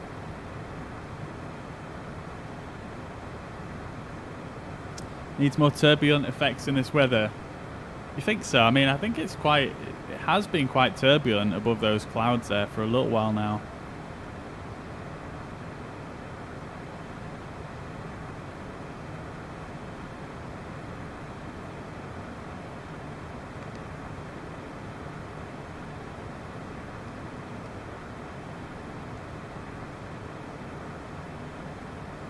We stopped descending for some reason.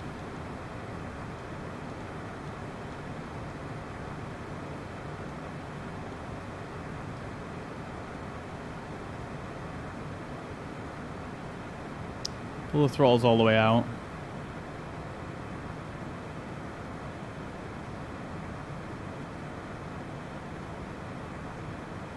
It's not because of VNAV, is it?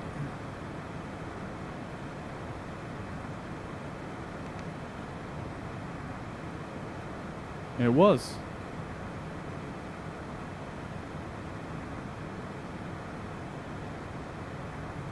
Alright, so we're going to descend on down to flight level 200. Hopefully it'll be a little bit calmer down there.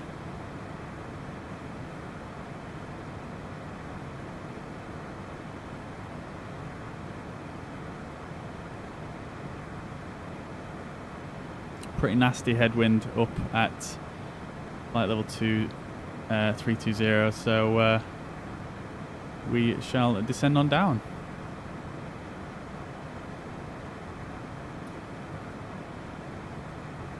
Yeah, I've just turned VNAV off. We don't really need it just to step down anyway, so it's not an issue. Probably should have announced that on VATSIM, to be fair. Although I don't know what traffic you would address. Yeah, I don't know actually.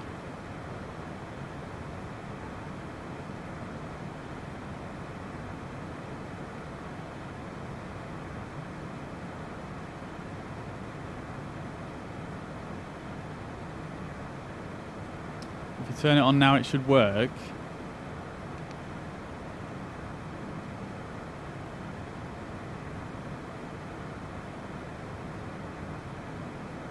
Got you. I mean, yeah. Cool. Cool. I've set 296 knots, but I guess it probably doesn't want to send me like a steeper angle than this. I'm not sure why it's doing that. The throttles are all the way back. Oh well. It's all good.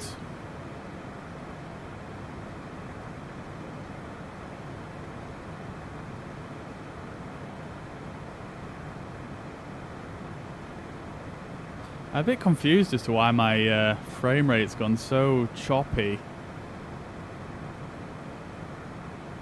It was perfect earlier.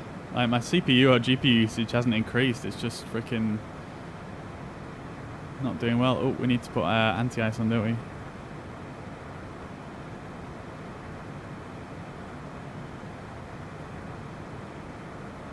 That was smart.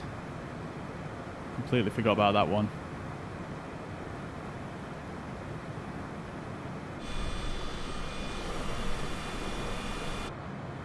Alright, that's a beautiful step down. We're actually completely engulfed by the clouds now.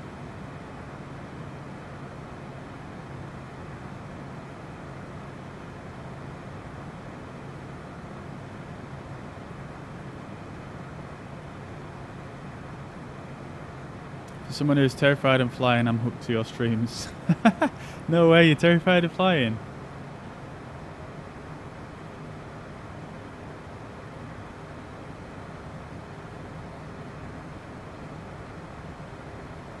Last flight from Heathrow to Milan suffered an engine problem in cruise. Oh no. Nearly rid of my seat from its bracket with the fear. Oh man. That doesn't sound like fun for someone who's terrified of flying. Landed safely, I must say. Flying virtually is the only way for me. Well, I'm glad you landed safely anyway. And yeah, I'm interested actually. What did they do? Whereabouts were you when you had the engine problem? Did you divert or did you carry on to Milan?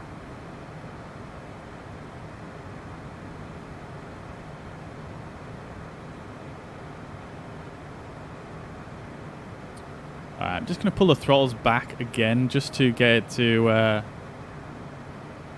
capture the altitude, and then we can continue on.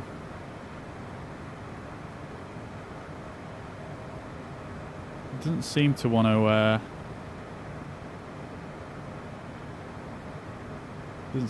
do it. Oh no.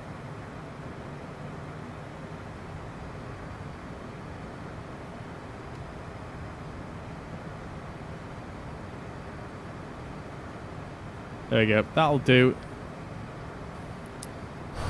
Not the greatest cruising level here, but it seems to be a bit. It seems to be a bit more relaxed on the turbulent side of things.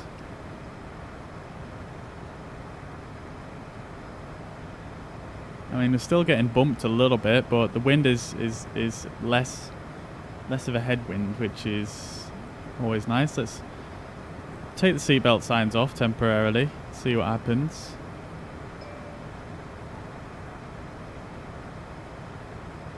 You hooked already? Can I DM you a few questions? Yeah, by all means, dude. Go for it.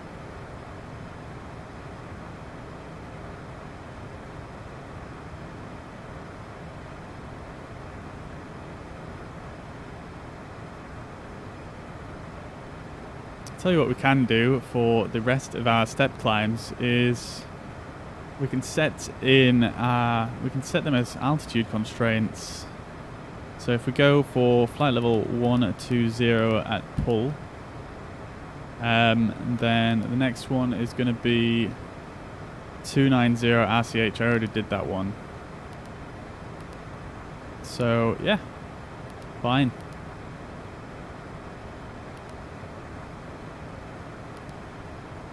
So hopefully what should happen then is it should give me a top of descent marker. I zoom out a little bit. I'm not seeing it.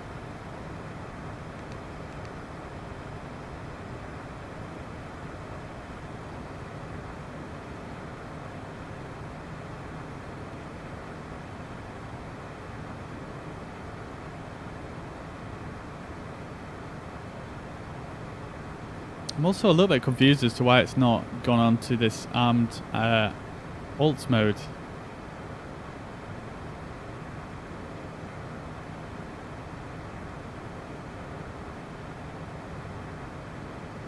I wonder if that's why it's not giving me a top of descent.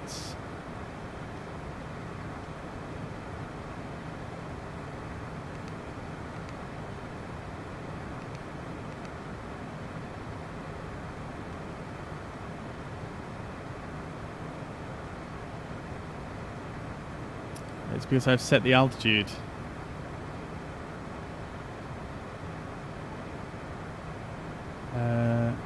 Lower the set altitude. Well, it usually gives you it still gives you a top of descent marker if you have if you're holding at an altitude. If you have VNav engaged and you're holding at an altitude, it will still give you a top of descent marker. This is going to tell you when next to start wheeling back. You know, this wheelbase, you don't normally fly with it at basically your descent altitude. That's why you have the constraints here, so that it can work out the vertical profile.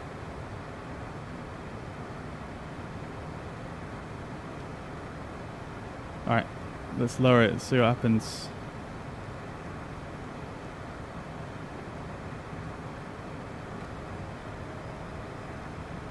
See, no top of descent.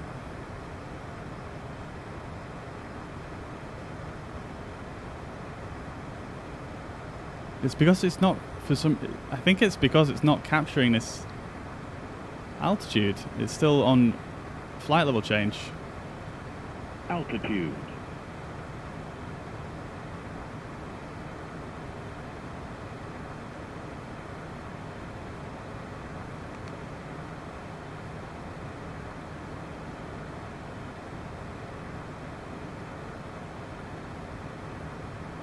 Because I need to descend now.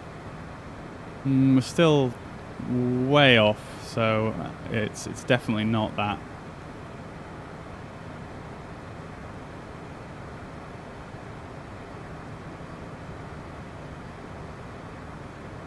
Let's see what happens when it levels off now. Because what happens when it levels off, flight level change should disengage once it levels off, and then it should go on to basically like what in an Airbus would be like Alt Star, so.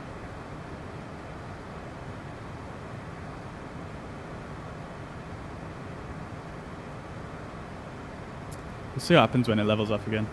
Chicken Fried Noodles, welcome back to the chat. Good to see you again. Hope you're doing well.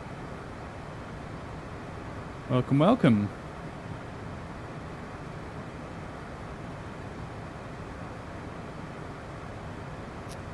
Tell you what I'm going to do is I'm going to just check what the enunciator means. Alt.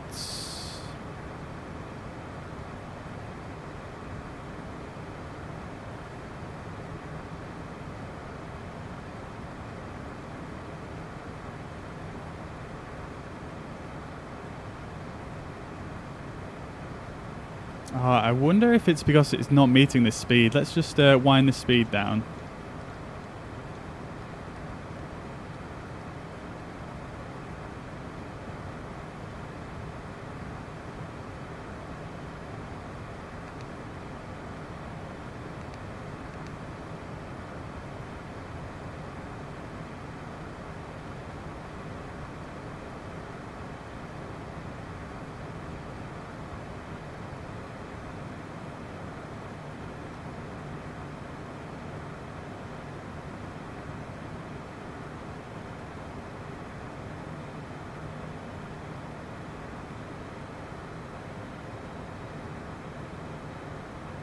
I'm doing very well, thank you. Chicken Fried Noodles.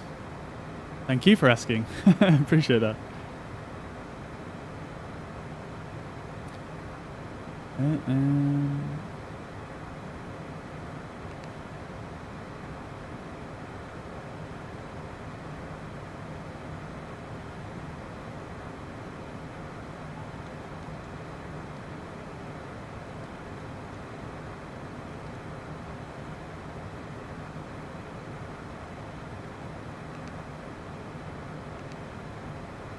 There we go. VALTS. It's captured it now.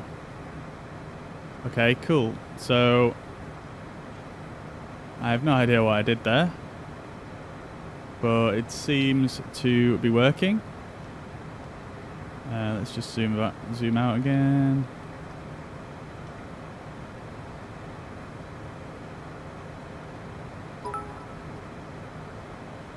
Yo, Leaf, thank you very much for the 100 stars. Absolute legend. Thank you very much. Very generous. Thank you, thank you, thank you. Anyone that will share some stars with Bobby has been an amazing host. I will give 100 more. Thank you very much. Absolute legend.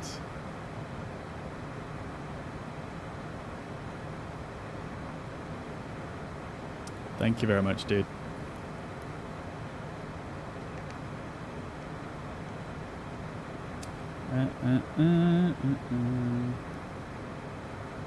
Tom, I'm not sure if your messages are just getting sent twice or not. I'm seeing the same thing a few times. I'm not sure if you sent them 2 times or not, or if you're trying to say that again. I can't tell. But we've already tried lowering the altitude, and we all saw that didn't change anything.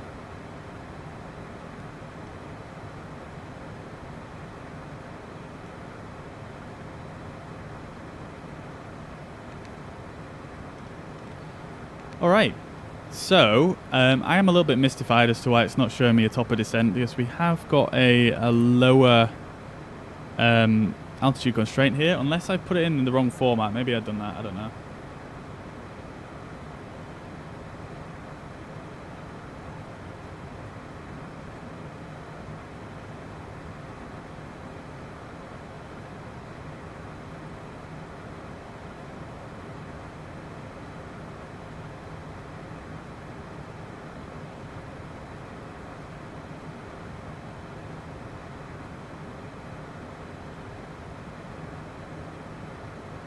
Flight level 120, that's what I put in last time, wasn't it?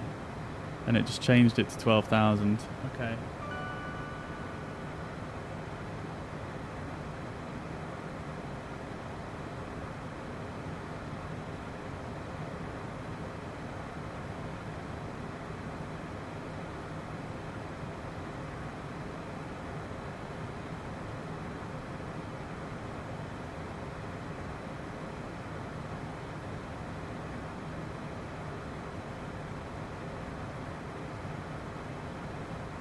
Interesting.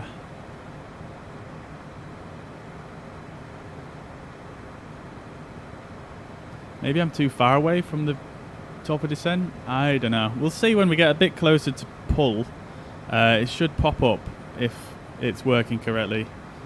We are on VNav, right? So it should be calculating a path for us. We've got LNav on and VALTS. So yeah, let's see what happens when we get a bit closer. Let's kick up the speed a little bit. We're chugging along here. Still absolutely, completely enveloped by clouds. Not much to see outside. Very dull and dreary. I think you guys could probably do with some better lighting in the back, couldn't you?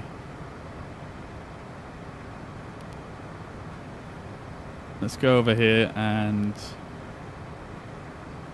crank up the lights a bit for you guys. There we go, that's a bit better. Beautiful.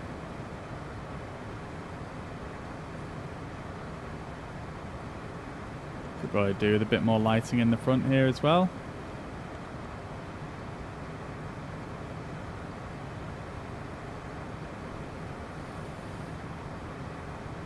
Alright. Sailing through a sea of clouds. Let's get some music on.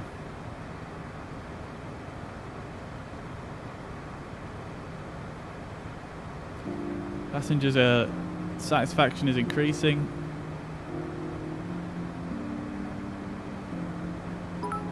Let's see what they're saying. Hey, Leaf, thank you very... sorry, Lack. There we go, Leaf. Totally agree. Great host. Dudes, you guys are too kind. Thank you very much. Oh, wait a minute. Oh, there's a slight break in the clouds there.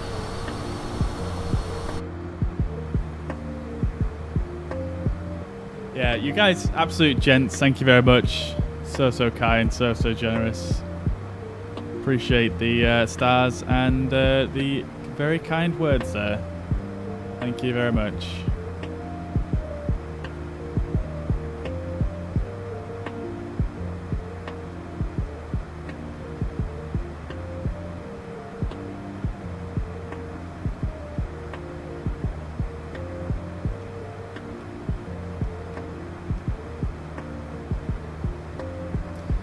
See then, so if we bring up our lower menu, I just want to see if it shows any different information. If we go to plan mode and advance through the numbers here, we zoom in.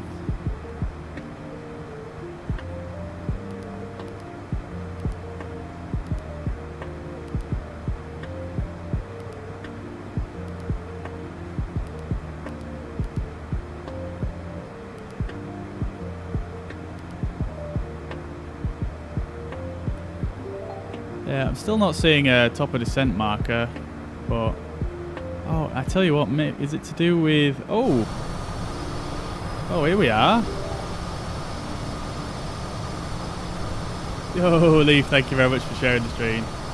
Thank you very much appreciated. Far too kind. Elizabeth, thank you very much for following, and David as well. Thank you very much for following. I hope you guys are well and having a fantastic week. Look at this, we're like right in sandwiched in between these clouds here. Oh, and we're overspeeding.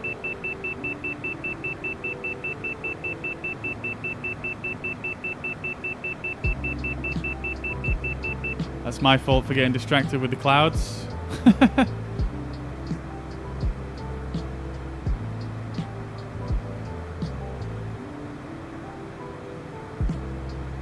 There we go. Yo, Wayne, good afternoon. I hope you're doing well. Welcome to the chat. I'm doing very well, thank you, mate. Yeah, how are you doing?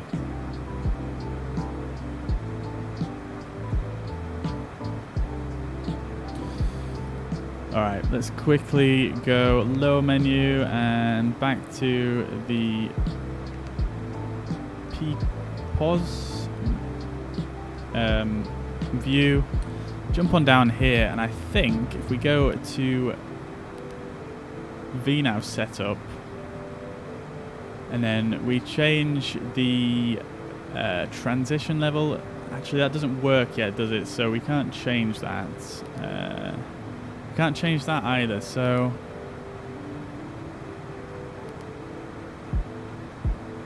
okay, so we've got the VNav waypoints in here, so that is what I would expect.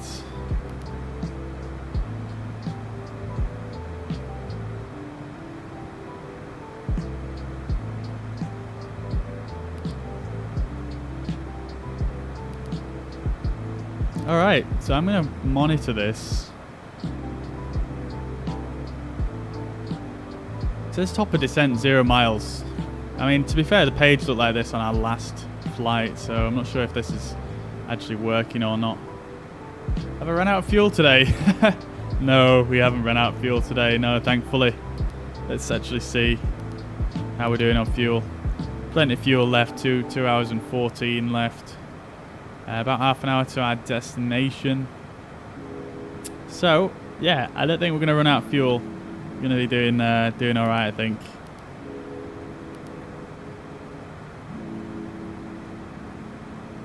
That doesn't work, do you? Current altitude times 3 plus 10. Yeah. That's what I tend to do, yeah, but because I'm using this working title mod, I'm just trying to sort of get my head around the VNav system and just make sure that I'm using it properly.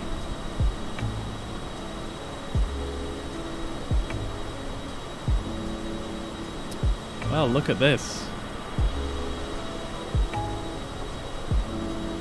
Love this reflection from the sun behind the clouds on the aircraft. Very cool. Sarah, thank you very much for the follow, as well as Alan. Thank you very much. Hope you guys are well and having a fantastic week. Welcome to the stream.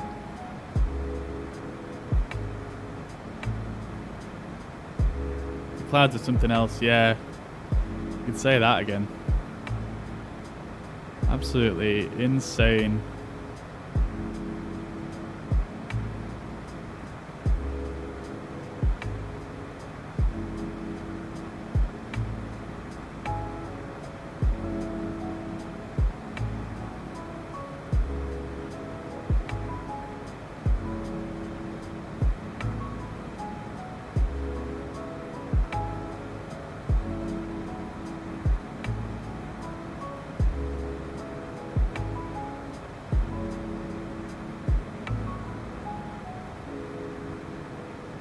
We are going very slowly though on this journey. We've had a headwind practically the whole way. It's very upsetting.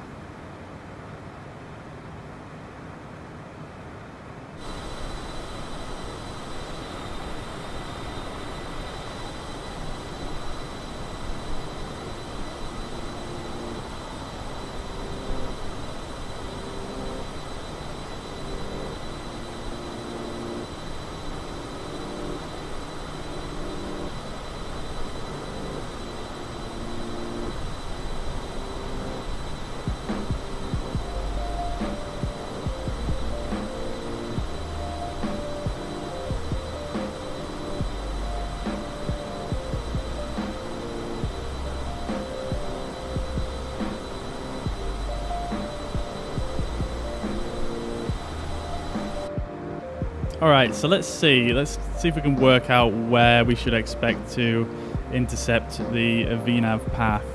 So we can, let's just turn this weather on real quick. Alright, cool. So we want to be at 12,000 feet at Pull, and Pull is 8 miles away from us. And we want to lose 8,000 feet, so 8, 16, 24. So we need about 24 miles roughly. So in about, in about 10 miles or so, we should expect to capture, we should expect to capture the VNAV path. So we'll see what happens. Wow, that looks like a legit message there, King Drew. What does your compass look like? Let's see. You mean, is there a compass? Is there even a compass in here?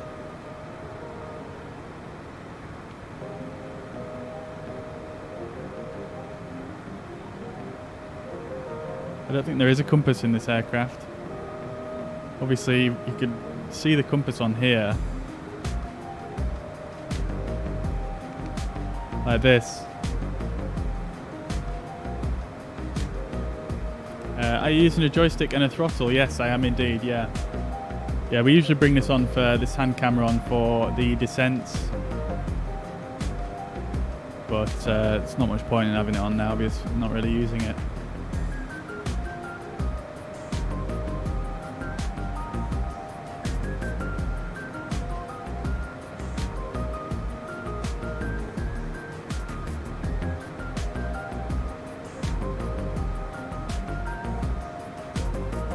You're thinking to get Microsoft Flight Simulator?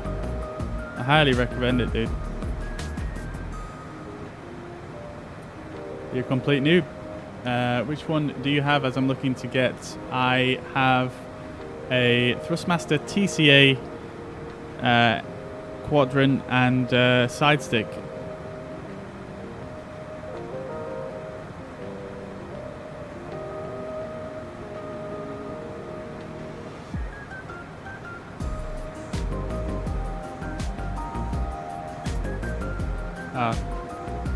Wait, do we have a mod in here? Did someone already get rid of that message? Can't even see it.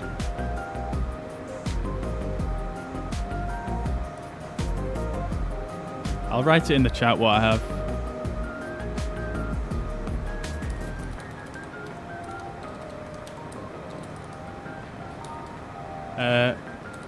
Actually, we can call it Officer Pack Airbus Edition. There you go. Do I have rudder pedals? I don't know. To be honest, you don't really use the rudder that much with flying the aircraft that I fly, so I haven't really been able to justify the expense.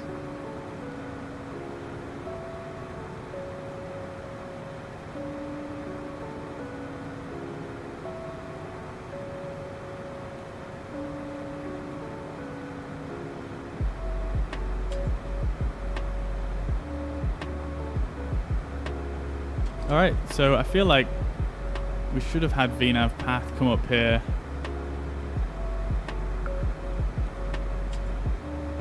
But we haven't, so let's just check the VNAV setup page. VNAV monitor, doesn't say anything interesting.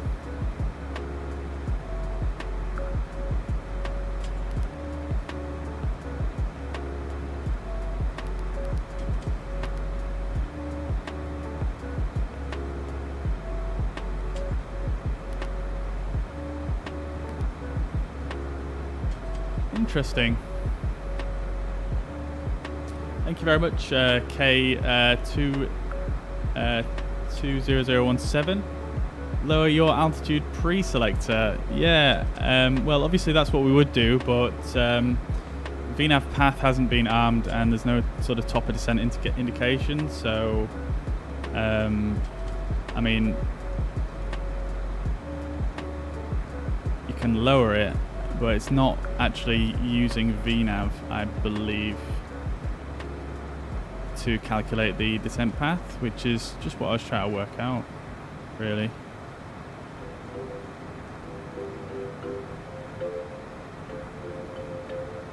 So I can lower it, and I can press flight level change, and it's going to use that, but as you can see here, it's not bringing up any of the vertical deviation indicator or the hang on, I just need to reduce throttle. It's also not bringing up the vertical speed advisory.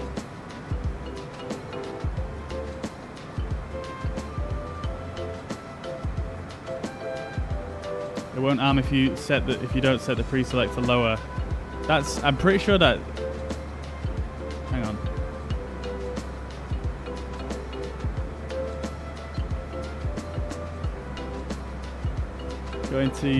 Going to the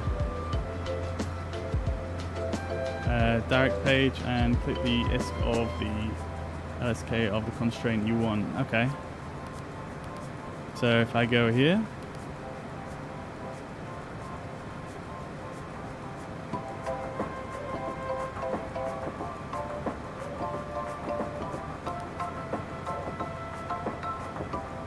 Like this.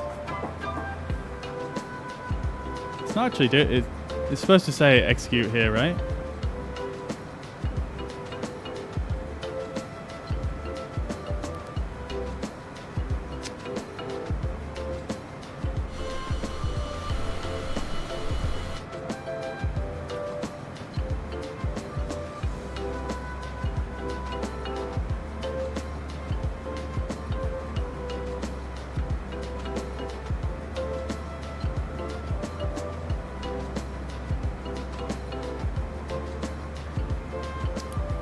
Sam, yeah, this has been a pretty long flight, yeah. We've had a headwind most of the way, so that's probably not helped.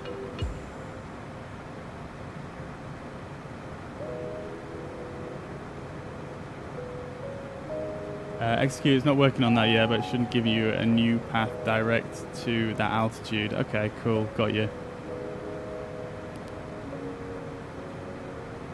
I was just... See, what confused me was that I set... So I've got sort of a step... I've got a really weird flight plan, actually. It's basically telling me to go down to this altitude and then back up again later on. And we had a few of the little step climbs and things like that. And what I was expecting to see is a top of descent and the VNAV path to come on.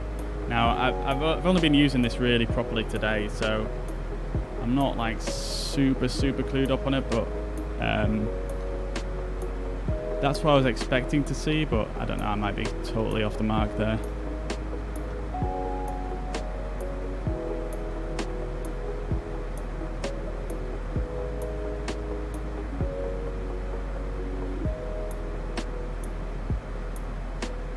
I'm probably not explaining it very well either.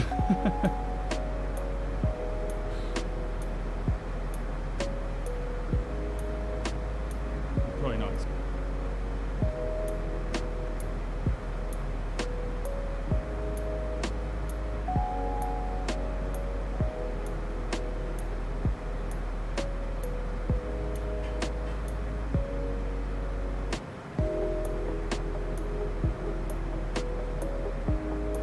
I do recognise your username though. Are you one of the devs for this mod, by any chance?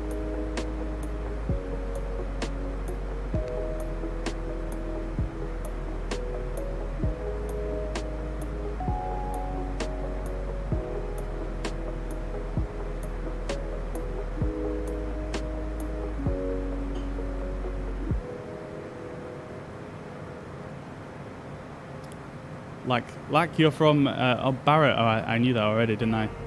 Yeah, I'm looking forward to them adding Barrett Airport actually in the next update.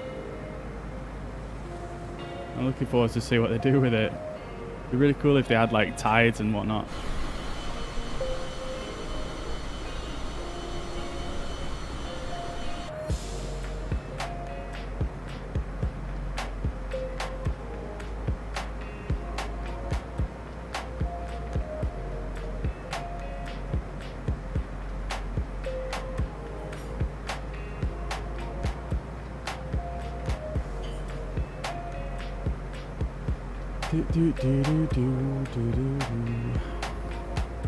Alright, so we're going to be cruising at 12,000 feet for a little while here, and then we've got another climb to make actually.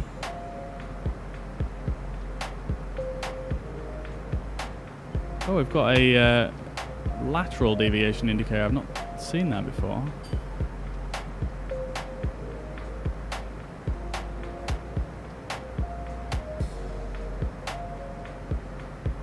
The only place it feels like you're ditching at sea when on approach. Yeah, I would quite like to fly into there, to be honest, just to see what it's like. It looks like a pretty crazy place for an airport.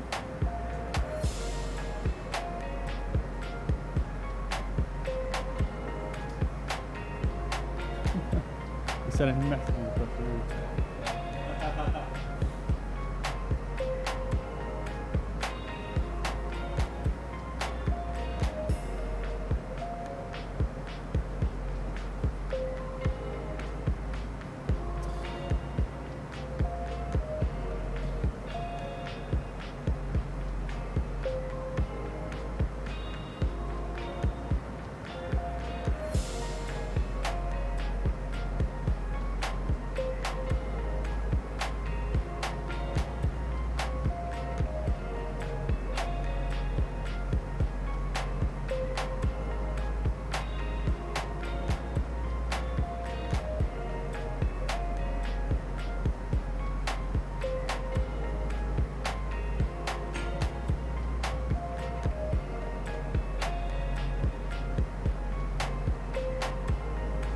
Alright, I think we actually just had one of the devs for Working Title pop into the stream on YouTube.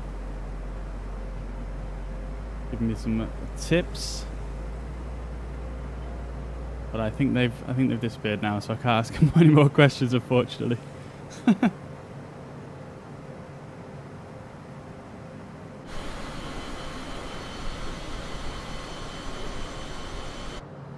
Right.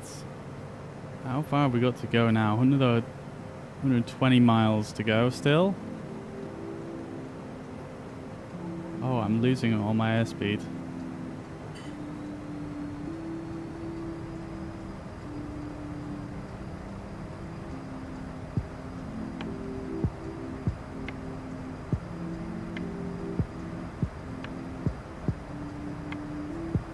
Something's going on with my chat. It keeps repeating the same stuff off YouTube.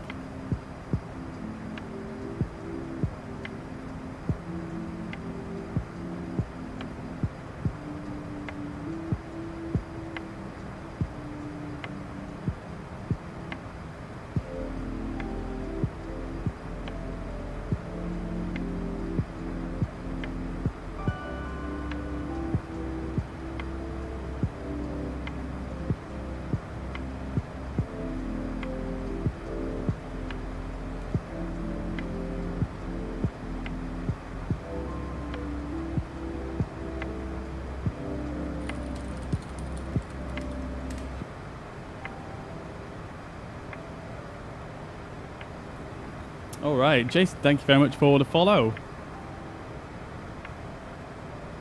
Hope you're well and having a fantastic week.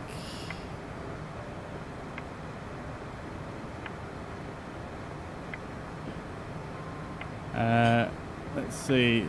I feel like some messages are they're all getting lost in all this YouTube. These messages that just keep repeating. New PC coming on Tuesday. May have one or two setup questions if that's okay. Yeah, mate. Fire away when you're ready. When you've got it. By all means. I'll help if I can.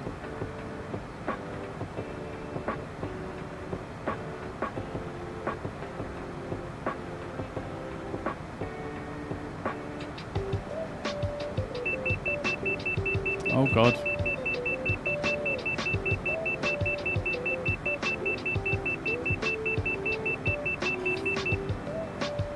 Ah, Leaf, you got a TCA as well. Nice, dude. What did you get? Did you get the officer pack or just a joystick or what did you get?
Right. Let's try this out then. So let's increase the altitude here.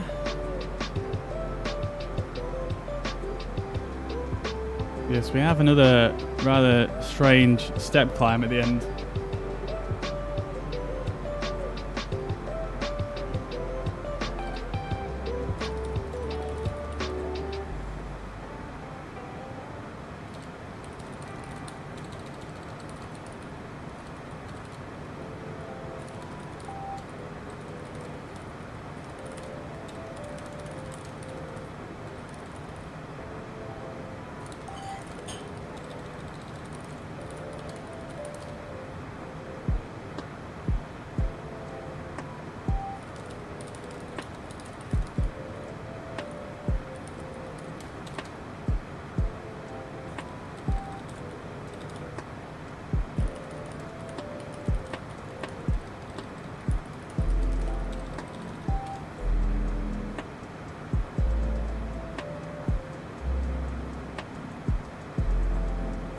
Right, let's try do this. Let's try do another one of these vertical and direct twos and see how it works. I've just God, these messages keep repeating, don't they? I'm not sure why.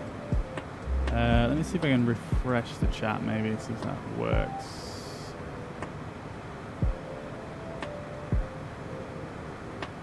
No, I can't see anywhere to refresh it.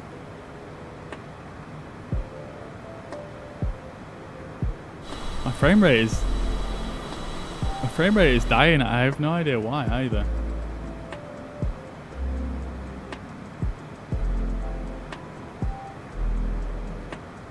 I'll just close VATSIM for a sec, see if it's anything to do with the aircraft they're injecting.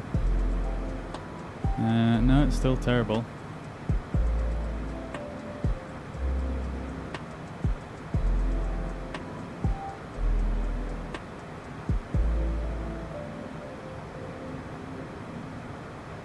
I really don't know why I'm getting such a choppy frame rate. Let's see if I can work it out. So limited by main thread and coherent duty draw.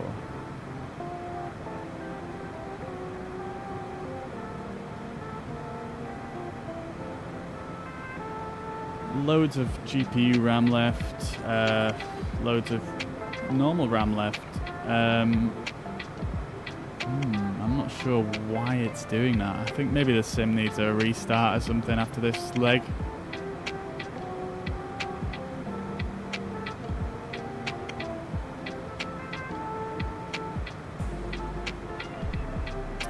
Because if I bring up my task manager,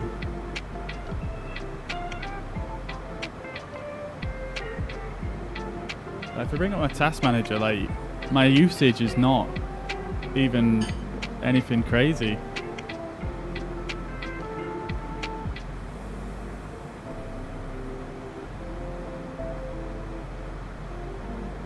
%, CPU, 30% GPU, so I have no idea what is going on with this frame rate right here. Bizarre. Let's see, do we have any controls on yet?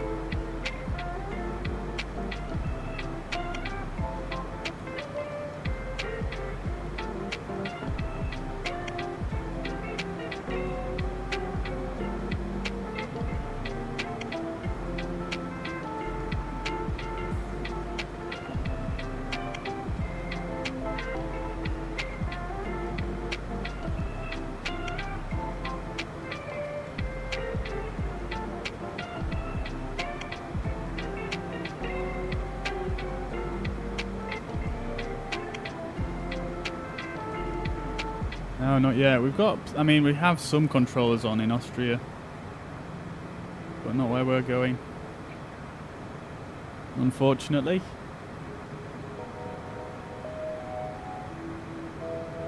Let's see what happens. We're going to make a turn back towards Italy after this leg, so maybe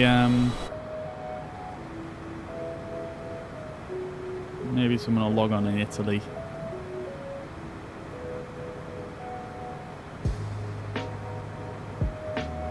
Alright, let's zoom out a little bit. Oh, we've not got far to go at all, do we? 82 miles. There's not much point in doing this climb, is there? It's just gonna make it more difficult for us to descend. We're getting out the headwind a little bit, which is nice. Alright, so we've not got far to descend when we do start descending. 12, 24, 36 plus 10. Actually, probably be plus, let's say plus 15 in this aircraft. 46, 51. So we need about 51 miles to descend. I'm going to keep that in the back of my mind because I have a feeling that the VNAV has given up on me, so might not be able to use that. Let's set up our approach as well. We'll get the meter for where we're going. I keep forgetting the name, but let's set it up. So we'll set up for winds are variable at 1 knot. So I mean, let's try the ILS. I've not tried an ILS in this yet. So let's try it. ILS 28 right. We don't actually have an arrival planned for here. So we'll just ignore that and just go for the approach, and we'll execute that. And it's put in. Oh, there we go. There's the top of the descent. Has appeared. Interesting. I wonder if it's because I needed to put in an approach. That's interesting.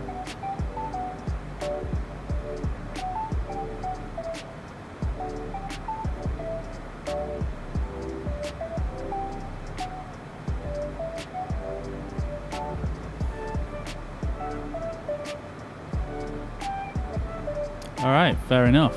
So, yeah, VNAV start doing what I would expect it to now. So, it's brought up this little circle here,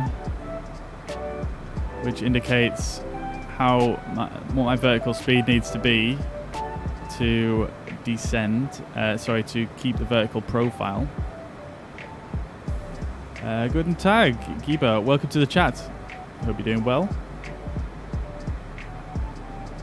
Let's lower the music a little bit as we're about to start our descent. Well, I say about to. Give it another 30 miles.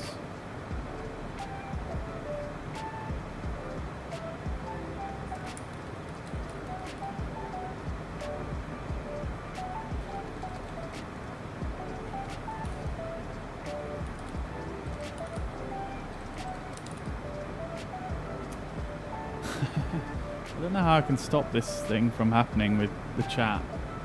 Let me see if I can.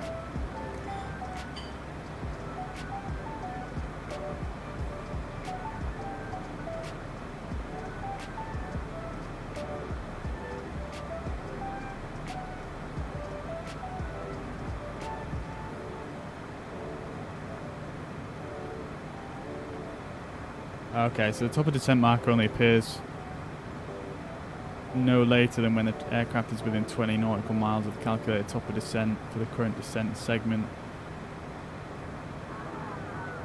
Alright, fair enough. We're getting some turbulence.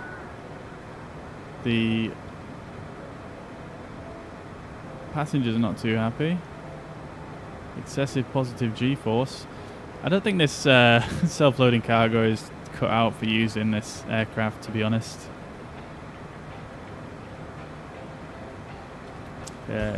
Yeah, they always seem to get extremely scared.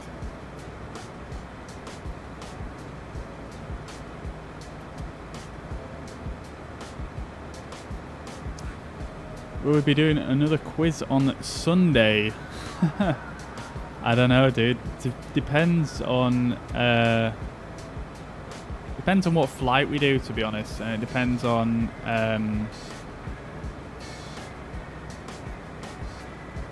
how much ATC is online. So thinking I might do one of the ATC events on Sunday, and if it's going to be really busy, I might not even have a chance to do a quiz. But it depends. We'll have to see, like I say, what flights I managed to come up with, how long they are, etc.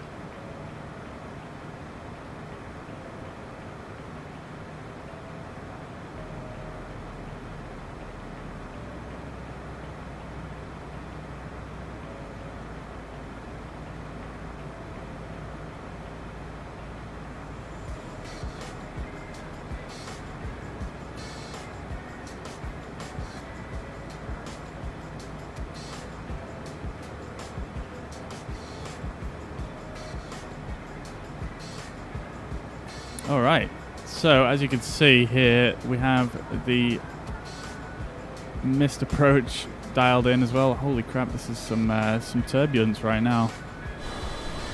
Oh, we're going right over some mountains, so that explains it. That's probably why the flight plan asked for a climb as well after the that last waypoint. Holy crap, this is crazy turbulence. Seatbelts on. I've never experienced turbulence like this before. And shoulder harness at this time. Thank you.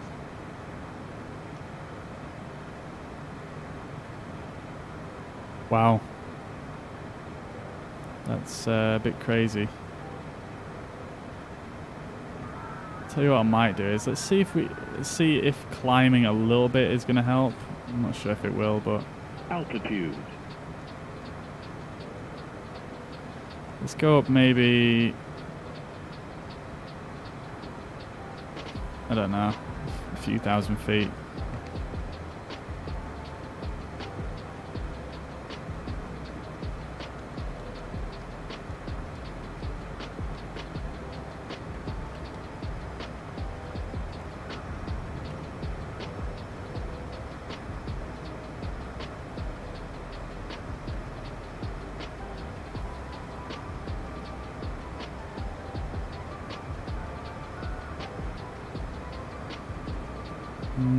I don't think it's really doing anything, is it?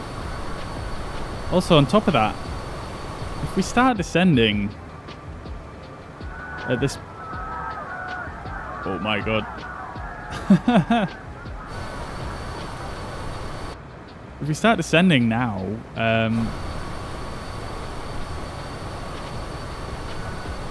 we're not going to clear the mountains, I don't think.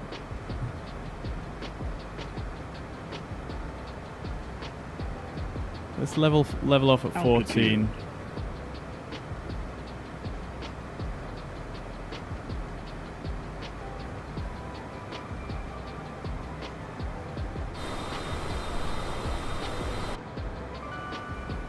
Right.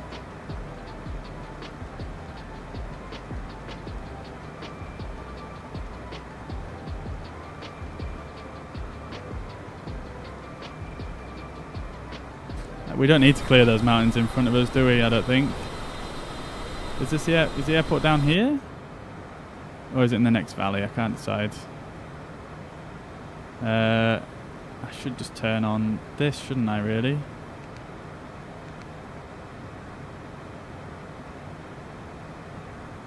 It's not really showing me that much.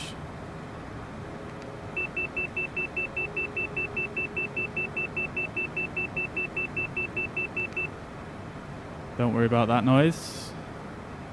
Which means we're going to get there quicker. Don't worry about it.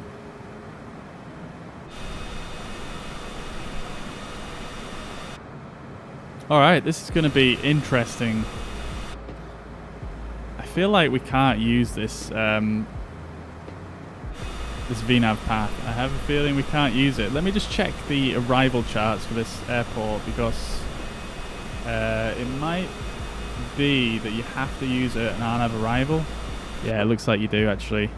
Okay, so let's go for Berta 1 Alpha real quick.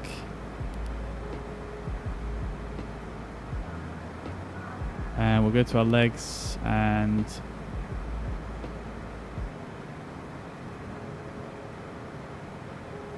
we want to go direct Berta. So if I put this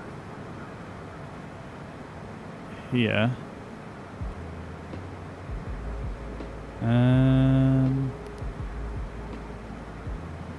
now I go like that, and then we want to be minimum 10,000 at Berta. So yep, okay, that's great. It's actually taken into account the altitude constraint.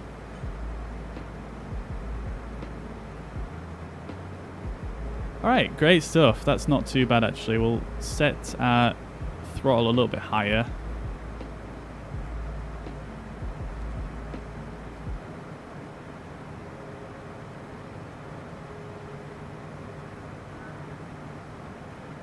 I bet some people are throwing up in the back. Holy.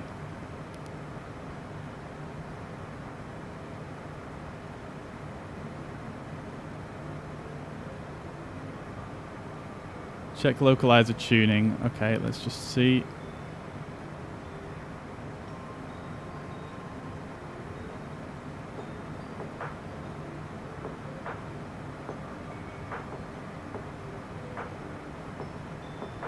Uh, 110.1. Ah, okay, yeah, we need that.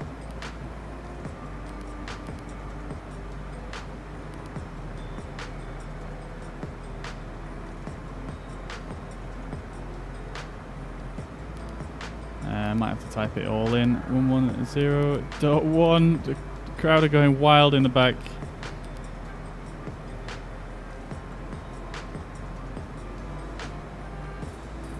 Alright, cool. So we've got localizer 1 tuned there. That's looking good. I believe in the new version of this aircraft, or in this mod should I say, it actually auto-tunes the ILS frequency when you get close. So that is pretty cool.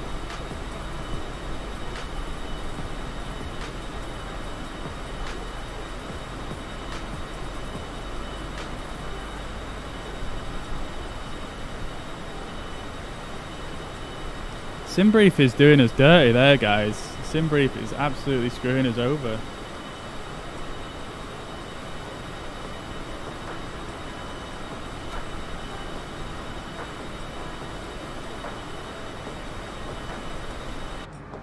Simbrief should have, I think it should have really given us an arrival for this one, because obviously we're coming into a high terrain area. This airport is located in a valley. It has an RNAV, specific RNAV arrival procedure. You can't just go direct to the localizer because it's not going to work out good for you. I'm just going to ignore the passengers in the back because, yeah, it's all good. So, I'm not 100% sure on what is going on here with the VNAV situation.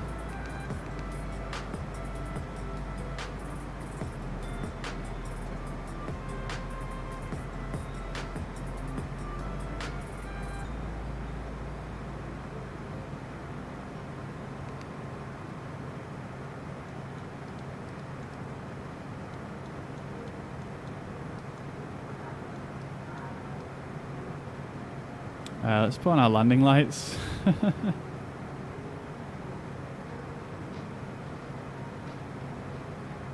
So we're descending down rather quickly here.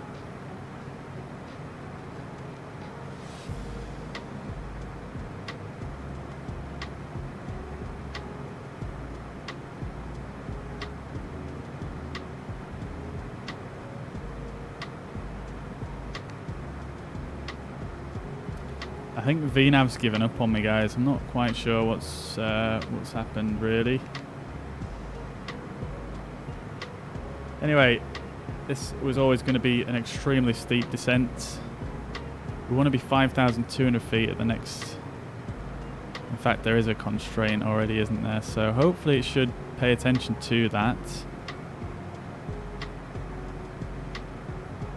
The constraint should actually be 5,200. So we're going to change that real quick.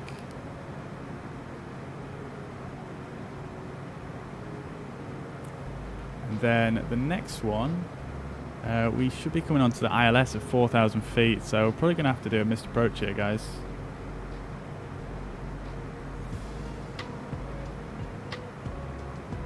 Let's just tune in the... excuse me. Let's tune in ADF for 313 and excuse me.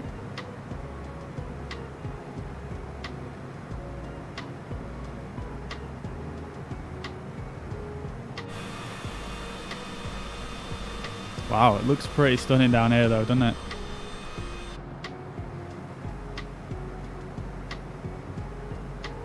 Yeah, so we're coming on to localizing now, but we seem to be far too high. I think there was some wrong altitude constraints in the flight plan. I didn't have time to resolve that. So let's deal with that. I'm not sure what this mock egg waypoint is actually. Is that right here? Oh, it is.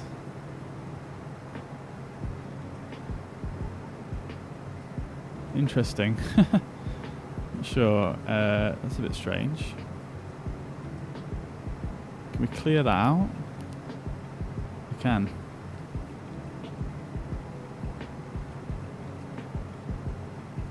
And then that should not have a constraint on it either, as far as I'm aware. Anyway, we're going to continue on here until we get to the missed approach point, and then we are going to go missed.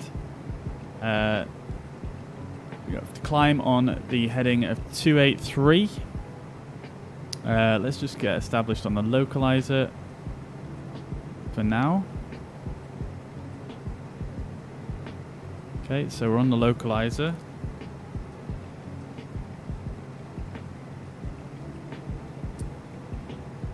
And we'll set our minimums for our next go around real quick.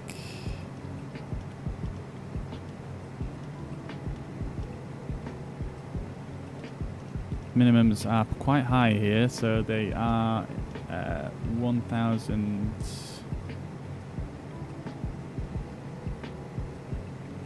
1,985.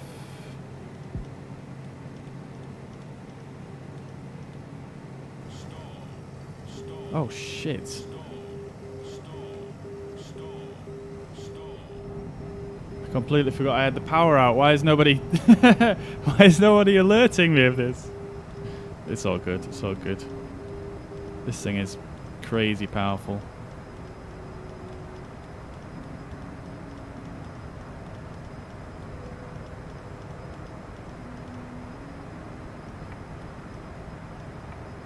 Right, there we go. Okay then, so let's initiate the go round.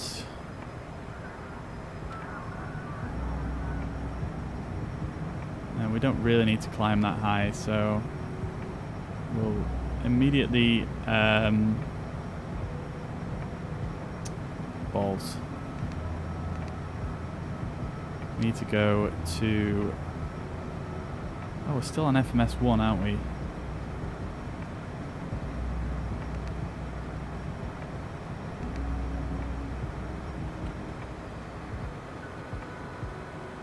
I don't know if this approach is set up correctly, you know. Very strange. Alright, let's go back to 10,000 feet.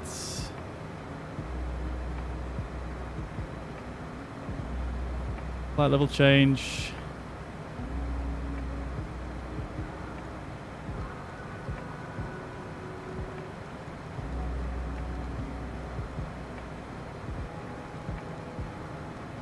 Altitude. Oh my god, this changes so quickly sometimes. 10,000 feet and heading mode. Let's swing us round to the right, sorry, to the left.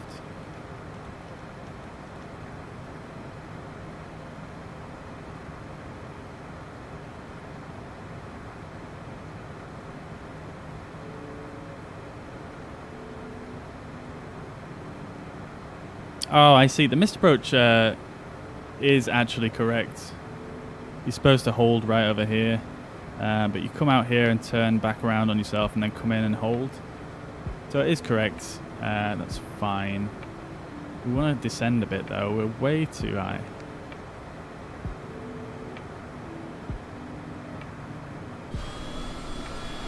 Let's just take in some of the scenery and just calm down for a minute.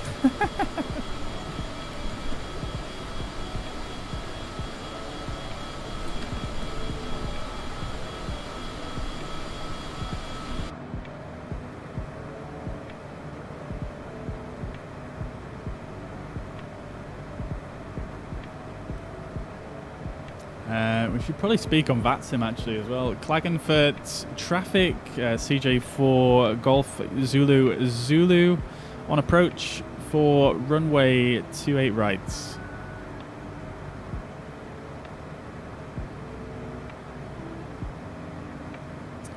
Alright, and then let's swing ourselves back in towards the airport.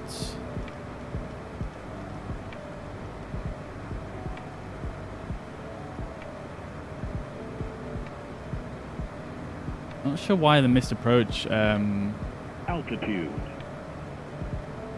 didn't activate there. That's a bit strange.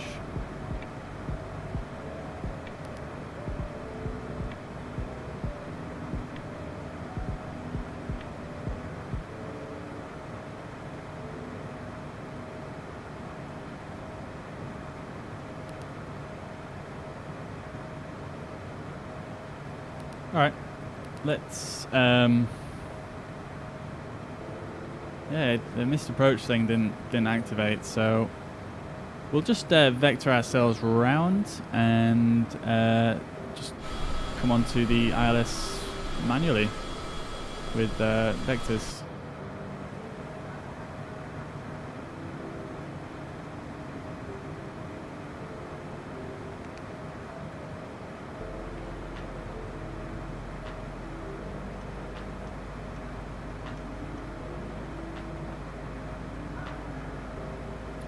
God, the turbulence in this area is absolutely unreal.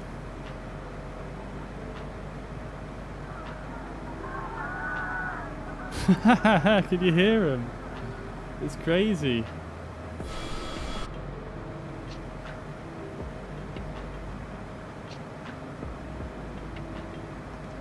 Alright, I'm gonna get away from these mountains.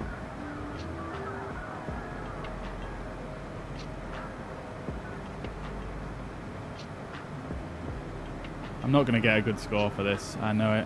35% satisfied. It's all over, guys. The turbulence is just ridiculous. It's just absolutely insane. I've never seen anything like it.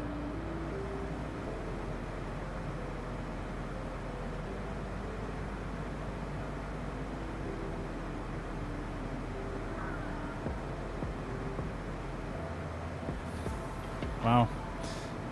I don't think I ever finished setting this up, did I?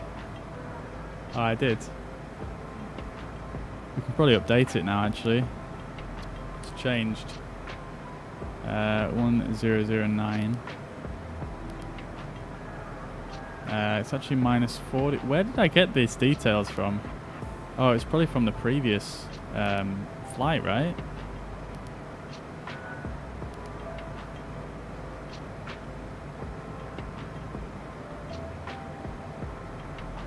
Can you put variable winds in here?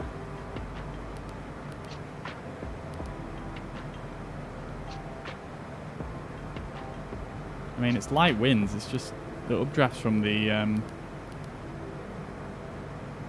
mountains that's causing all the fuss.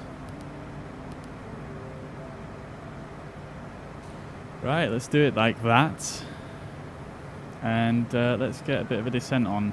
So we want to be about 4,000 feet.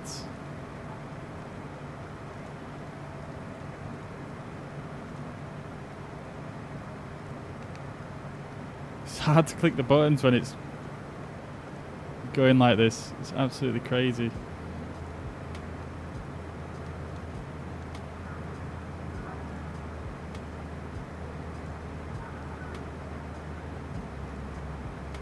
I hope you're enjoying the flight at the back there, guys. Hope you brought your own sick bag.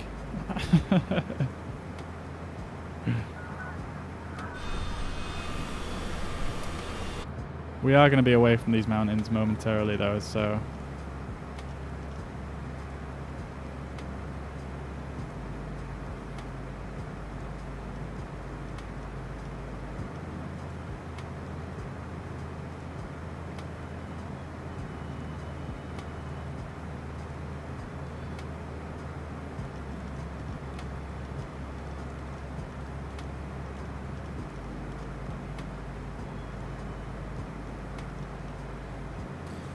Wow, yeah, I'm a bit confused as to why the go-around flight plan didn't work there, but I definitely need to practice more with it.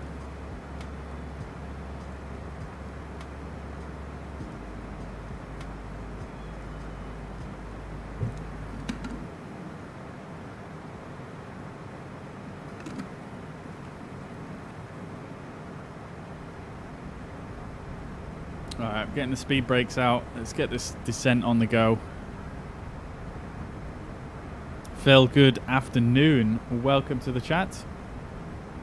Hope you're doing well. Hope you're having a great day. Tuned in at a fantastic time here. We're about to start our final approach into Klagenfurt in the Austrian Alps.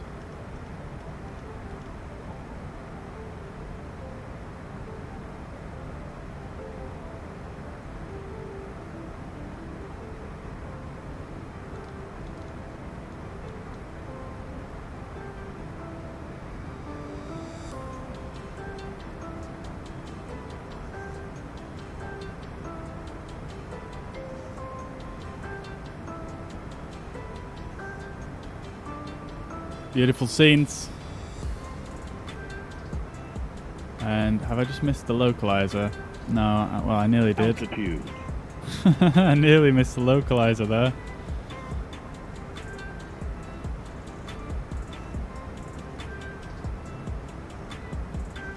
I think we've still got it.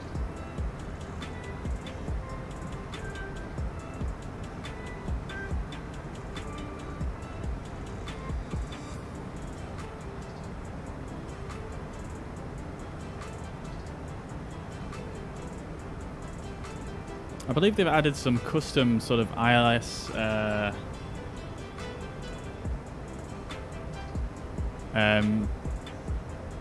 don't know what the word is, but they've added some way of interpreting an ILS a bit differently with this mod, so interested to see how this works.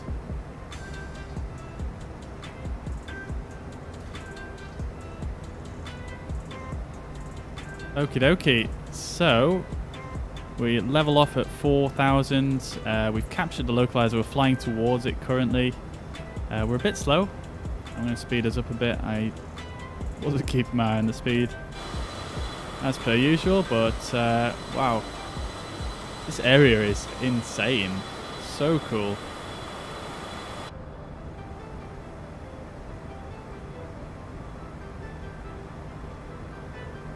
Alright, so we should get a glide slope capture any second now.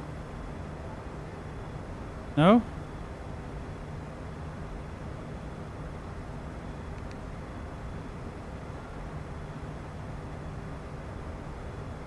Autopilot.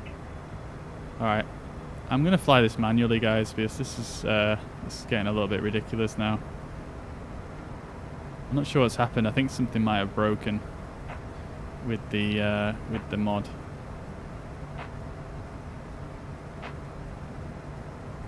But I'm going to fly it manually to see how this goes. Landing gear.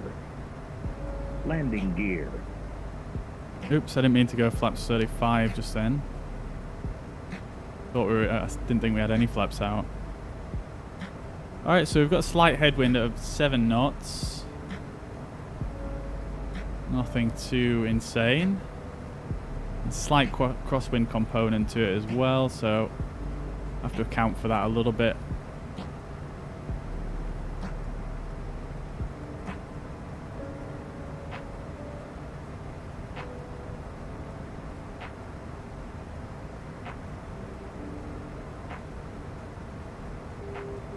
Turn the yaw damper off now.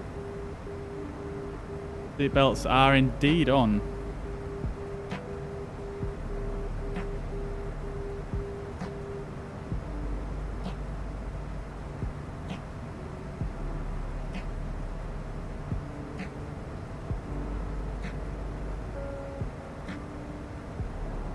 The handling on this thing feels really nice, so I can't lie.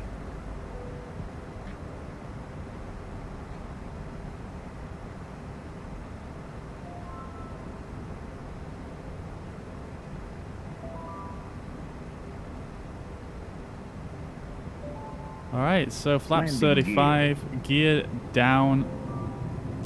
Forgot to send my approach speeds to the computer, didn't I? But I'm going to go by the approach speed we used last time, which is about 100 knots. 500.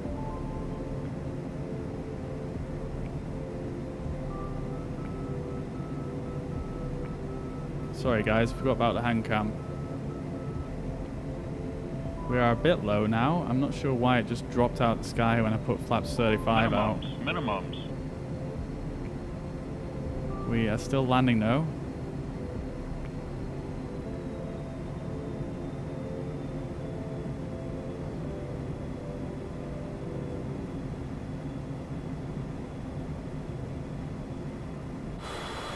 Oh my god, we're low.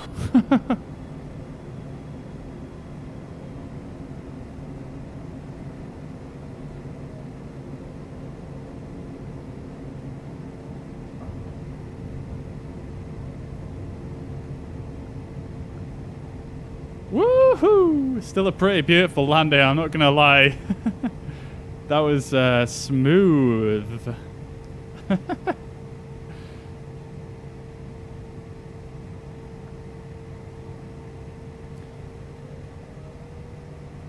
Max, good afternoon. Welcome to the stream. I hope you're doing well.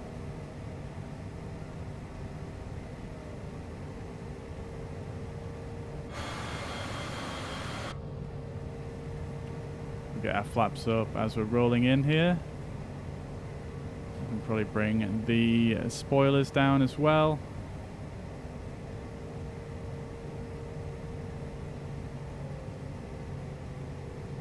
Right, where is the terminal? Oh, it's all the way over there. Alright, looks like we're doing a bit of a tour here, guys. Alright, let's brake on down and turn off on this taxiway.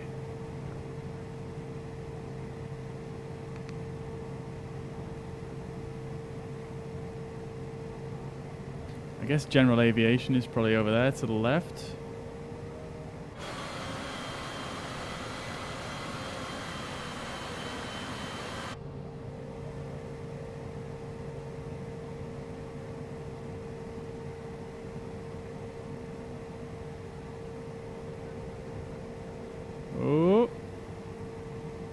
Definitely should have slowed down for that corner.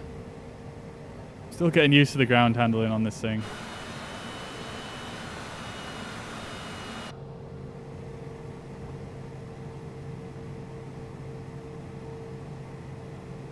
That frame rate is just terrible right now.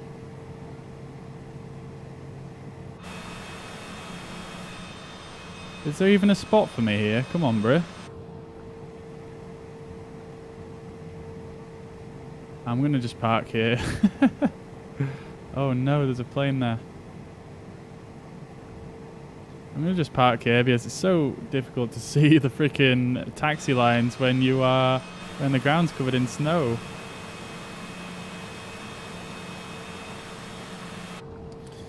Alright, let's turn this bad boy off. And I'm not going to connect the ground power because I'm going to actually restart my sim in a moment, but let's have a quick look around this airport. This is looking pretty cool. It's a freeware add-on. Oh, actually, I'm getting a bit ahead of myself here. Not firm enough. I don't think the I don't think it can calculate the landing rate in this aircraft for some reason. Interesting. That was hang on. Seatbelts off. I am going to say though that I'm pretty happy with that landing. Like the touchdown was very smooth. All right, let's have a quick look around this airport then. So we've got a nice little hangar here. Bit of detailing on it. We've got another building here. DB Schenker.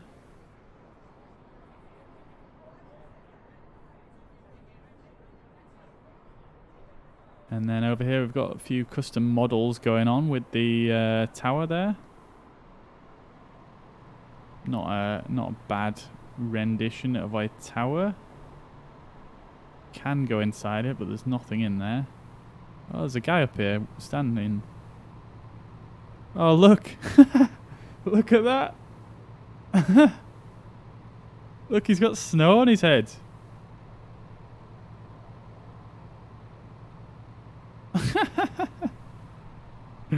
What about this guy? Has this guy got snow on him? This guy doesn't have snow on him. But yeah, I mean, the main terminal looks pretty solid. pretty well done. Nice modeling going on. Oh, look at that. You can actually come inside this hangar. That is a nice touch. Do enjoy that.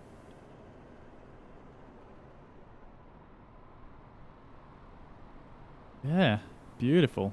Very nice.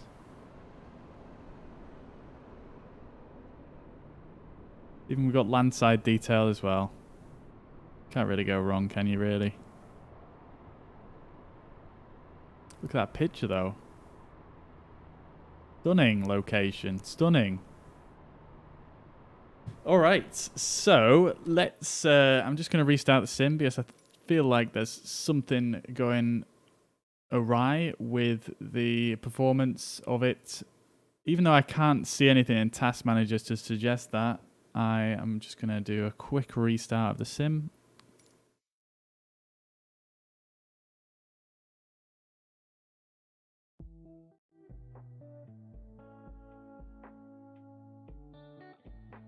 Alright, I think I'm just going to not bother with self-loading cargo for the rest of this stream because it's just not working, is it?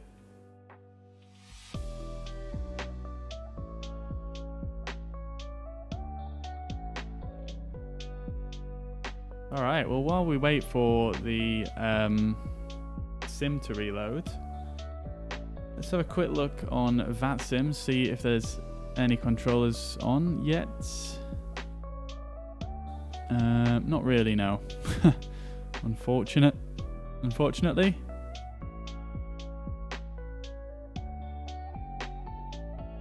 I mean, there are quite a few aircraft at Florence, which is our final destination. So it'll be interesting to see if any controllers come on there. Whilst we load up here, I'm going to just do our flight plan. So we're going from Klagenfurt, which is low K. And we're going to... Ah, you missed the landing, dude. Unfortunate. That's not... No, we're not done yet. We've got another couple of short legs to do, so... Yeah. A couple of quick fire landings, I think. Let's find the icon for this airport. Lip B. Alright, so we're flying now from Klagenfurt, where we just landed, and we're going to carry on round towards... going to go to Bolzano in the Alps. Could be another spicy approach, I think.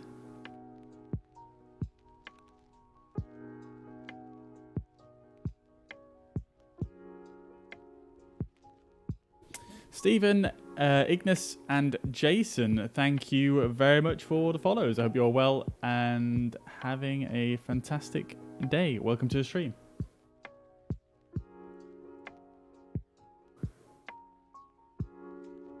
Great, you'll get off with not cooking tonight. Never a bad thing, dude.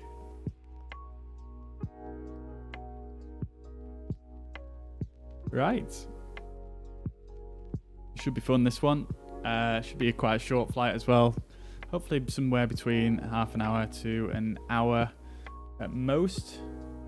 Having a look at the charts here real quick whilst this all loads up.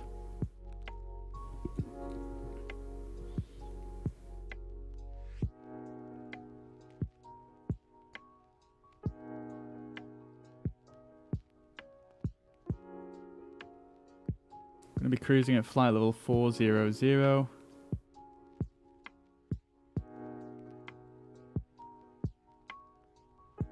We have a northwesterly wind, so we're going to be flying to the west. So we're probably going to have a bit of a headwind component again, but let's see what we can do.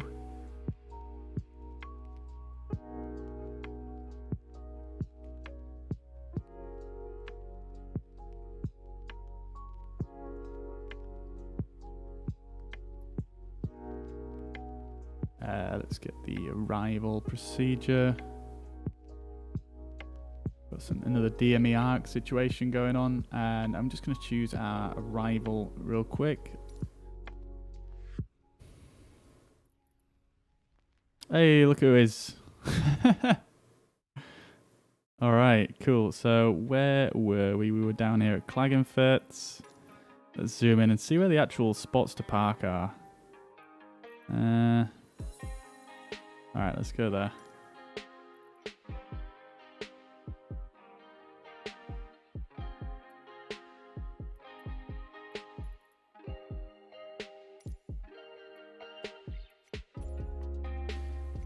Let's go for live weather in time, but we'll switch it over to sort of daylight so we can see what's going on.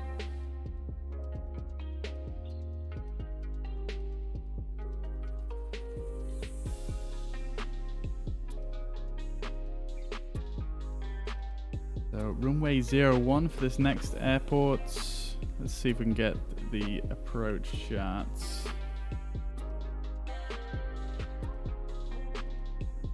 Oh, there is a circling approach. Interesting.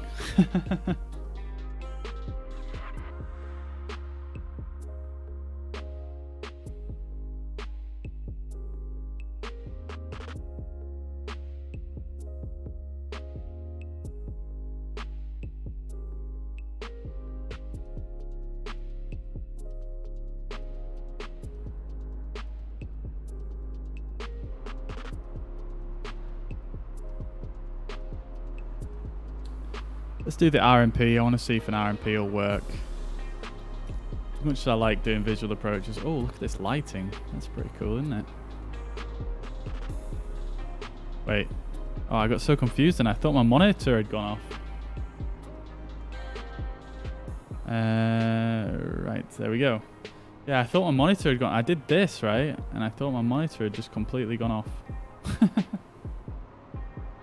Have you ever thought of getting a CPL? Yeah, I am thinking about it, yeah. It's on the cards, let's say. Potential. Alright, let's make it a bit earlier in the day so we can see what's going on.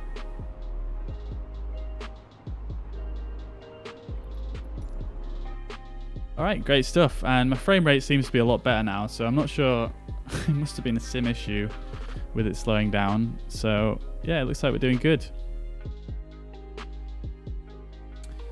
Alright, I'll turn the music down so we can hear all the startup sounds and whatnot. And yeah, let's get things rolling. So, avionics, sorry, battery first, not avionics. And then let's just quickly jump over to the index page, mod settings, turn on the ground power. Right, okay. Passed the exams at Oxford Aviation, where all the Ryanair pilots go.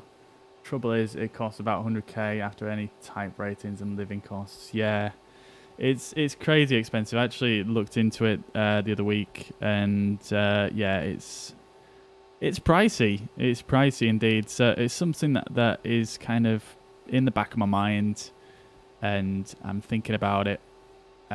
So yeah, I don't really know 100% whether I'm going to do it or not yet, but give it 6 months or so and see how things progress. Alright, I'm just filing the flight plan and we'll get logged on to VATSIM. There we go, we are connected.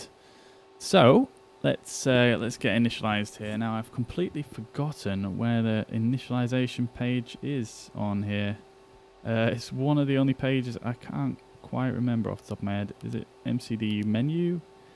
FMS? No, it's not. Index? No, that's what I'm already on. Oh god. There we go. No, that's performance initialization, isn't it?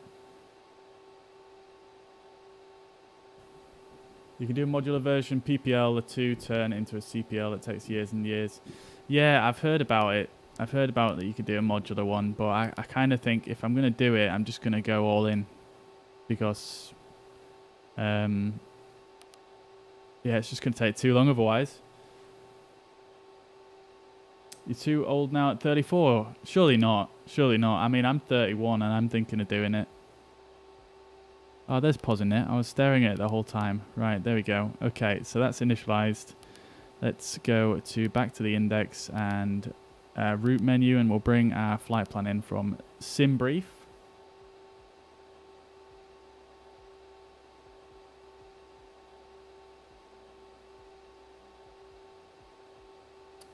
There we go. So let's brought that all in nicely. Let's execute that. Okie dokie. Let's go back to our perf init and get this set up. So cruising flight level is flight level 400, which is correct. And let's get our weight and balance set. So we've got 7 passengers today. Tell you what, our weights aren't that far off, but let's just make sure it's proper. Block fuel is just 1 ton. 1083, so let's see what we can get close enough. That'll do. And then payload is 540.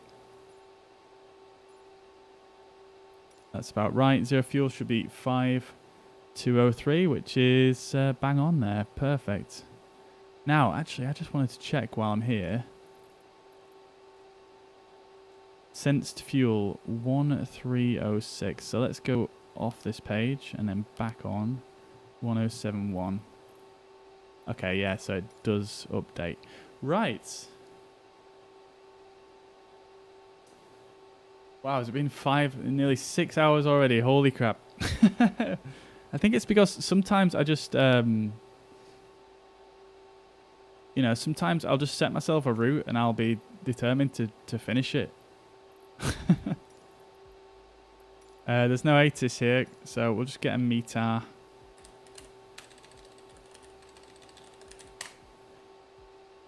So winds are still variable at 2 knots, so we'll just put in /2 there. I'm not sure if that's entirely the correct way to do it, but let's go with it. -4 is the temperature, QNH is 1005, and that's that set up. So anti-ice is going to be on, and we shall send over our V-speed, so those will populate here now. That's completed. All right, VNAV setup.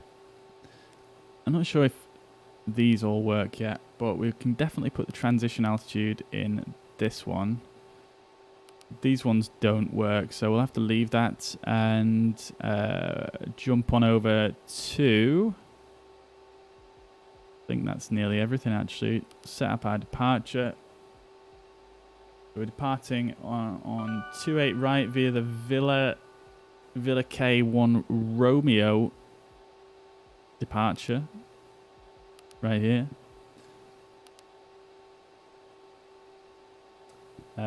James said, mate, I'm too old to live in a shitty city in Eastern Europe for 2 years whilst I'm a first officer for Ryanair or Wizz.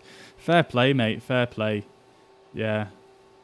I mean, would you not consider trying a different airline, maybe? One that's not in a terrible place? I mean, obviously, EasyJet, based in Gatwick. Are they based in Gatwick or Luton? One or the two.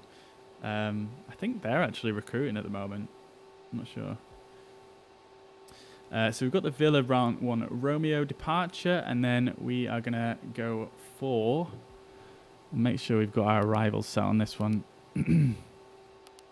So we want the Alice 1H, and we're going to go for the ANAV 01 approach. Transition is, let's see. We don't want a transition. We just want to go straight from Alice, I believe. So let's just execute. Let's bring up our plan map, plan format on the MFD here. So we'll go for plan.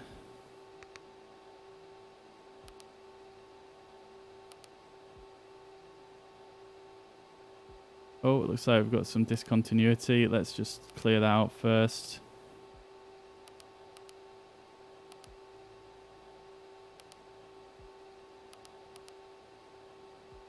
All right, I think we're good.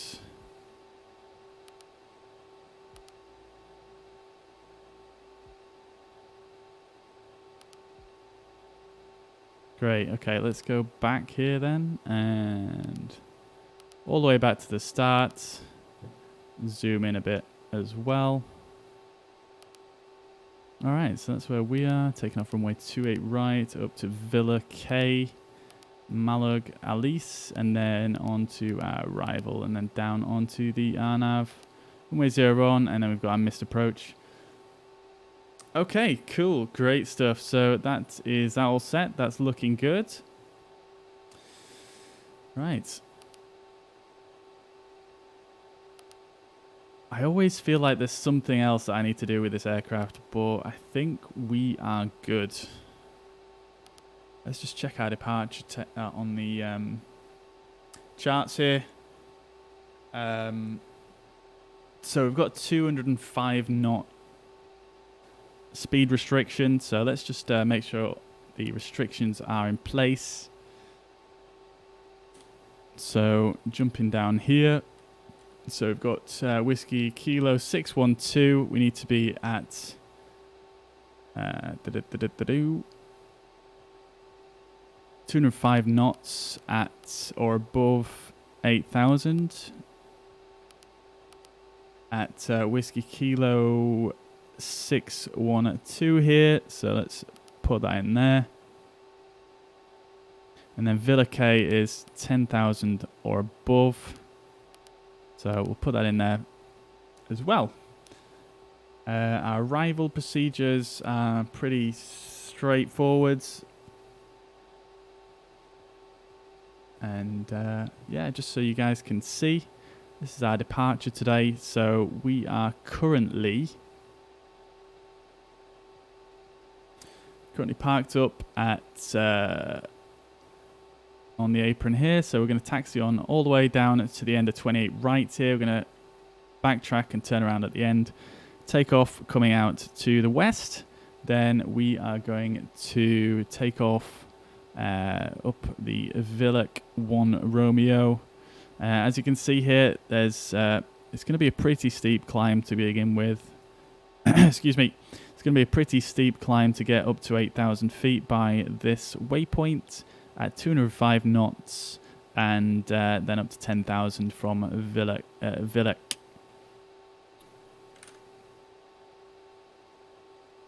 That's that, and let us... no, I think we are good to run the checklists. So before start, checklist is battery switch on, emergency light switch is armed. These are all these switches down here, which we've already done. Avionics switch is on, parking brake is set, wheel chocks are removed, cabin door is closed, passenger briefing. Let's do that for you guys. Boop, boop, boop. May I have your attention, please? Welcome aboard the Citation CJ4 aircraft. There you go. Your flight crew will make every effort to make your trip a pleasant one. At this time, it's very rare anyone who goes straight out of flight school to the big airlines such as Virgin, BA. Yeah, that's understandable. Smoking is prohibited aboard Ryanair usually out of Oxford and EasyJet out of CTC in Southampton. Sorry to be negative. Oh, it's all good, dude. Don't worry, don't worry. Good morning, Yoko, to yourself in the Philippines. Welcome to the stream. Alright, so cabin door is closed, passenger briefing is ongoing, seatbelts fine. Exterior lights will get sorted now, so we shall turn our logo, nav lights and a beacon light on as we're about to get underway. We'll turn on these two as well. May I have your attention, please? The captain has turned on the seatbelt sign. Please fasten your seatbelt and shoulder harness at this time. EICAS is checked, FMS is set, climate control selector is off. Alright, let's get the engines pumping.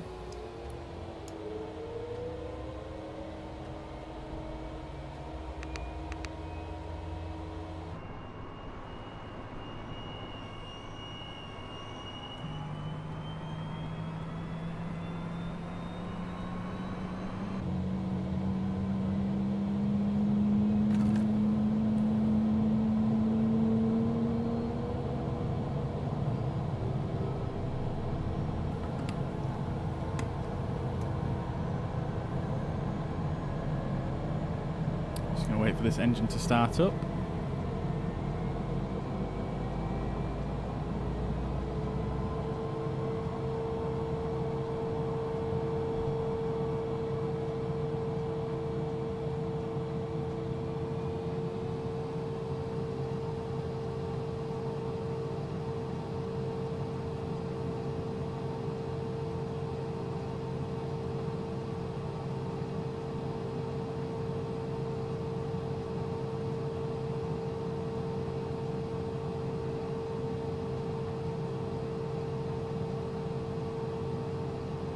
Alright, so we're going to set altitude as well. Completely forgot about that one.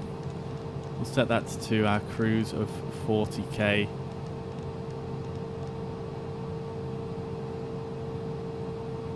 Probably be good if we set the altimeter as well.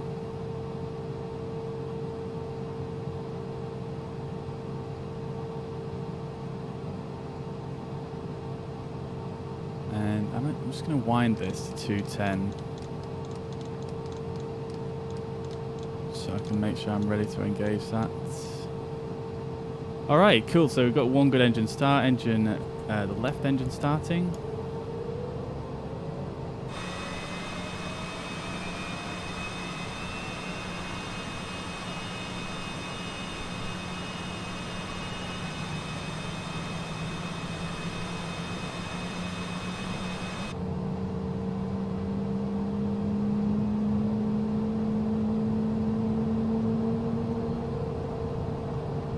Alright, cool. So we're looking good.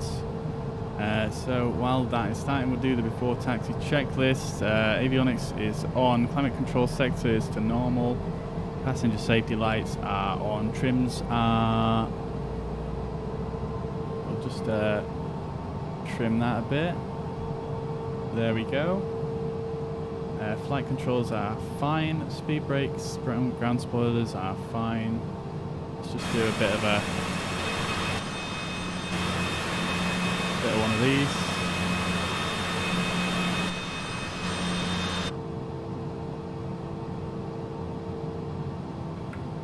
Okay, beautiful. I like looking at that animation. So takeoff data is set. Anti-ice we shall set for engine only at the moment. Takeoff data is set. Avionics is set. Autopilot is sorted. Altimeter is set. Pressurization fine. ACAS is checked, and we are ready to push back. Klagenfurt traffic CJ4 Golf Zulu pushing back. Not sure if your chat is working. Did you start at the VNAV top of the descent in the end? Sort of. Sort of, but not really. I feel like it was a little bit bugged. The top of the descent appeared when I input a approach to my destination, but I was trying a few different things out and it wasn't working as expected. So I've restarted the sim, and we're about to see. It should be fine now, I think. Alright, so we've got two good engine starts. Let's disconnect the ground power.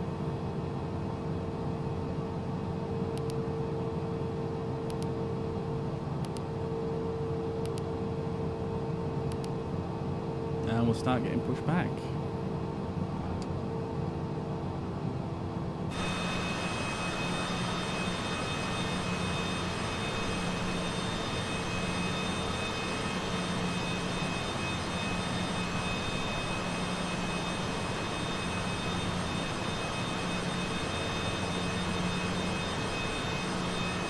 Toom, were you on, was it you on YouTube earlier on?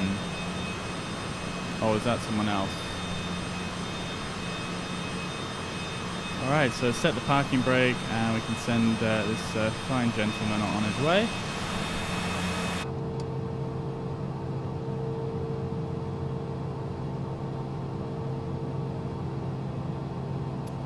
Yeah, we'll see. Might be okay now. I don't know.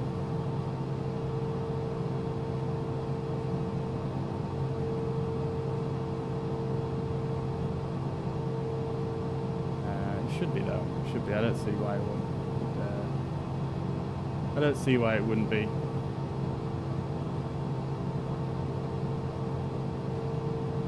It was you. Cool.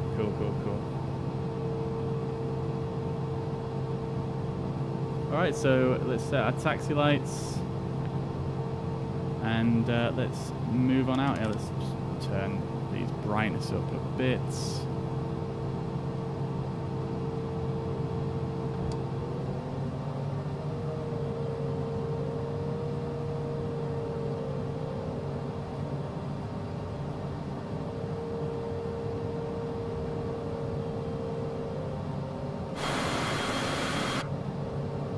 Set the flaps to 15.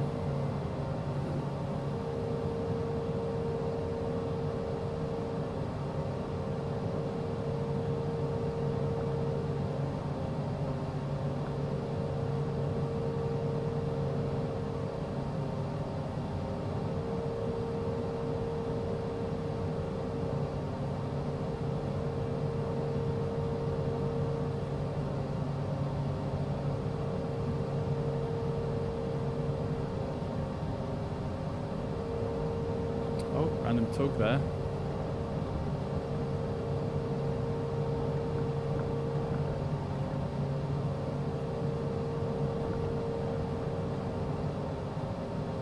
Yeah, I love the CJ4, it's brilliant.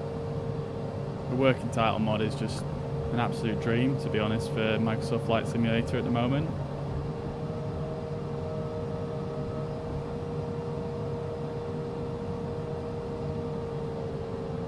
We actually had, just after you were in the chat on YouTube, I don't know if you were still there or not, but we actually had one of the devs for the working title mod. He popped his head in for a second. And I actually messaged him on Discord either, and he was a bit confused as to what was going on as well. Alright, so entering the runway, we'll get the strobe lights on, and the landing lights as well.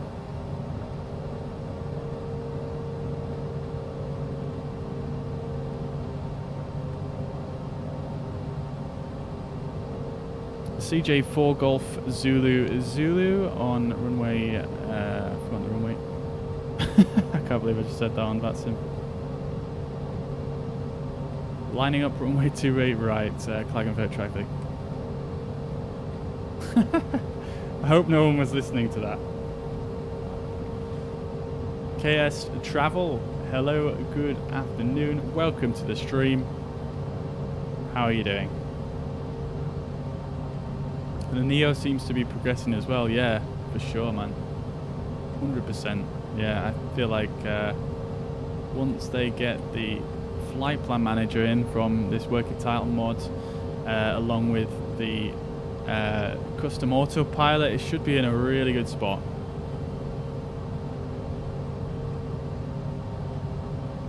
Okay, Kaysin, good to see you, mate. Good to see you.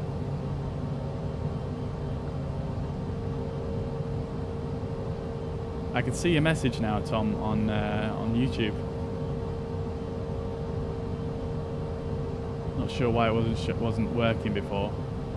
If you can see it on the right hand side of my screen there, it's I can see it. Just for reference, future reference.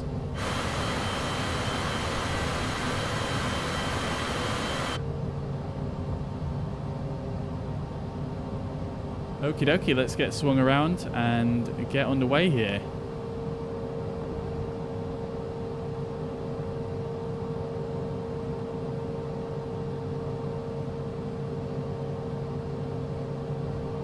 Oh, definitely didn't turn tight enough there.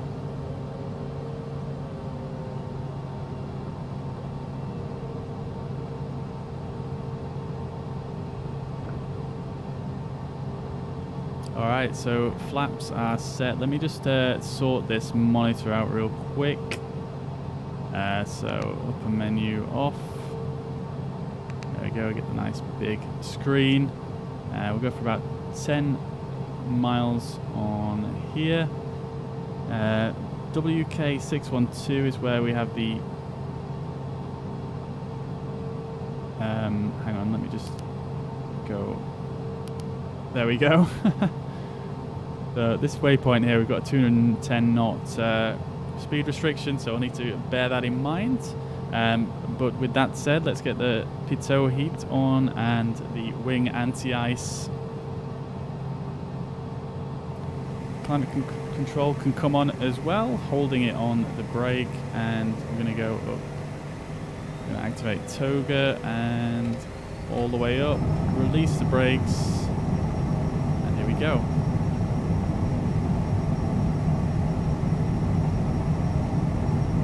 This thing is so quick. V1 and rotate.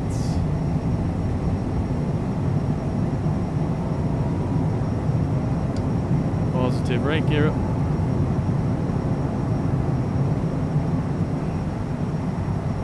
Pitched up definitely a bit too high there.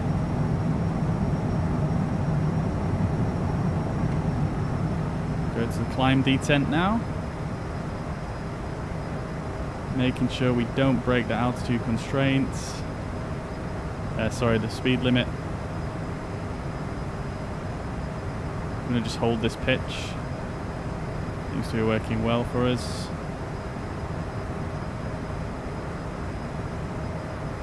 And that's autopilot on. VNAV, flight level change. 210 knots. Nav. Flaps up, yaw damper on. I'm getting better at this takeoff procedure for sure with this aircraft. Alright, so the question is, can you actually make 8,000 feet doing 210 knots?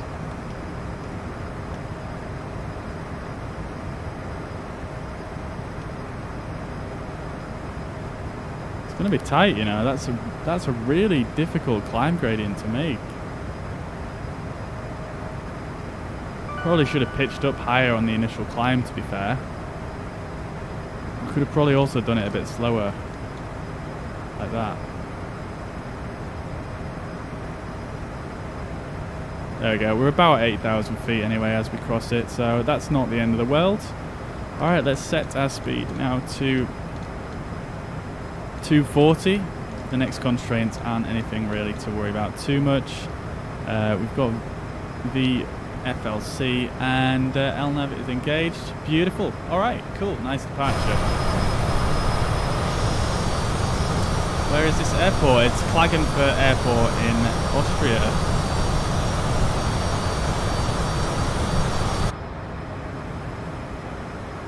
Alright, standard pressure, passing through 10,000, turn our landing lights off as well.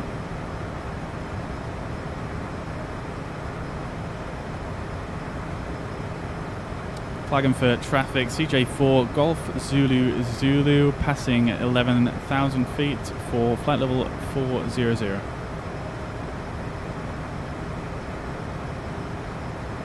Alright, so after takeoff checklist, landing gear is up, flaps 0, throttles are in climb.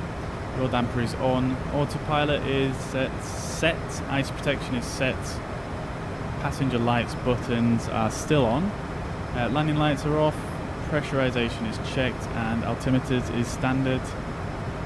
Beautiful.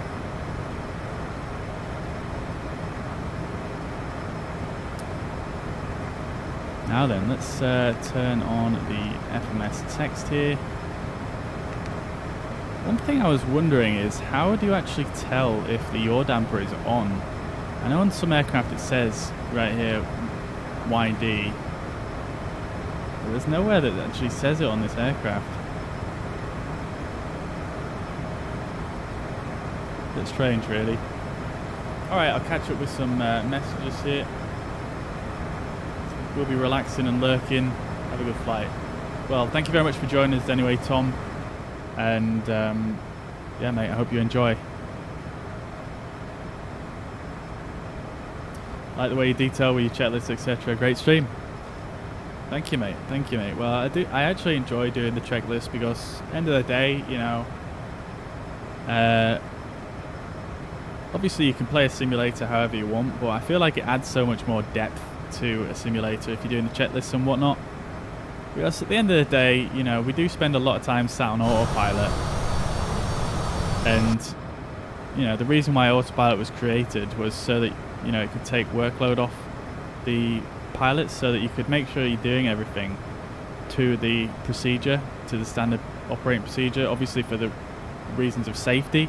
So, you know, by doing the checklist, obviously you're doing everything as you should be doing, and you know, everything is good and proper, safe, and it's realistic as well. You know, you get that kind of immersive feeling that you're, you know, it's more immersive, I guess is what I'm trying to say.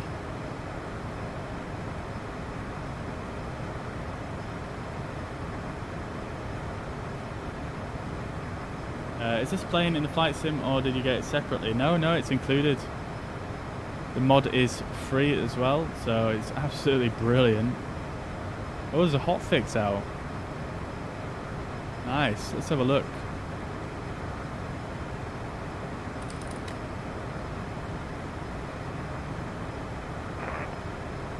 I actually had one of the devs in my YouTube chat earlier on, Mariner. So, and I actually sent him a message on Discord afterwards. I wonder if he's, wonder if it's anything to do with that.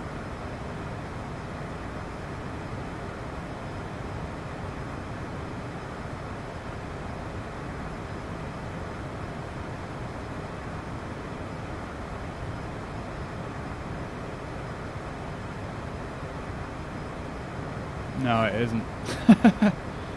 They have fixed some stuff though that I have been interested about though in the stream.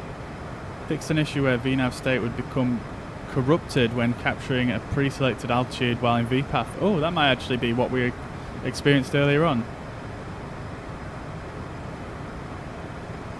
Nice.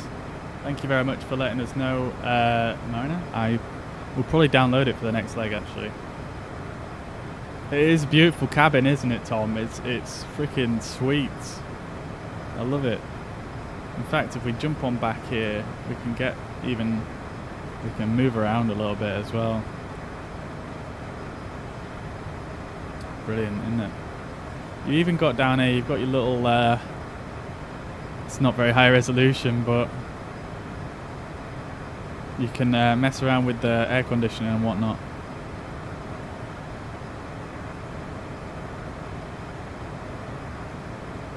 So that's actually what this control does here. So you've got cabin temperature. You can actually change the temperature, and if this is set to, wait, I can't actually do it anymore. I wonder if they changed it. But my understanding was you set it to remote, and that means obviously the passenger can set the cabin temperature. I wonder if they must have changed that. So you used to be able to do that anyway. Not that it's simulated really, but anyway. It is a beautiful cabin. It's very nice. I would love to fly one of these things. Wait, where's my what the heck's happened? Oh, am I still on plan mode? I am, yeah. Oopsie daisies. Alright, let's zoom out a bit. So, looking at our flight plan here, so we're going to level off right here. We've got a top of descent down there. So we've got a little bit of time cruising at 400, but not long at all. Estimated time of arrival is in about less than half an hour.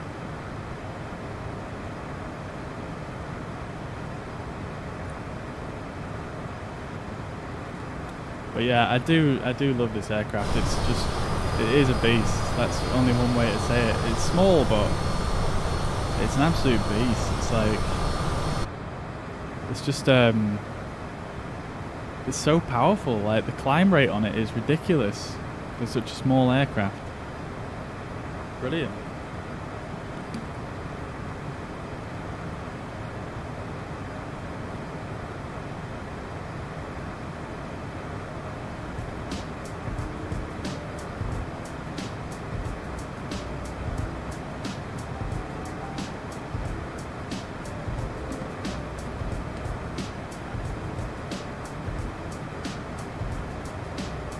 Yeah, so fun fact about the CJ4 as well that I learned from In fact, the guy that tuned in earlier on, he did a video on sort of some of the features on the mod, and he was talking about normal ops for this aircraft and whatnot.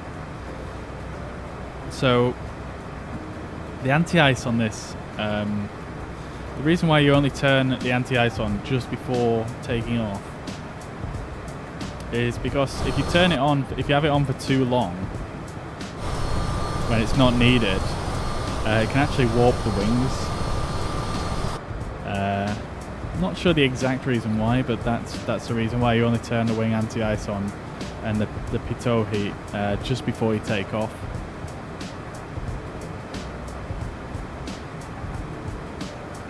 Apparently there's quite a few incidents with pilots just leaving it on by accident and ending up with a bit of a melty plane. If you have VNAV speed restriction on climb and flight level change, which takes priority? I would assume so. If you've got VNAV enabled, so if it's VFLC, then the restriction will take priority. But if you turn VNAV off and it's just FLC, then it will go past the constraint. I think, according to the manual, the only reason you would have VNAV on in a climb is if you expect to go through some constraints. Otherwise, you would just normally use flight level change for a climb.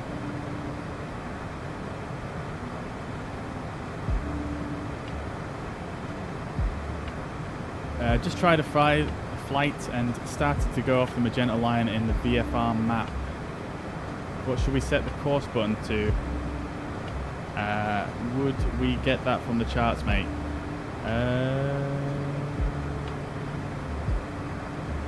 Oh, okay. So the VFR map in Microsoft Flight Simulator, I'm not sure if you went down here and went to index and mod settings and FP sync. So this mod uses a totally different flight plan manager to the sim. So if you want it to match up, then you have to click this button. But it is a bit... I don't know if I would trust using this, to be honest. I don't mind not using it. But you see the magenta line is not going straight. Well, for me, the reason it's not going straight is because we're flying into a slight crosswind. So that's probably why. But it's more or less on it. But I don't know if did you use this FP sync button? Because if I bring up the VFR map now, there's nothing there because I brought it in from SimBrief. But if you're using the in-game flight planner, I think you have to press this button to get it to line up.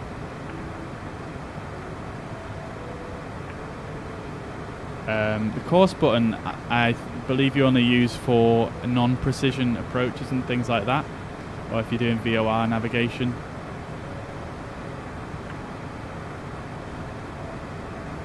I don't think I've ever used the course button in this.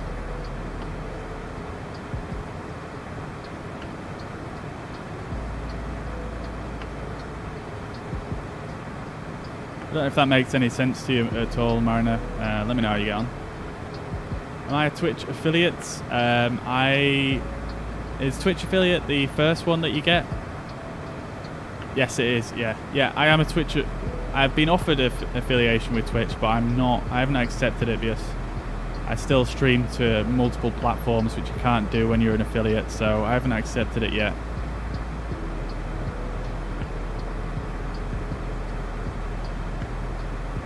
Yo, Jared, welcome back to the chat. Good to see you again, mate. I hope you're doing well. Welcome to the stream.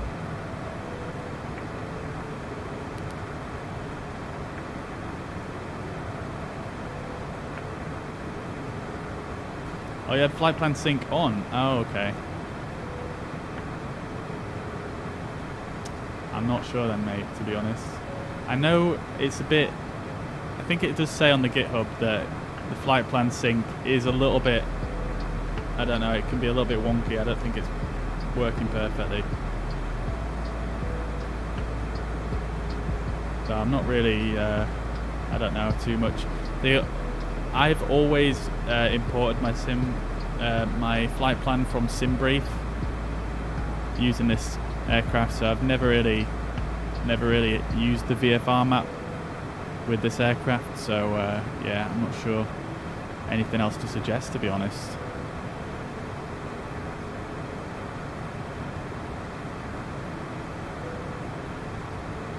Well, it's still pretty turbulent, isn't it, guys?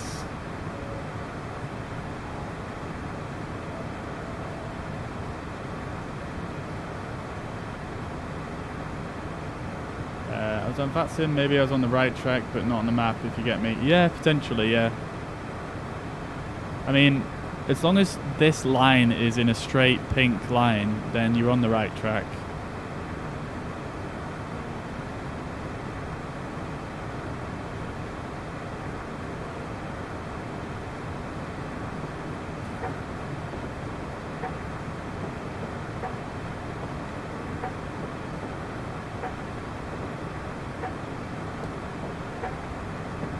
Because this works more like a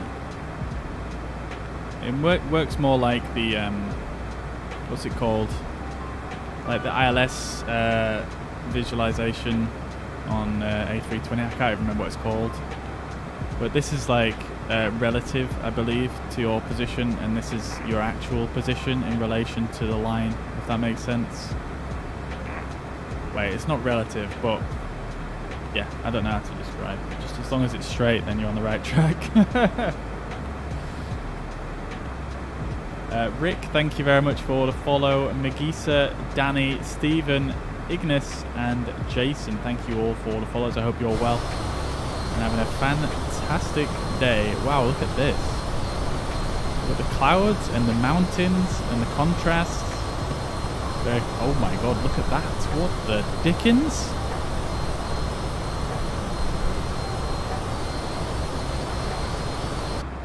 What? This is some crazy turbulence here.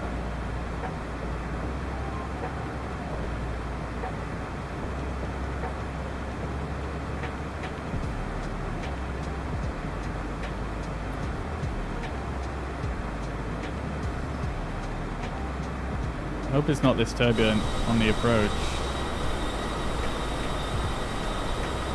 Looks like we're going to be descending into a bunch of clouds over here. I wonder what the visibility is going to be like. Let's see what our minimums are, in fact.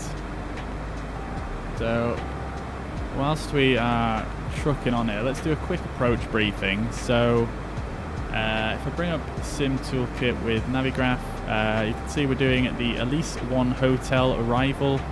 And basically we're going to be making our way from... Oh, need to pull the throttles back a little bit, overspeeding slightly. The wind keeps shooting our speed up and down.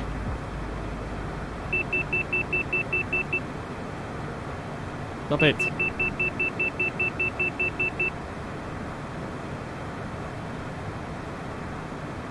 Right.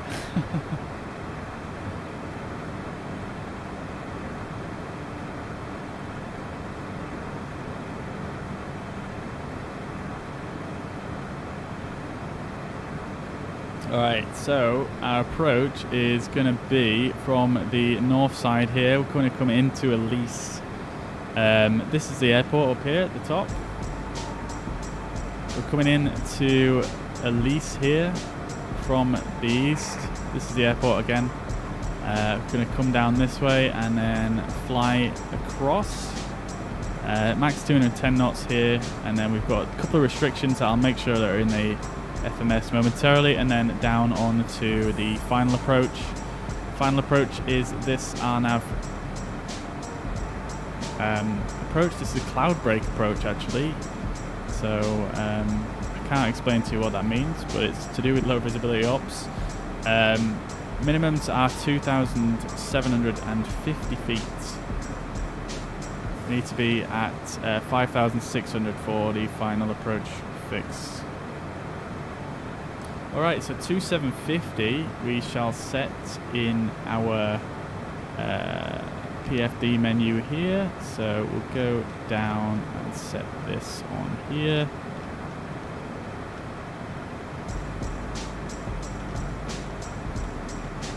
It's going to take ages to set. You'd be holding on for dear life after that turbulence. I think I would as well.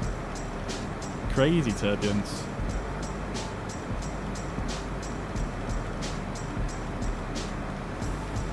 The airport elevation is at 772 feet, so really high minimums here. And I'm not going to lie, judging by the amount of cloud cover down there, I don't even know if we're going to be able to do this.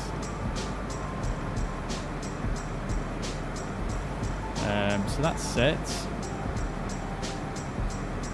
Let's see. So we've got our missed approach is proceed on 004, climbing to 10,000 feet.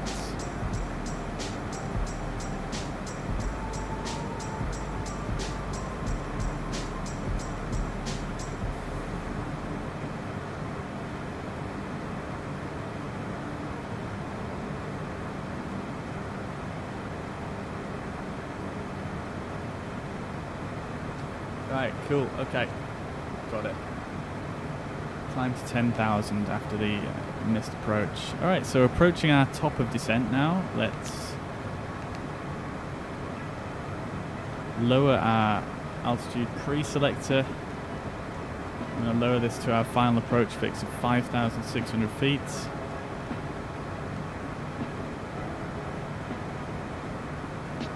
And the aircraft should start taking us down as we pass over that mark.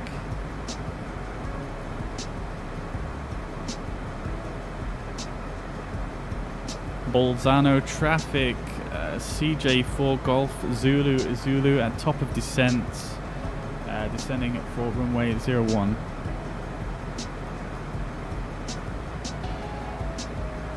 I tell you what, I'm not even on the right frequency, am I? I've been talking to myself again.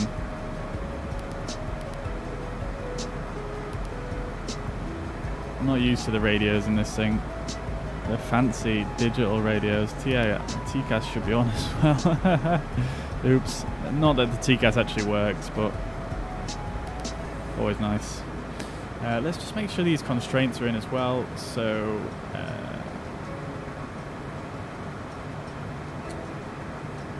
we've got a 4er, which should be 120 or higher, which is fine. And then the one D27OZE should be I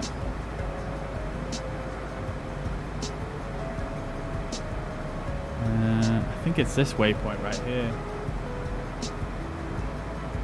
This is flight level 210 and flight level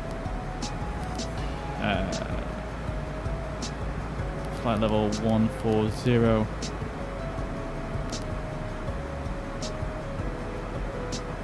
Actually, let's put in 14,000 A. There we go. Alright, so we should be starting our descent momentarily here.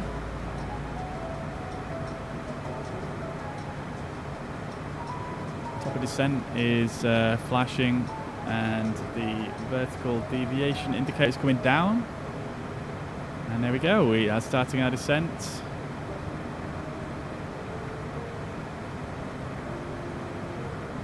I accidentally left the throttles way back here, so we've lost a lot of speed, but we should pick it back up now in the descent. Not a big issue, I don't think. Wow, look at all this cloud. I'm not sure if we're gonna we might have to pass on this airport, I'm not sure. There aren't really any low visibility, any arrivals with low minimums, so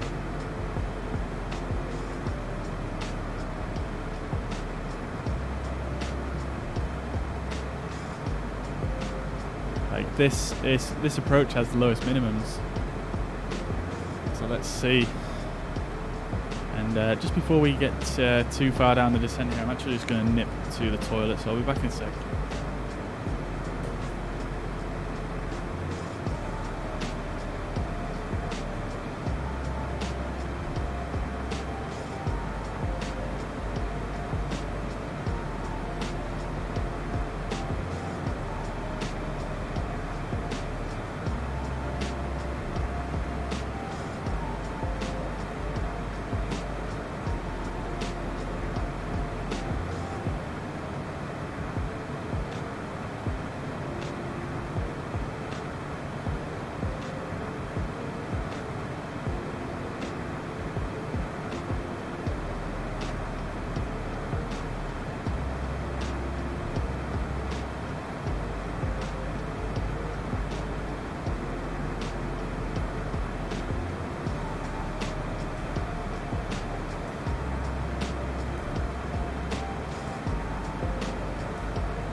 Leave for 2 seconds and it's all going wrong.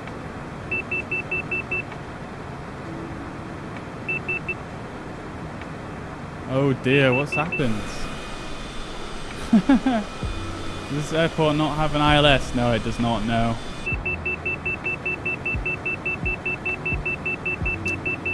So this aircraft is currently trying its hardest to recapture this vertical path. I've extended the speed brakes, so hopefully we should be able to calm this speed down. Right, there we go. I left for 2 seconds and it all went wrong. Okie dokie, cool. Alright, let's bring in the speed brakes and we should be able to do a bit more of a controlled descent now. What's your opinion on Microsoft Flight Simulator, a laptop with a 2070 and an i7, or a desktop with the same GPU, or maybe a 3070? I mean, that sounds pretty good, mate. Sounds pretty good. 3070 is probably better, but it's not. It's pretty similar to my machine, that spec. But what I would say is just make sure you get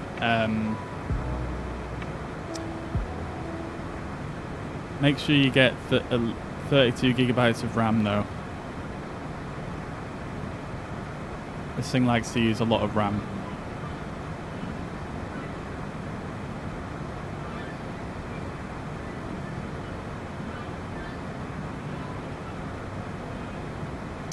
Alright, so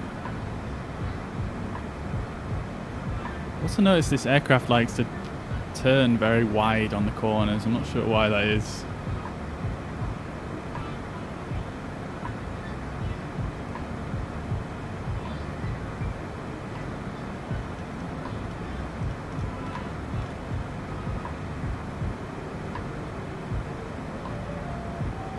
Oh, my frame rate's gone a bit funky.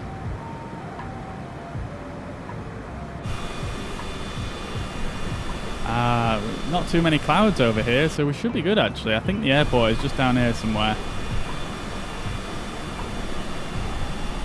There it is, I think, just round that corner.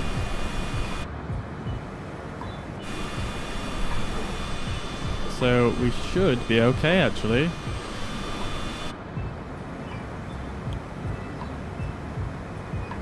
All right, nicely slowed down there. Let's put the speed brakes back in.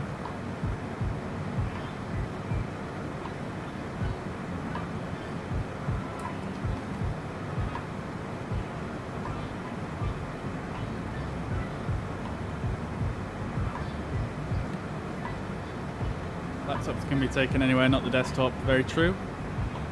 I'll buy a new system and I have some issues trying to choose portability against power.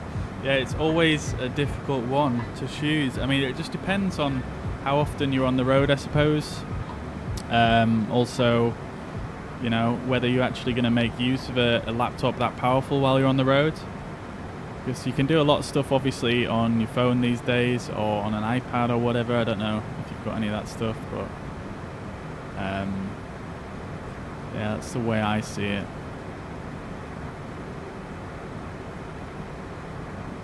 Alright, so we need to be above 14,000 at this waypoint, which we are, so we're good on that front. We also need to be below 210 knots on this turn here, so I'm just slowing us down a little bit with the speed brakes.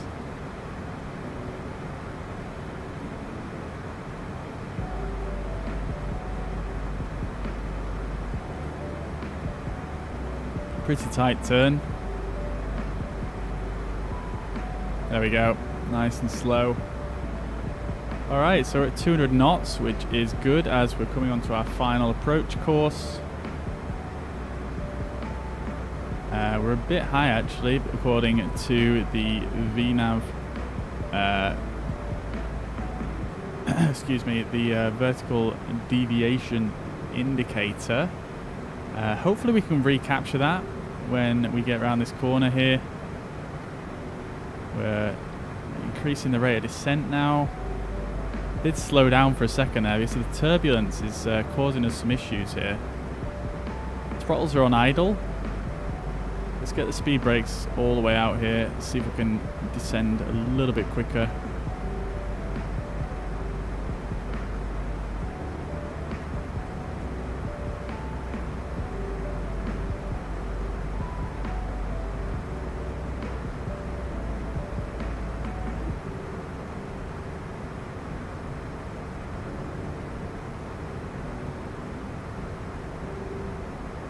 Alright, don't want to lose too much speed.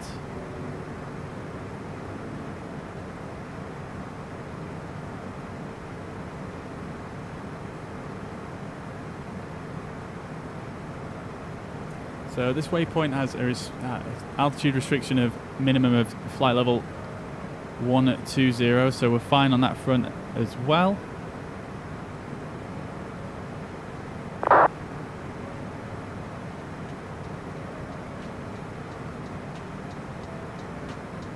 Bolzano traffic, CJ4 Golf Zulu on approach runway 01.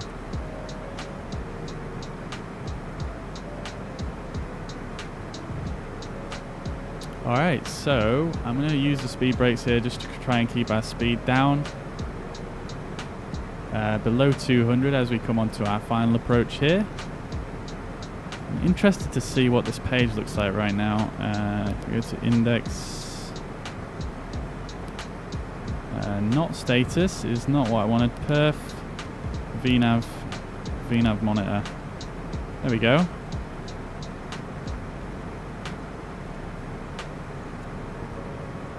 Not sure what half of this means, but we're 1,400 feet above the altitude we should be at. We need to be at 5,600 by Papa Bravo 822, which is here, so we might be able to make that.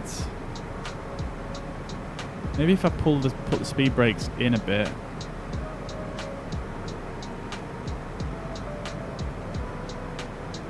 I mean, we've still got VNAV path captured, so let's see what happens here.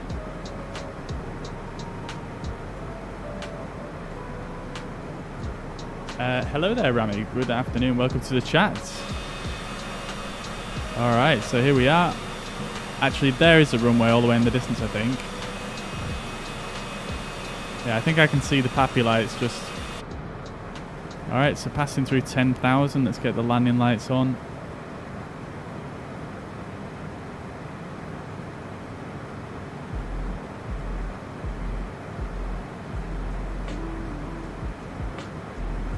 Alright, we do really need to slow down here, so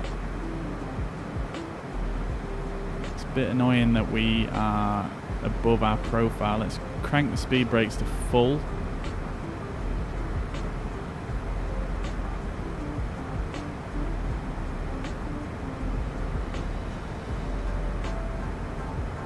Let's get this descent rate popping. Extending the speed brakes, creating more drag, and hopefully recapturing that vertical profile. Let's turn the music down just for this final approach here. I'm going to activate the approach mode.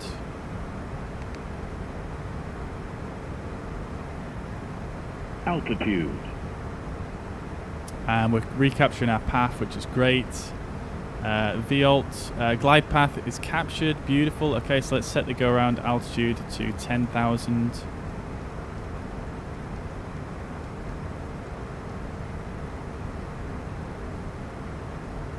Flaps 15. Bring back in the speed brakes now, as the flaps are going to slow us down quite a bit.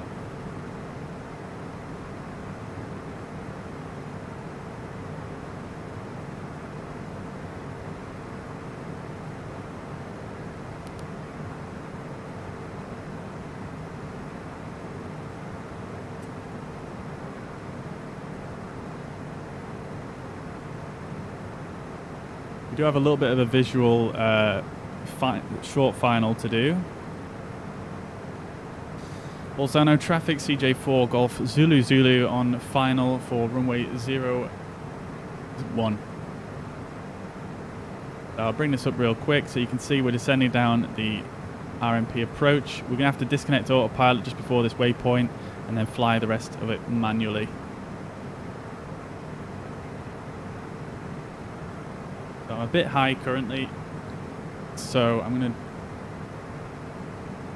let's see, let's just zoom this a bit. Okay, cool, and I'm going to disconnect the autopilot now. Autopilot. Turn the flight directors off. Actually, I can't for some reason, but autopilot is off, and I'm just going to increase the rate of descent a bit. Keep the speed brakes out. Oh my god, we're getting rocked here by the updrafts on this cliff. Okay, cool. So maybe a little bit overzealous with the descent rate there, but we're back on our profile. Minimums continuing.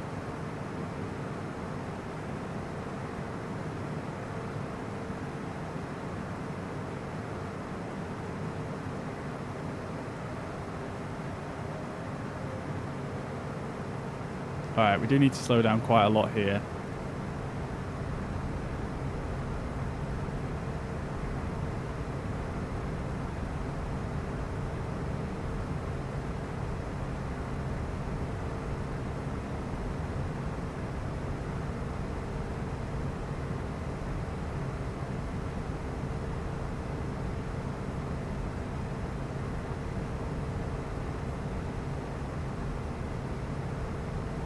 I've overshot that quite a lot. And flaps Landing 35, gear. landing gear. 500.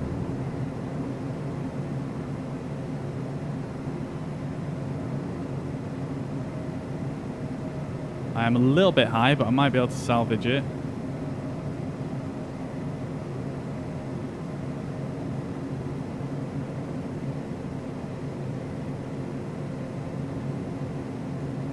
Got a right tailwind here. This is not great.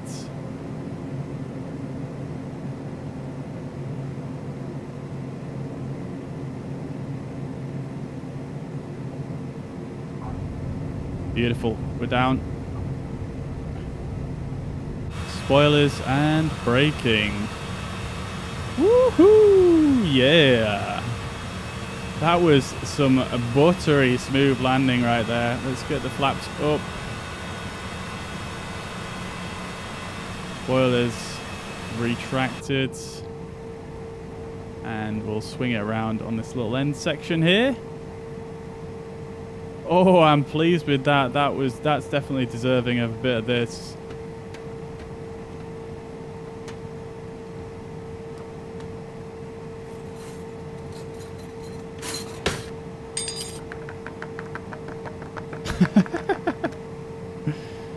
Oh, yes, I'm pleased with that landing.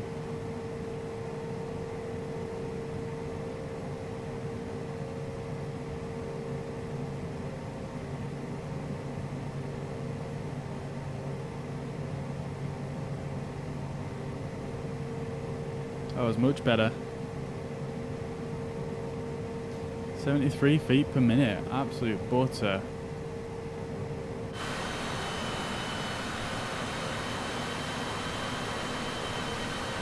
Thank you very much, Tom. Glad you appreciate it. Alright, so here we are at Bolzano Airport. Let's vacate. I don't think there's anyone here, so I'm not sure we really need to speak on Unicom.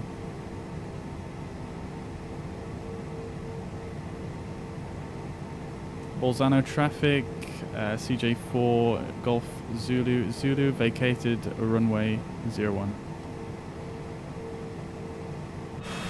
Alright, beautiful. Let's turn the landing lights and strobe lights off. Didn't mean to break down to a stop there.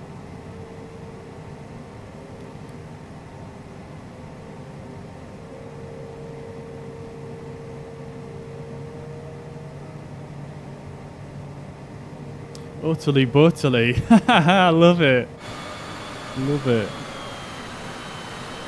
Alright, let's park over here where this these ground services are waiting for us.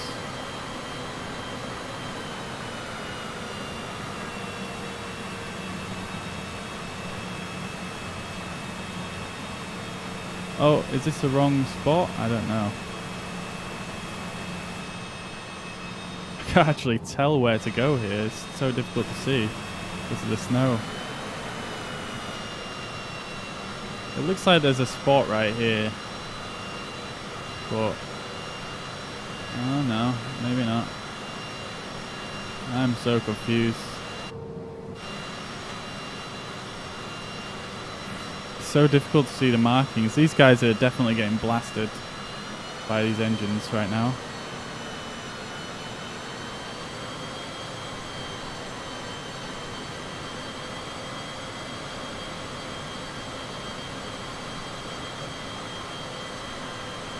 Slice. Oh, that's gotta hurt. Surprised he's still in one piece.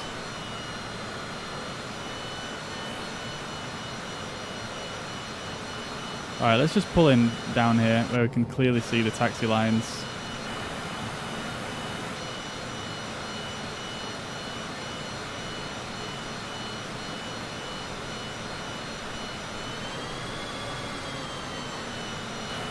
I really hope they add some effects in the future where, you know, when you spool up the engines, it'll like blow snow and water. That'd be so cool.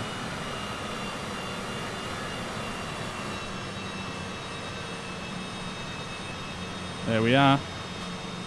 Right on the end of the line there. Absolutely fantastic parking, if I do say so myself. Let's turn the engines off. And beacon lights can come off as well. And seatbelt signs. Beautiful. Welcome to Bolzano, guys. Let's have a quick look around. This is looking like a pretty nice airport, actually. It's again, it's a freeware airport. But it's looking like it's pretty good. You've got the birds chirping. You've got a nice little tower going on here. Some custom modelling. Even got a guy just relaxing at the top here, just taking a look over the airfield. I bet he's thinking, "Oof, I wish I could land my plane like that." Oh yes. Oh yes. Thinking about that butter. Anyway, so got a little bit of an advertisement here for one of the senior creators' other airports. And then we've got a bit of a terminal building. Looking pretty nice, actually. Very, very impressed. Let's have a look at this side. Got a nice glass exterior. You've got the red tape out here and a bit of an interior, but nothing in it. One of the guys sat down here as well. Beautiful.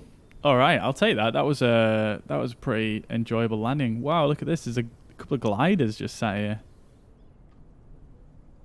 Interesting. Never seen that before. More clutter over here as well, and looks like we've got a wasp with a helmet on. I'm not sure what that's for. But anyway, guys, welcome to Bolzano. What a location. Really cool approach, actually, as well. I really enjoyed that.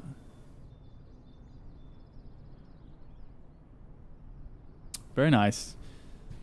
All right, then. So let's see what we've got in store for our last leg. I may or may not have time to do this leg.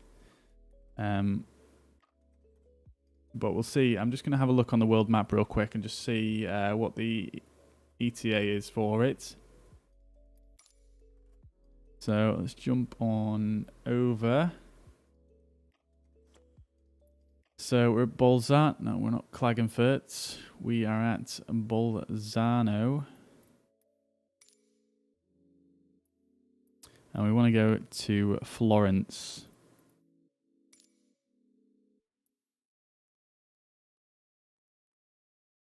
Half an hour, apparently.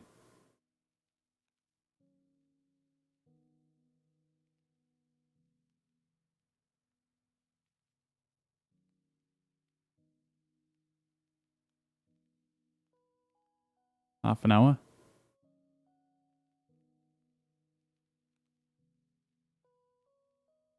Let's do it. Let's do it. I think we've got some ATC on as well.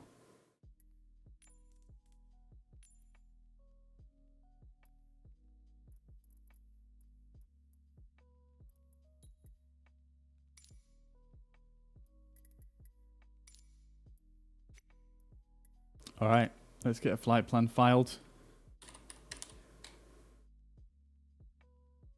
Final leg of the day. Quick fire, half an hour flight. Let's do it.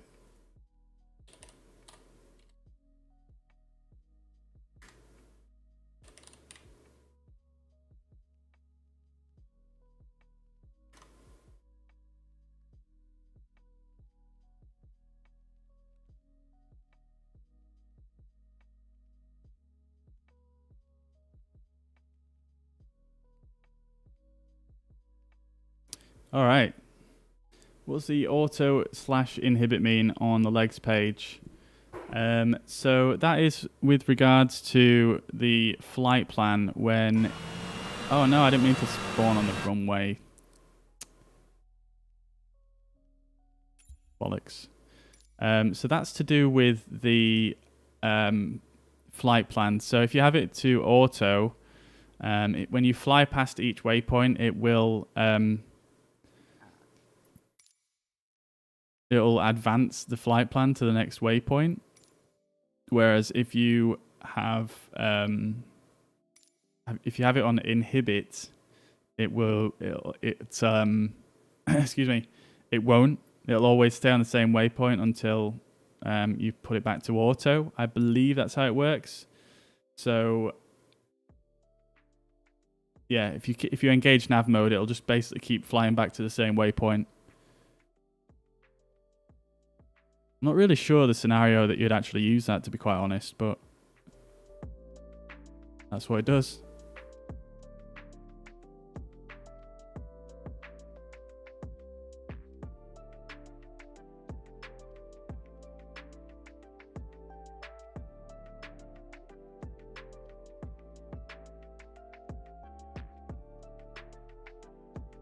Alright, so just while we're waiting for this to load here, let's get our departure sorted. So we're going to go a dozer 5 alpha.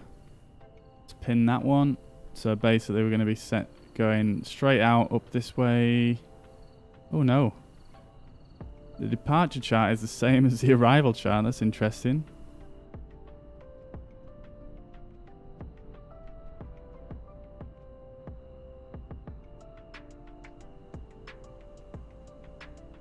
Where do you fly outbound? I can't see the arrow. Oh, up this way. Fly up this way. And then up and down this way.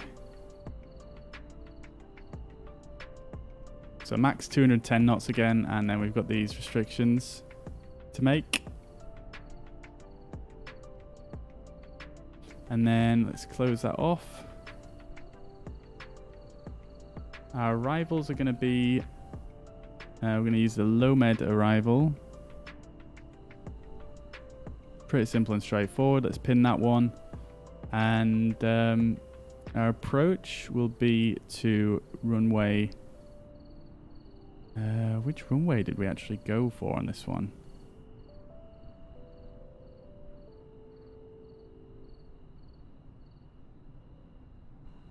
I think the SimAware overlay is still up. Yeah, it should update momentarily. I need to actually pre-file this on VATSIM. And then it'll update with the new data.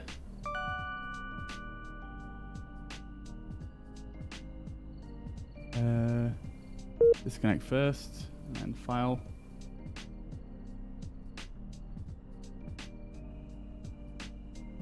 And reconnect. Oh, I see what you mean with the SimAware. With the map. Where is that even? Sorry about that. How long have I been showing you the charts with that up? Anyway, so our departure is basically out radial 195 from this VOR, following this little curve here, and then straight out to a dozer. Approaching our approach into Florence is straight down here, and then down this way, and the planned runway is for 05. So wait, I'm on the wrong hang on, there we go. So 05, it's going to be, let's do an ILS, because I don't think we've done an ILS today where it's worked properly, so we'll try this one.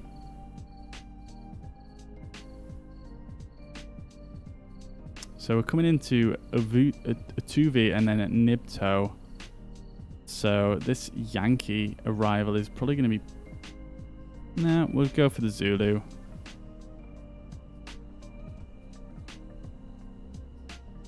Well, I am quite enjoying the RNAV approaches, but we'll go with this one. Okay, cool. So that's our charts for this flight. We'll get some daylight going. All right, cool. So let's get things set up. So battery on, avionics to dispatch. Let's just turn these up, and then we go to index. Mod settings, ground power, turn the cabin lights up a bit, index, route menu, and we'll recall the flight plan.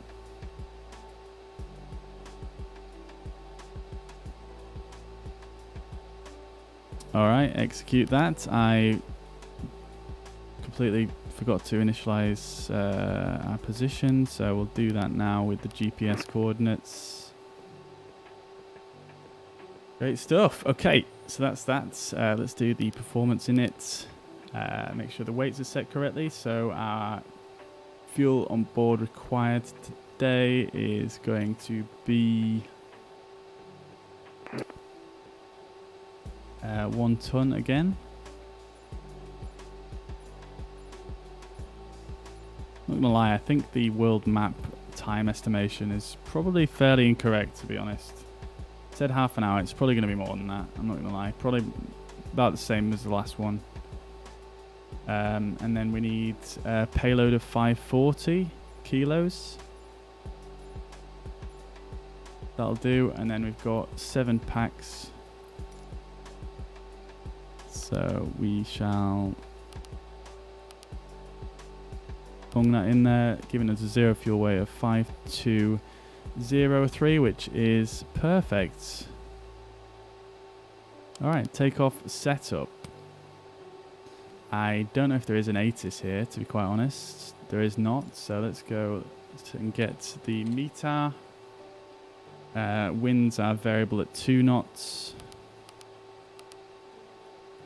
QNH is 1011, and sorry, that field right there. And then the temperature is -1. Runway is wet. Next page, anti-ice on. Let's send the V-speeds over, and let's get the full suite of avionics turned on as well. Alright, cool.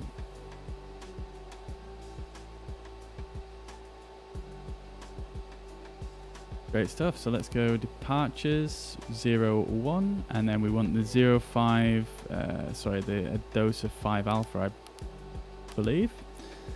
Let's execute that, and I think that's everything. Like I say, I keep feeling like there's more to do. Oh, it won't let me. Oh, it's because there's a vector there, so.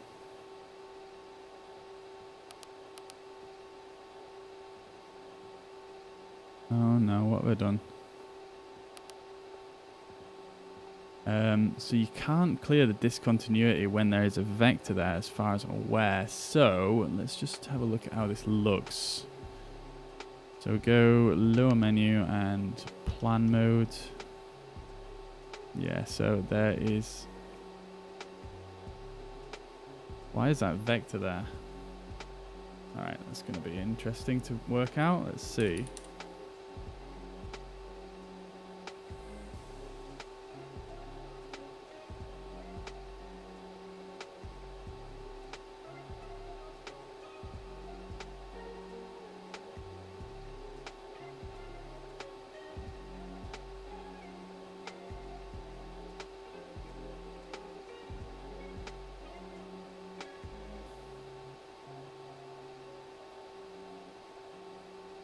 Okay, so maybe if we just go and change our runway to... wait, there's only one runway here. Why is it giving me 2 options?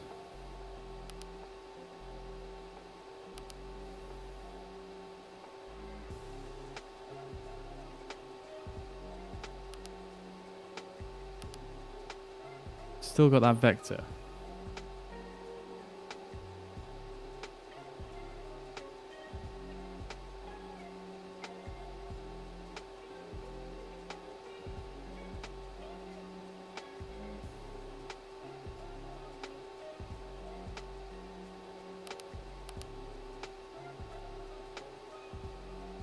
Alright, let me just see if I can work this out real quick, guys.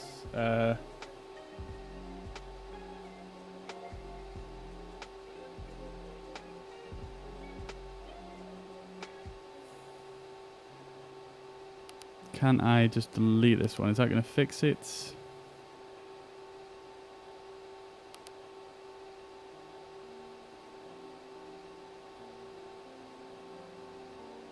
Doesn't appear to be.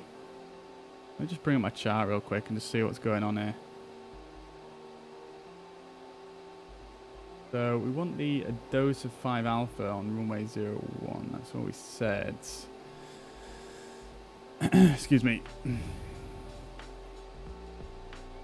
So it's got all these waypoints in here, which are basically just saying fly radial 195.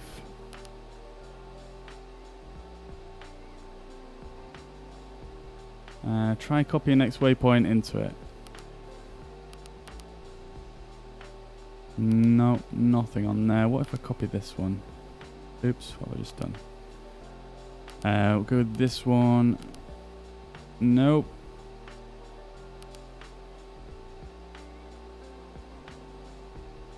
Oh.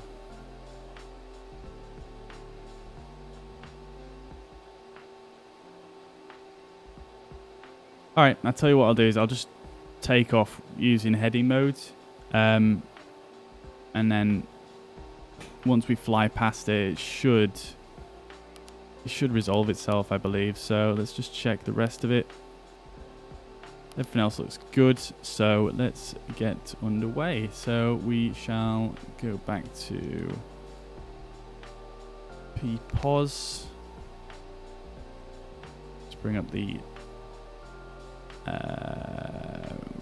let's just quickly do the before start checklist, make sure I've not missed anything. I always feel like I do.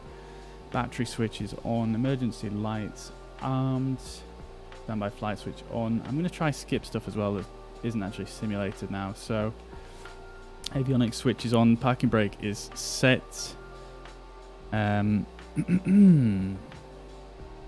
Passenger briefing, can't forget that. Boom. May I have your attention, please? Seat belts are secured, exterior lights can come to nav, logo and beacon. At this time, please refer to the passenger briefing card located The near ICAS your is seat checked, FMS for is important set, safety-related climate control information. selector is off. Smoking is prohibited. Alright, let's aboard start the this engines. aircraft, while the no smoking lights are illuminated and prohibited in the lavatory at all times.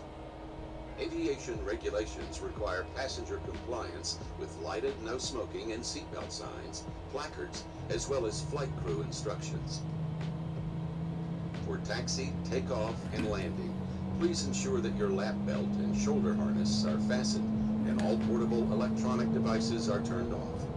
Tables, luggage, and loose articles must be stowed and secured. Seats must be in the upright and outboard position, and your headrest extended per instructions. Hope you're listening to the safety briefing, guys. To fasten your lap belt,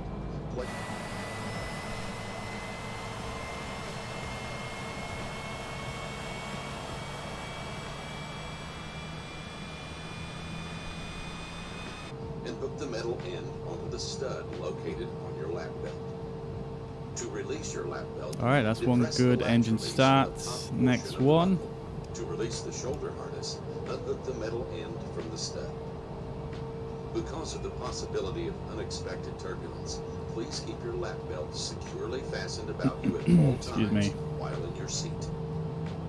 In the event of cabin depressurization, oxygen So what we masks will do though automatically is drop we from will, overhead I don't know if Mariner's Locate still the nearest watching, but we mast, can probably roll the try, mast I mean, down I the can full probably try and length of the attempt to tubing and place it over your demonstrate nose. the Adjust course masks by button pulling the elastic straps and breathe normally. Don with this your mask departure. prior So to assisting others with their masks. flying a course of 195 out An of the emergency exit is Bolzano located at the right side of the aft cabin. To open the VOR, emergency so that's exit, remove the plastic panel covering the release. 1705. Turn the We'll handle put that in in nav clockwise 1. direction. Pull the top of the emergency And exit inward, excuse me, lifting if the we go base to out of the VOR1 opening and into the cabin. and then we wind this Discard the course emergency exit overboard. to Exit the cabin by stepping 195. through the opening onto the wing and continue forward off the wing. The main entry door, which you use to enter the aircraft, may also be used as an emergency exit. To open the main entry door, first, 195 is push set, on the so inner if you handle look located here, above the inner handle. you can see Second, this pull down on the departure inner handle is asking us approximately to 90 degrees. depart Push the and door use open this and lower VOR the stairs to exit and the use aircraft. a Life 195 vest locations are placarded near course your seat. coming Down out the from life vest, the tear VOR, open the and then we'll storage carry bag on with and the remove the vest. waypoints from there. Place the So life vest what over we're going to your do Wrap the is, strap around your waist, um, buckle, and that's at tighten the 19 strap. miles from the Pull your VOR, we belt. Wrap carry the on with belt the around a leg, normal buckle, nav. and tighten the strap. So Inflate the life what we're vest going to after do exiting the is plane we'll by leave it on holding down VOR mode, both red tabs. and If the let's see how life that goes. vest It fails to might, it might not inflate, work out blow into the as manual I inflation feel like it tubes might do, attached but to the let's vest. see what happens. Information on the location and use of fire Alright, cool, so we've got extinguishers, two as well as good other engine emergency or starts. survival equipment. This guy's still Refer blabbing to your on. passenger Let's briefing do our card after start or checklist consult real your flight quick. manual. Thank you, So and have a throttles pleasant are flight. indeed... Oops. Alright, throttles are indeed idle. Engine starter button is started. Sorry, that's not the... that's the wrong checklist. We've just done all that. Index. Mod settings. Let's disconnect the ground power. Alright, so before taxi, avionics are on. Climate control selector is now normal. Passenger safety lights are on.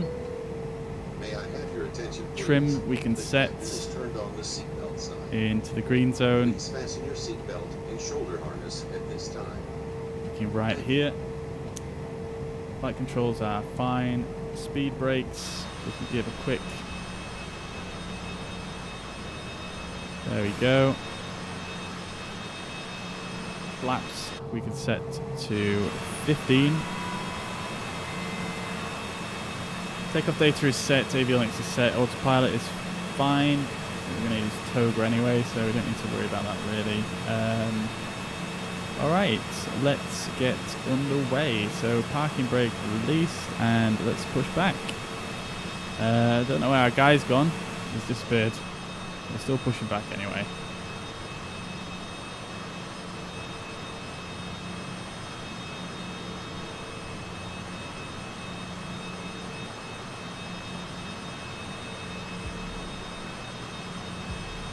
Let's stop there. I don't know where this guy's gone. Alright, cool. And taxi lights on. Strobe light don't need to come on yet. Alright, let's get underway. Parking brake released.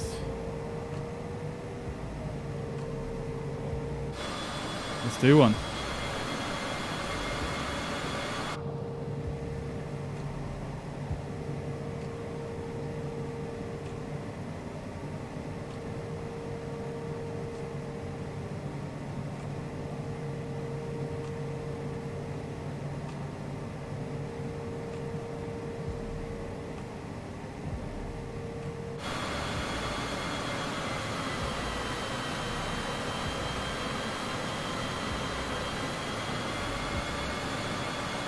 This thing's so easy to oversteer with this thing.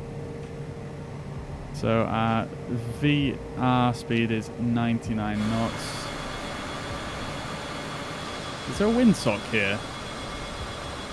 I haven't seen one. A couple of helicopters over there as well. I didn't notice them before.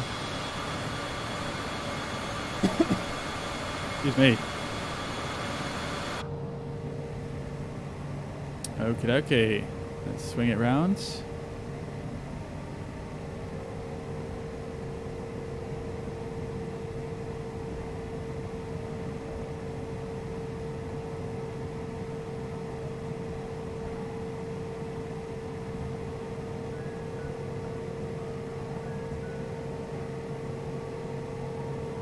Alright.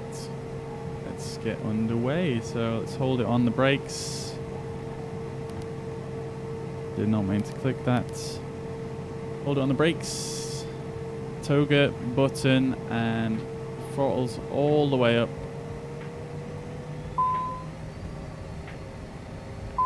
Could do with doing that as well, couldn't I? Brakes released.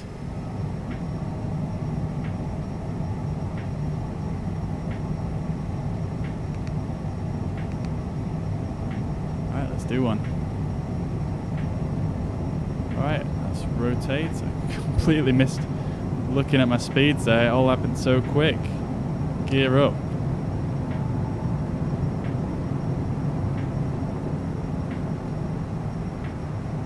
Alright, we can probably pitch down a bit here.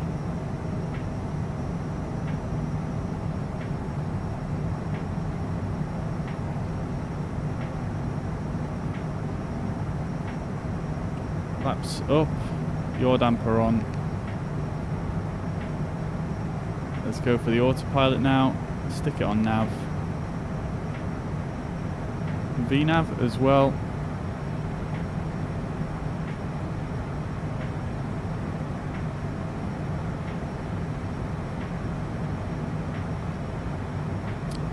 Oh, we could put it in the climb gate as well. Completely forgot about that one. Nearly overspeed. Alright, so what the aircraft should do now is it should come in to this green line and fly along it.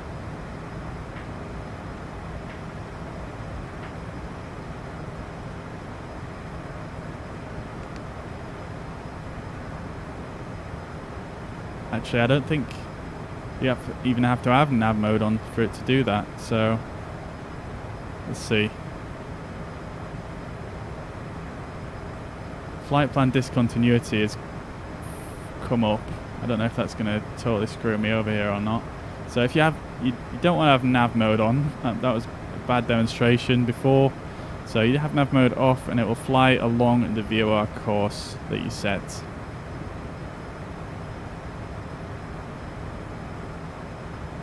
Let's put this on auto. There we go, beautiful. Okay, so let's fix that. And as you can see, even though we're not using the FMS data here for the navigation, for the lateral navigation, we'll turn our strobes on. Should have turned them on before. Taxi lights off. And we'll continue the climb here. So even though we are not using the FMS data, so this white line, we're not actually, the computer's not actually following it. The computer is following the 195 course from the VOR. But as you can see, this line that the FMS plotted as a interpretation of the course of 195, we're flying directly along it. So that's that. And if we switch back to nav FMS 1 now, it should basically just continue flying the same path, which it is.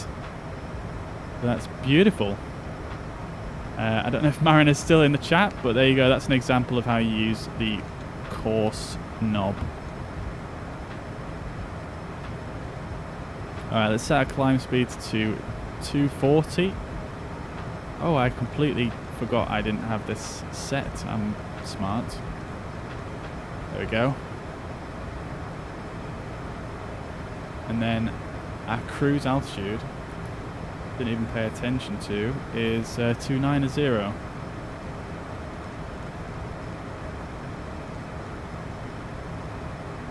There we go. Beautiful. Alright. Let's check the map on VATSIM. Let's see if there's anyone actually on. Real quick. So if we zoom in here, we should be in North Italy somewhere. That's us. Okay, cool. So there's no one covering us as always. Let's see. Is there going to be? Oh no, that radar control is just outside of our area as well. Never mind. All right.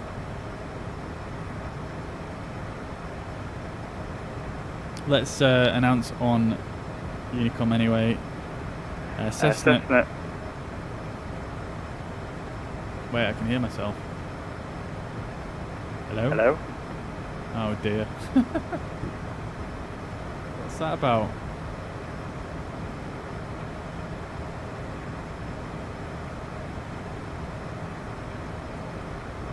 Are you there, Mariner? Nice, nice. Well, I hope that gives you a good example of how to use the course button. I don't know if you knew that already or not, but that's the main way I've used it in the past.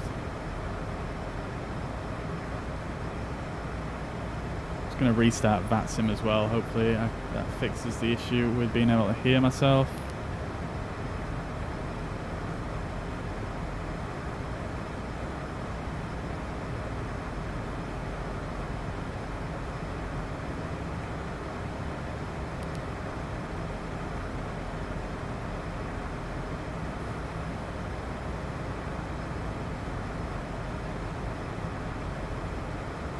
Bolzano. Oh my god, I can still hear myself. What's going on?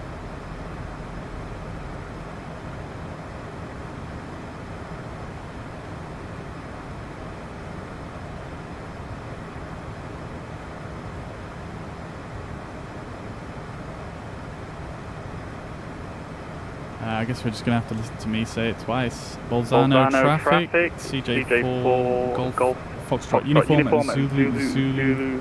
Climbing through flight level 248 for flight level 290. Oh my god, it's so distracting being able to hear yourself. Jesus Christ, Brian May is now flying plane simulators.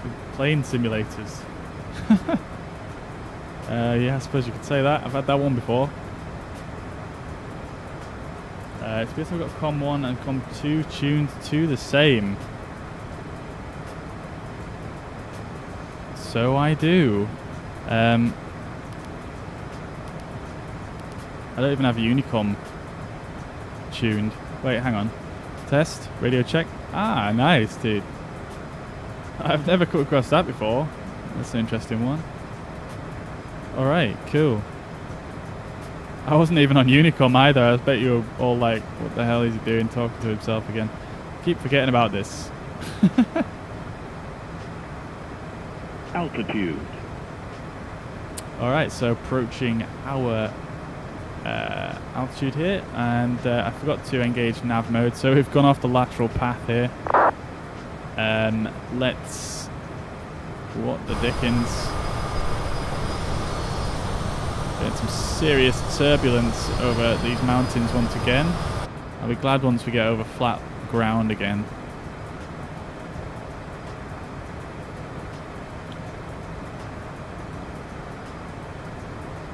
Nice one, Tom. Appreciate that.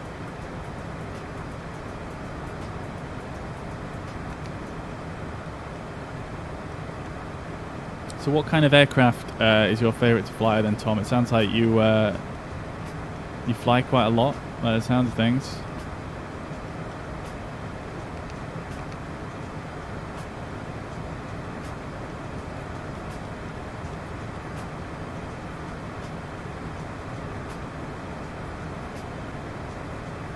Alright, I'm still here, guys. I'm just going to be hiding the face cam for a sec.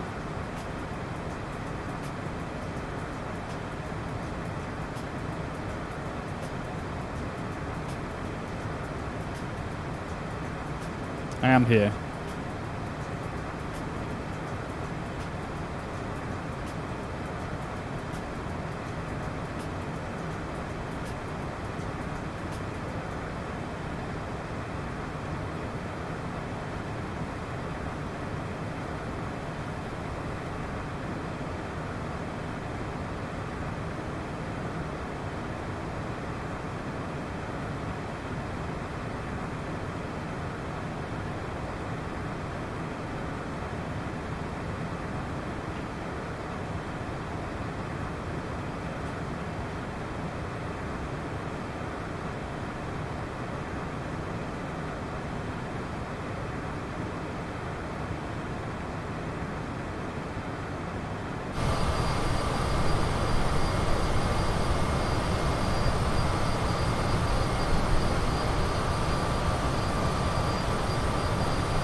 All right.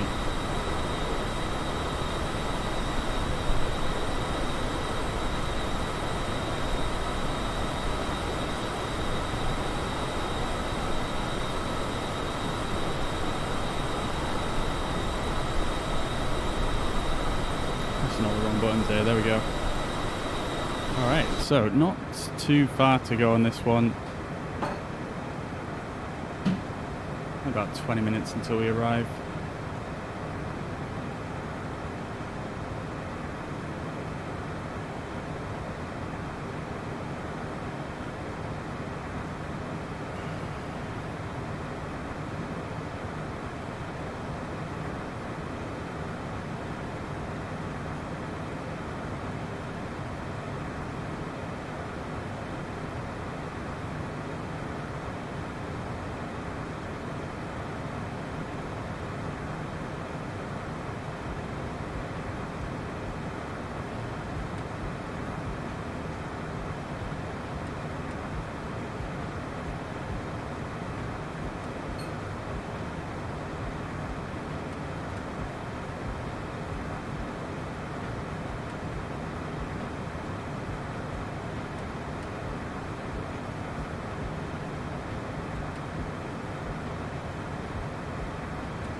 Have I done a transatlantic flight? No. Not in its entirety, anyway.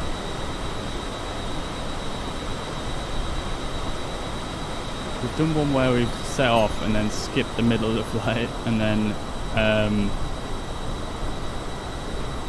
ended across the Atlantic. But that's about it.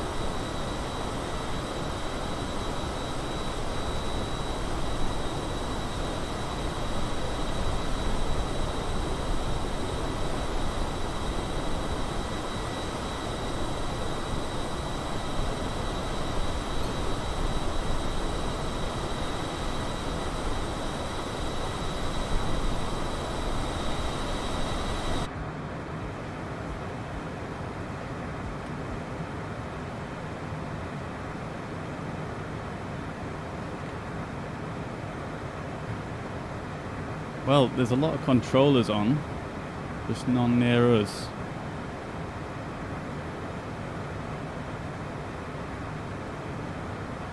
Unfortunately.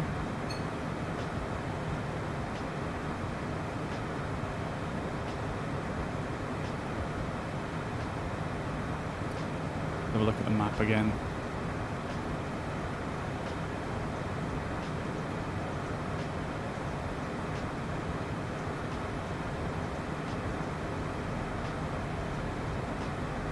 Yeah, still the same situation.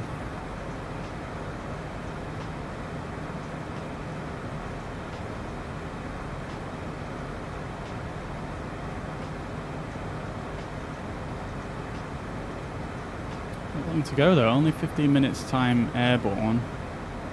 And we've got about 15 minutes left, so maybe the flight simulator map was then correct. Let's increase our speed a bit here. Lagging behind a bit.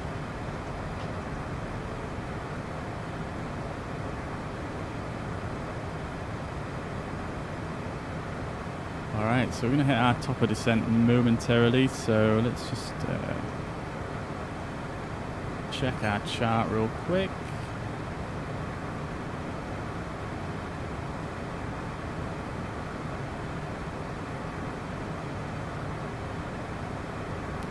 Should have really done this already, but let's just quickly look at the waypoint to make sure everything is correct.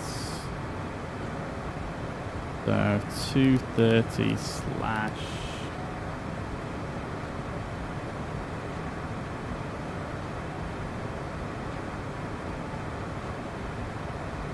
6,000 for this one or above.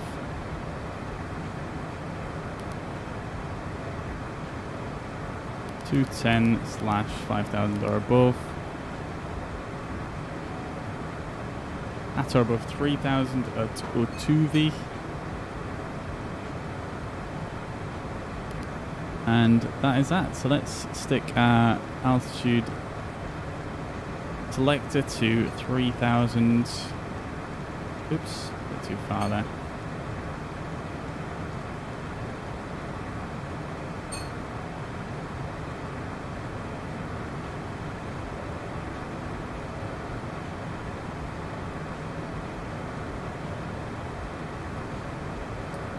Alright, so we should start descending momentarily. Path is armed. And let's just bring this over here.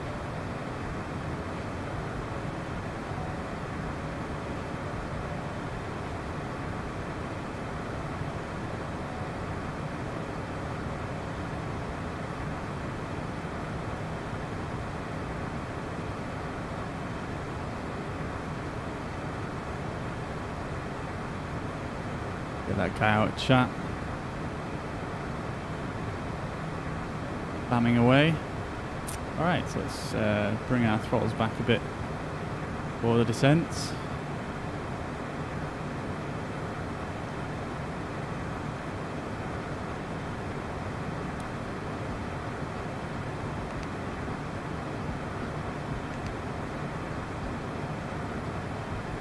We're going to be breaking out the weather as we get a bit further down here.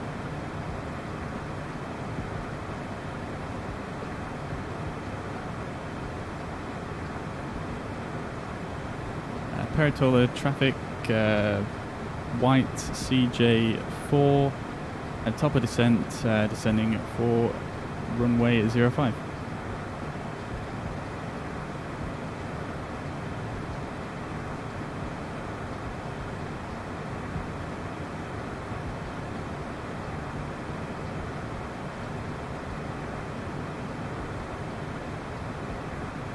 Right, Tom. So you're just using the this and the Neo. So which version of the are you using the A32NX mod? I take it. Which version are you using?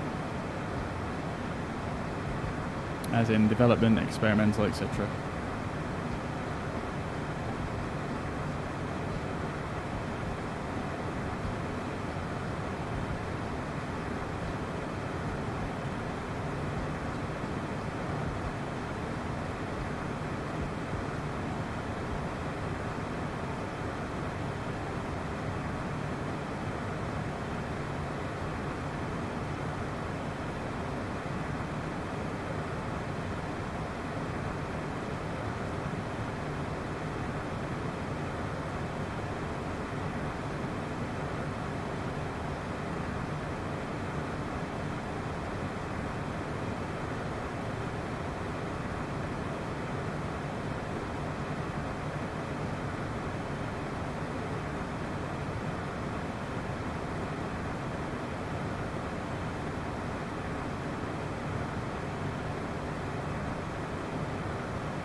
Alright, let's check the meter.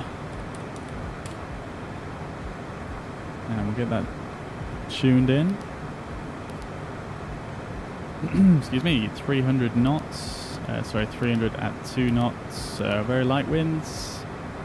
UNH is 1013. Temperature is 6 degrees. Don't actually know if the runway is wet. I think it's dry. Anti-ice doesn't work there, so let's just send.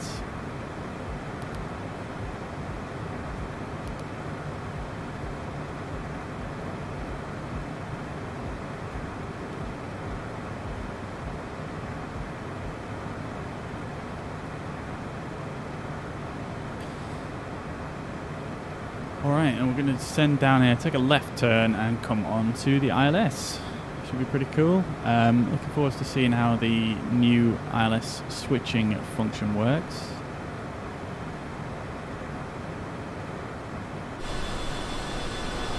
Oof. Look at these clouds. Beautiful. Alright, and to be fair, yeah, we're probably going to need the anti-ice on as we come through these clouds here. So we'll leave it on for now.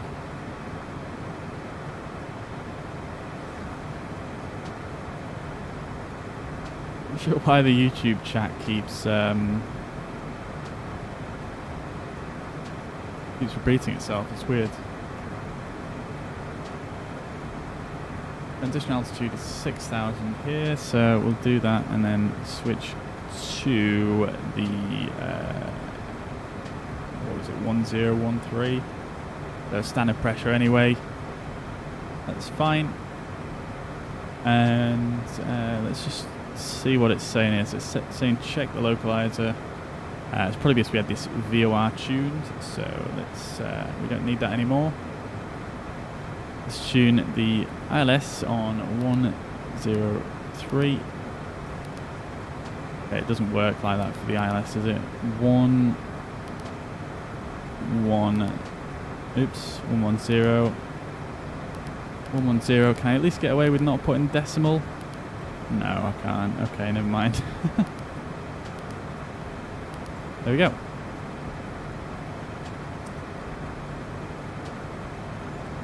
How come's the cam's gone? Well, I've just been live for ages and I thought it'd be nice to just have the cam off and relax a little bit, you know?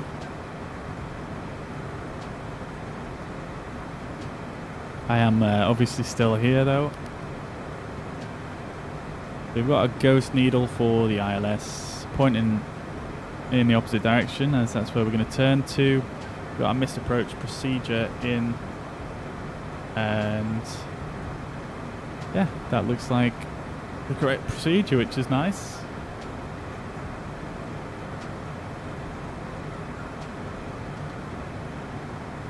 Alright, so we're descending on down, 290 knots, 17,000 feet. Beautiful.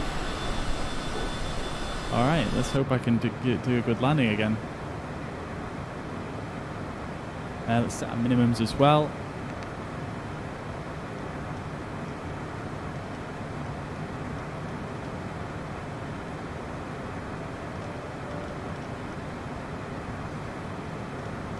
So our minimums are 655.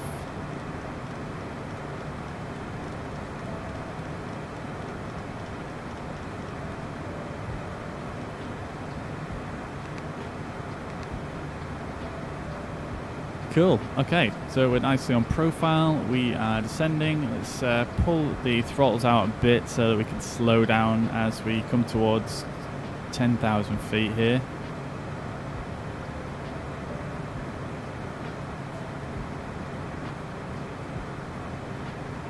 Going to be going at least 250 knots as we approach 10,000 feet. Getting bumped about a bit by the some turbulence. All right.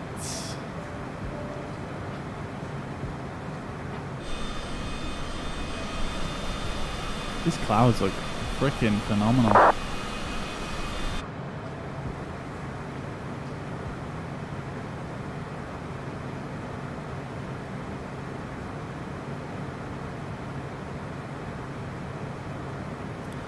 Peritola traffic, Cessna CJ4 white on descent, on approach rather, for runway 05.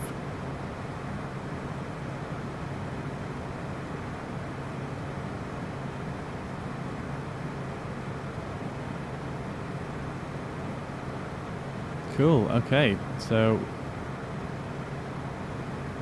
getting pretty close now. Left the passenger seatbelts on the whole way, but never mind.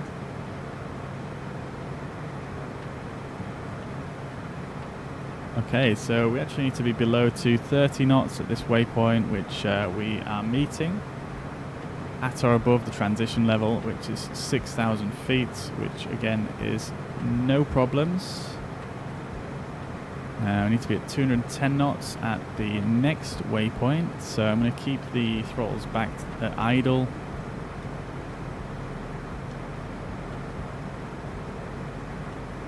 $12 miles to the next waypoint, so we can just chill for a moment.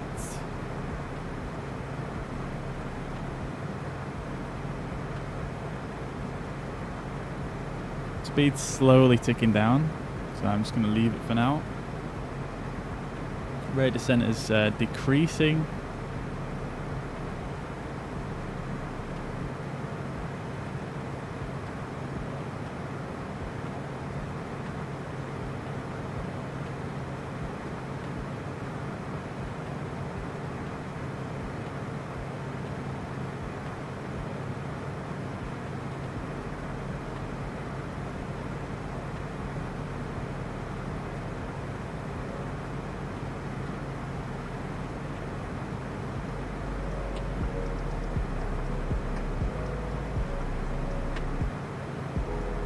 Alright, we are losing our vertical path by the looks of things.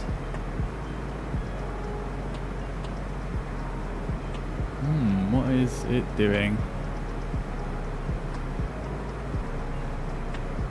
Can't even see this waypoint because it's just the same colour as the pink.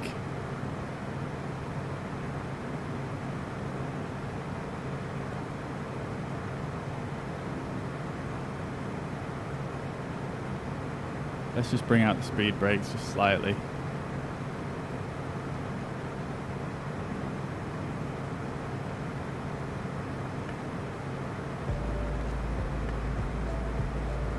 Alright, so through 10,000 feet we can put our landing lights on as well. We'll put our pulse lights on.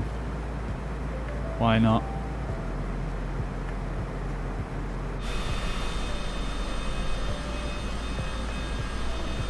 There they are, pulsing. Beautiful.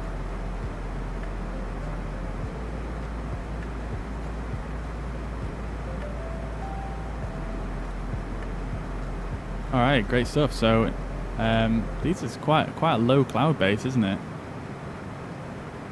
Let's set our altimeter to, let's just check that's correct, 1006 in the sim apparently. Real QNH is 1013. Interesting.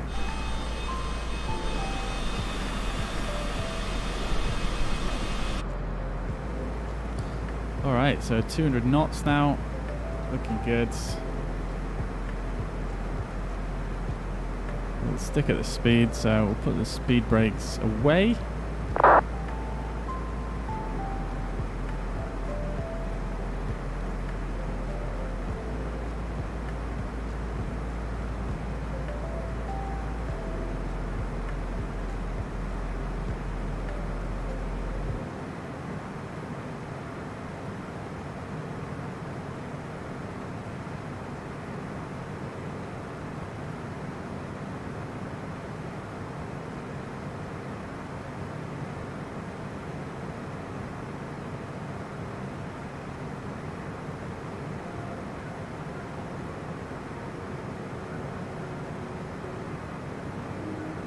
Alright, are we going to ever go through these clouds? Seriously low clouds. So we're going to have a bit of a crosswind on final.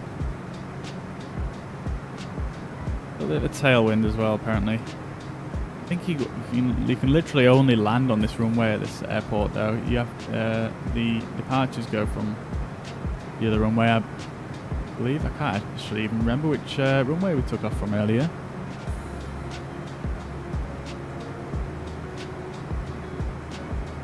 Alright, cool. So we're gaining a little bit of speed here in this turn. I'm going to bring the speed brakes out just a touch.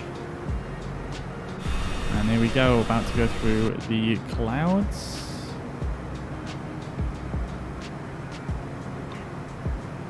Let's turn this weather radar off because it's actually really difficult to see the waypoint names. Probably have the weather on this side actually, even though we can kind of see the weather.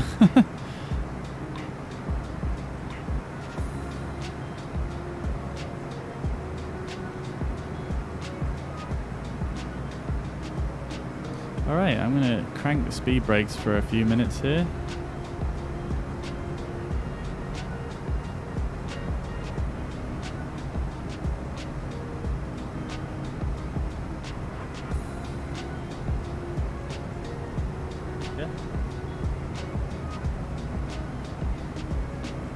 Alright, so we're getting probably a little bit slow now, so just gonna put the throttles back in a bit. I wanted to try and see if I could increase this rate of descent because we are a bit high.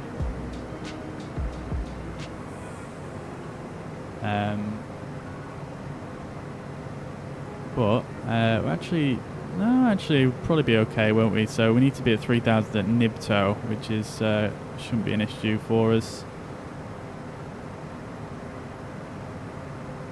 I want to make sure I don't go too much above 200 knots.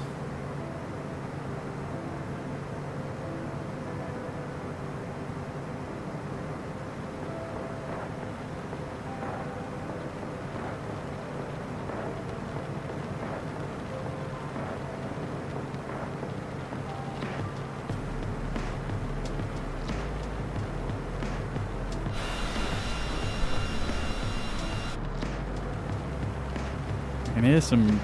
Is that the music? No, it's not. I can hear some form of precipitation hitting the aircraft.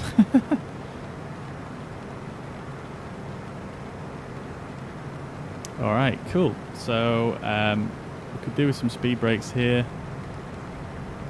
Let's hit approach. And when that goes below 200, we want to get flaps 15.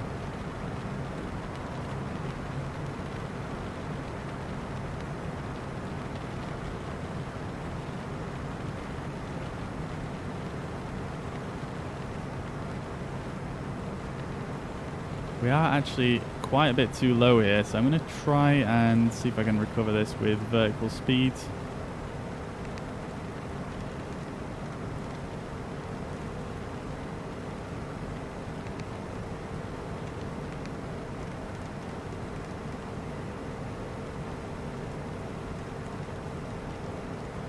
Put this to minimums.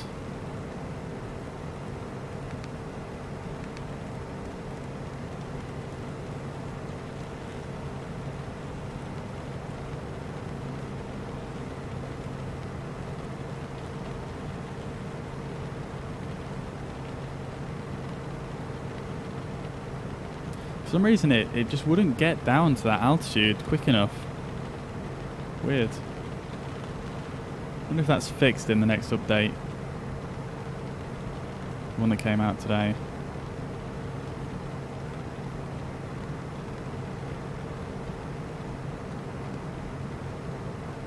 We can probably put nav actually, can't we? So that will rejoin the line.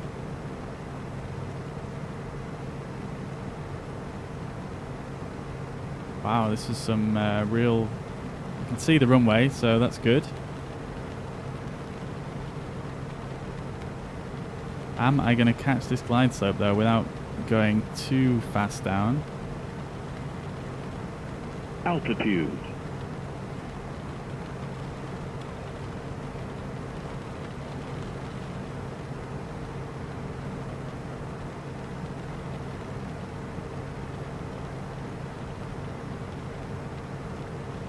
Come on. There it comes.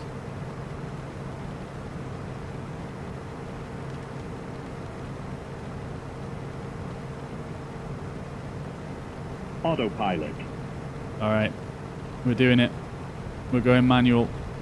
Minimums. Minimums continue. There we go. Back on the glide slope now. 500. Flaps 35. Landing gear down.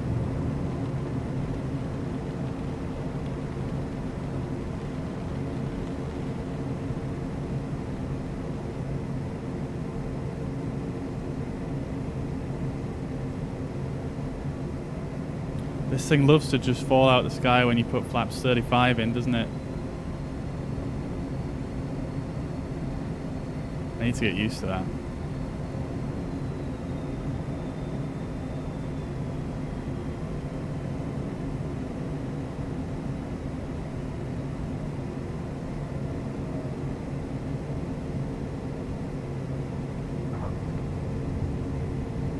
There we are. Not a bad landing. Bit of a rough approach, I'm not going to lie. Probably could have done better there. I need to anticipate how much airspeed it's going to lose when you go for flaps 35. I keep forgetting how aggressively it loses its speed. But I'll take it. 105 feet per minute. That is pretty solid if you ask me.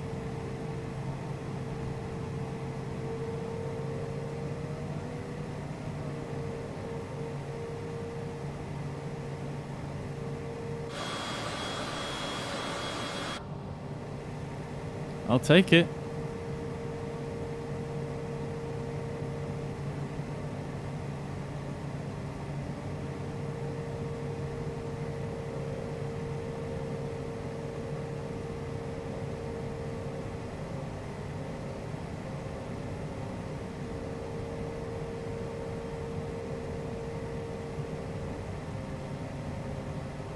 So all it leaves is just a taxi on down here and get shut down.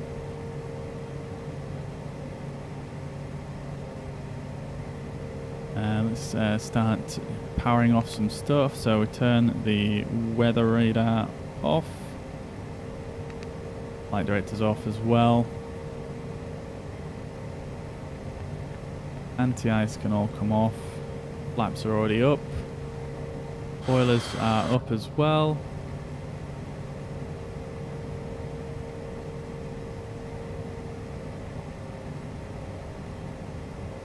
Okay, cool.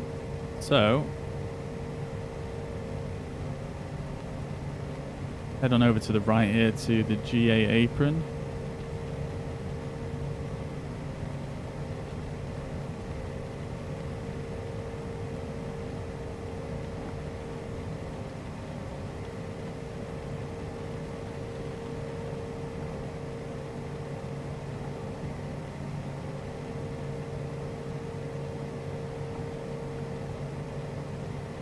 Love this scenery. It's so good, man. The detail on it is just amazing. Like, look at all the buildings and everything just looks so good.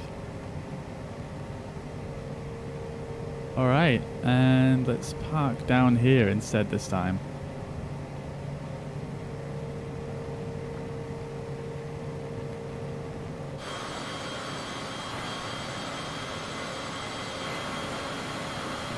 Oh, there's actually a spot right here.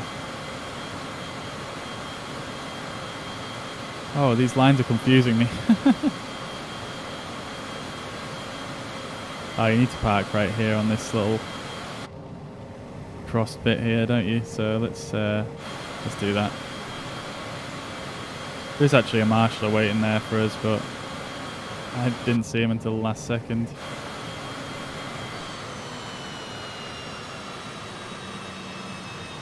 Beautiful. Okay. There we go then. Let's get things shut off. All these can come off. And there we go. Beautiful. Alright.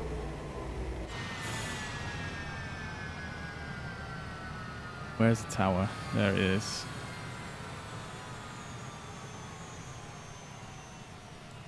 Right then, guys. So, want to thank everybody for tuning in today. Thank you everybody for the support. Really appreciate it. I hope you guys have enjoyed. That's going to be all from me today. For today, rather. So, I'm going to catch you guys in the next one. Next one will be on Sunday now. So, I'll see you then. Bye-bye for now. Lack, I'll see you later, buddy. Take it easy. Tom as well. Take it easy. Mariner as well, if you're still here. Jared. Leaf as well. I'll catch you all in the next one. James, Yoko, Bill, Sam, Karan, Dimitros. Take it easy. Bye for now.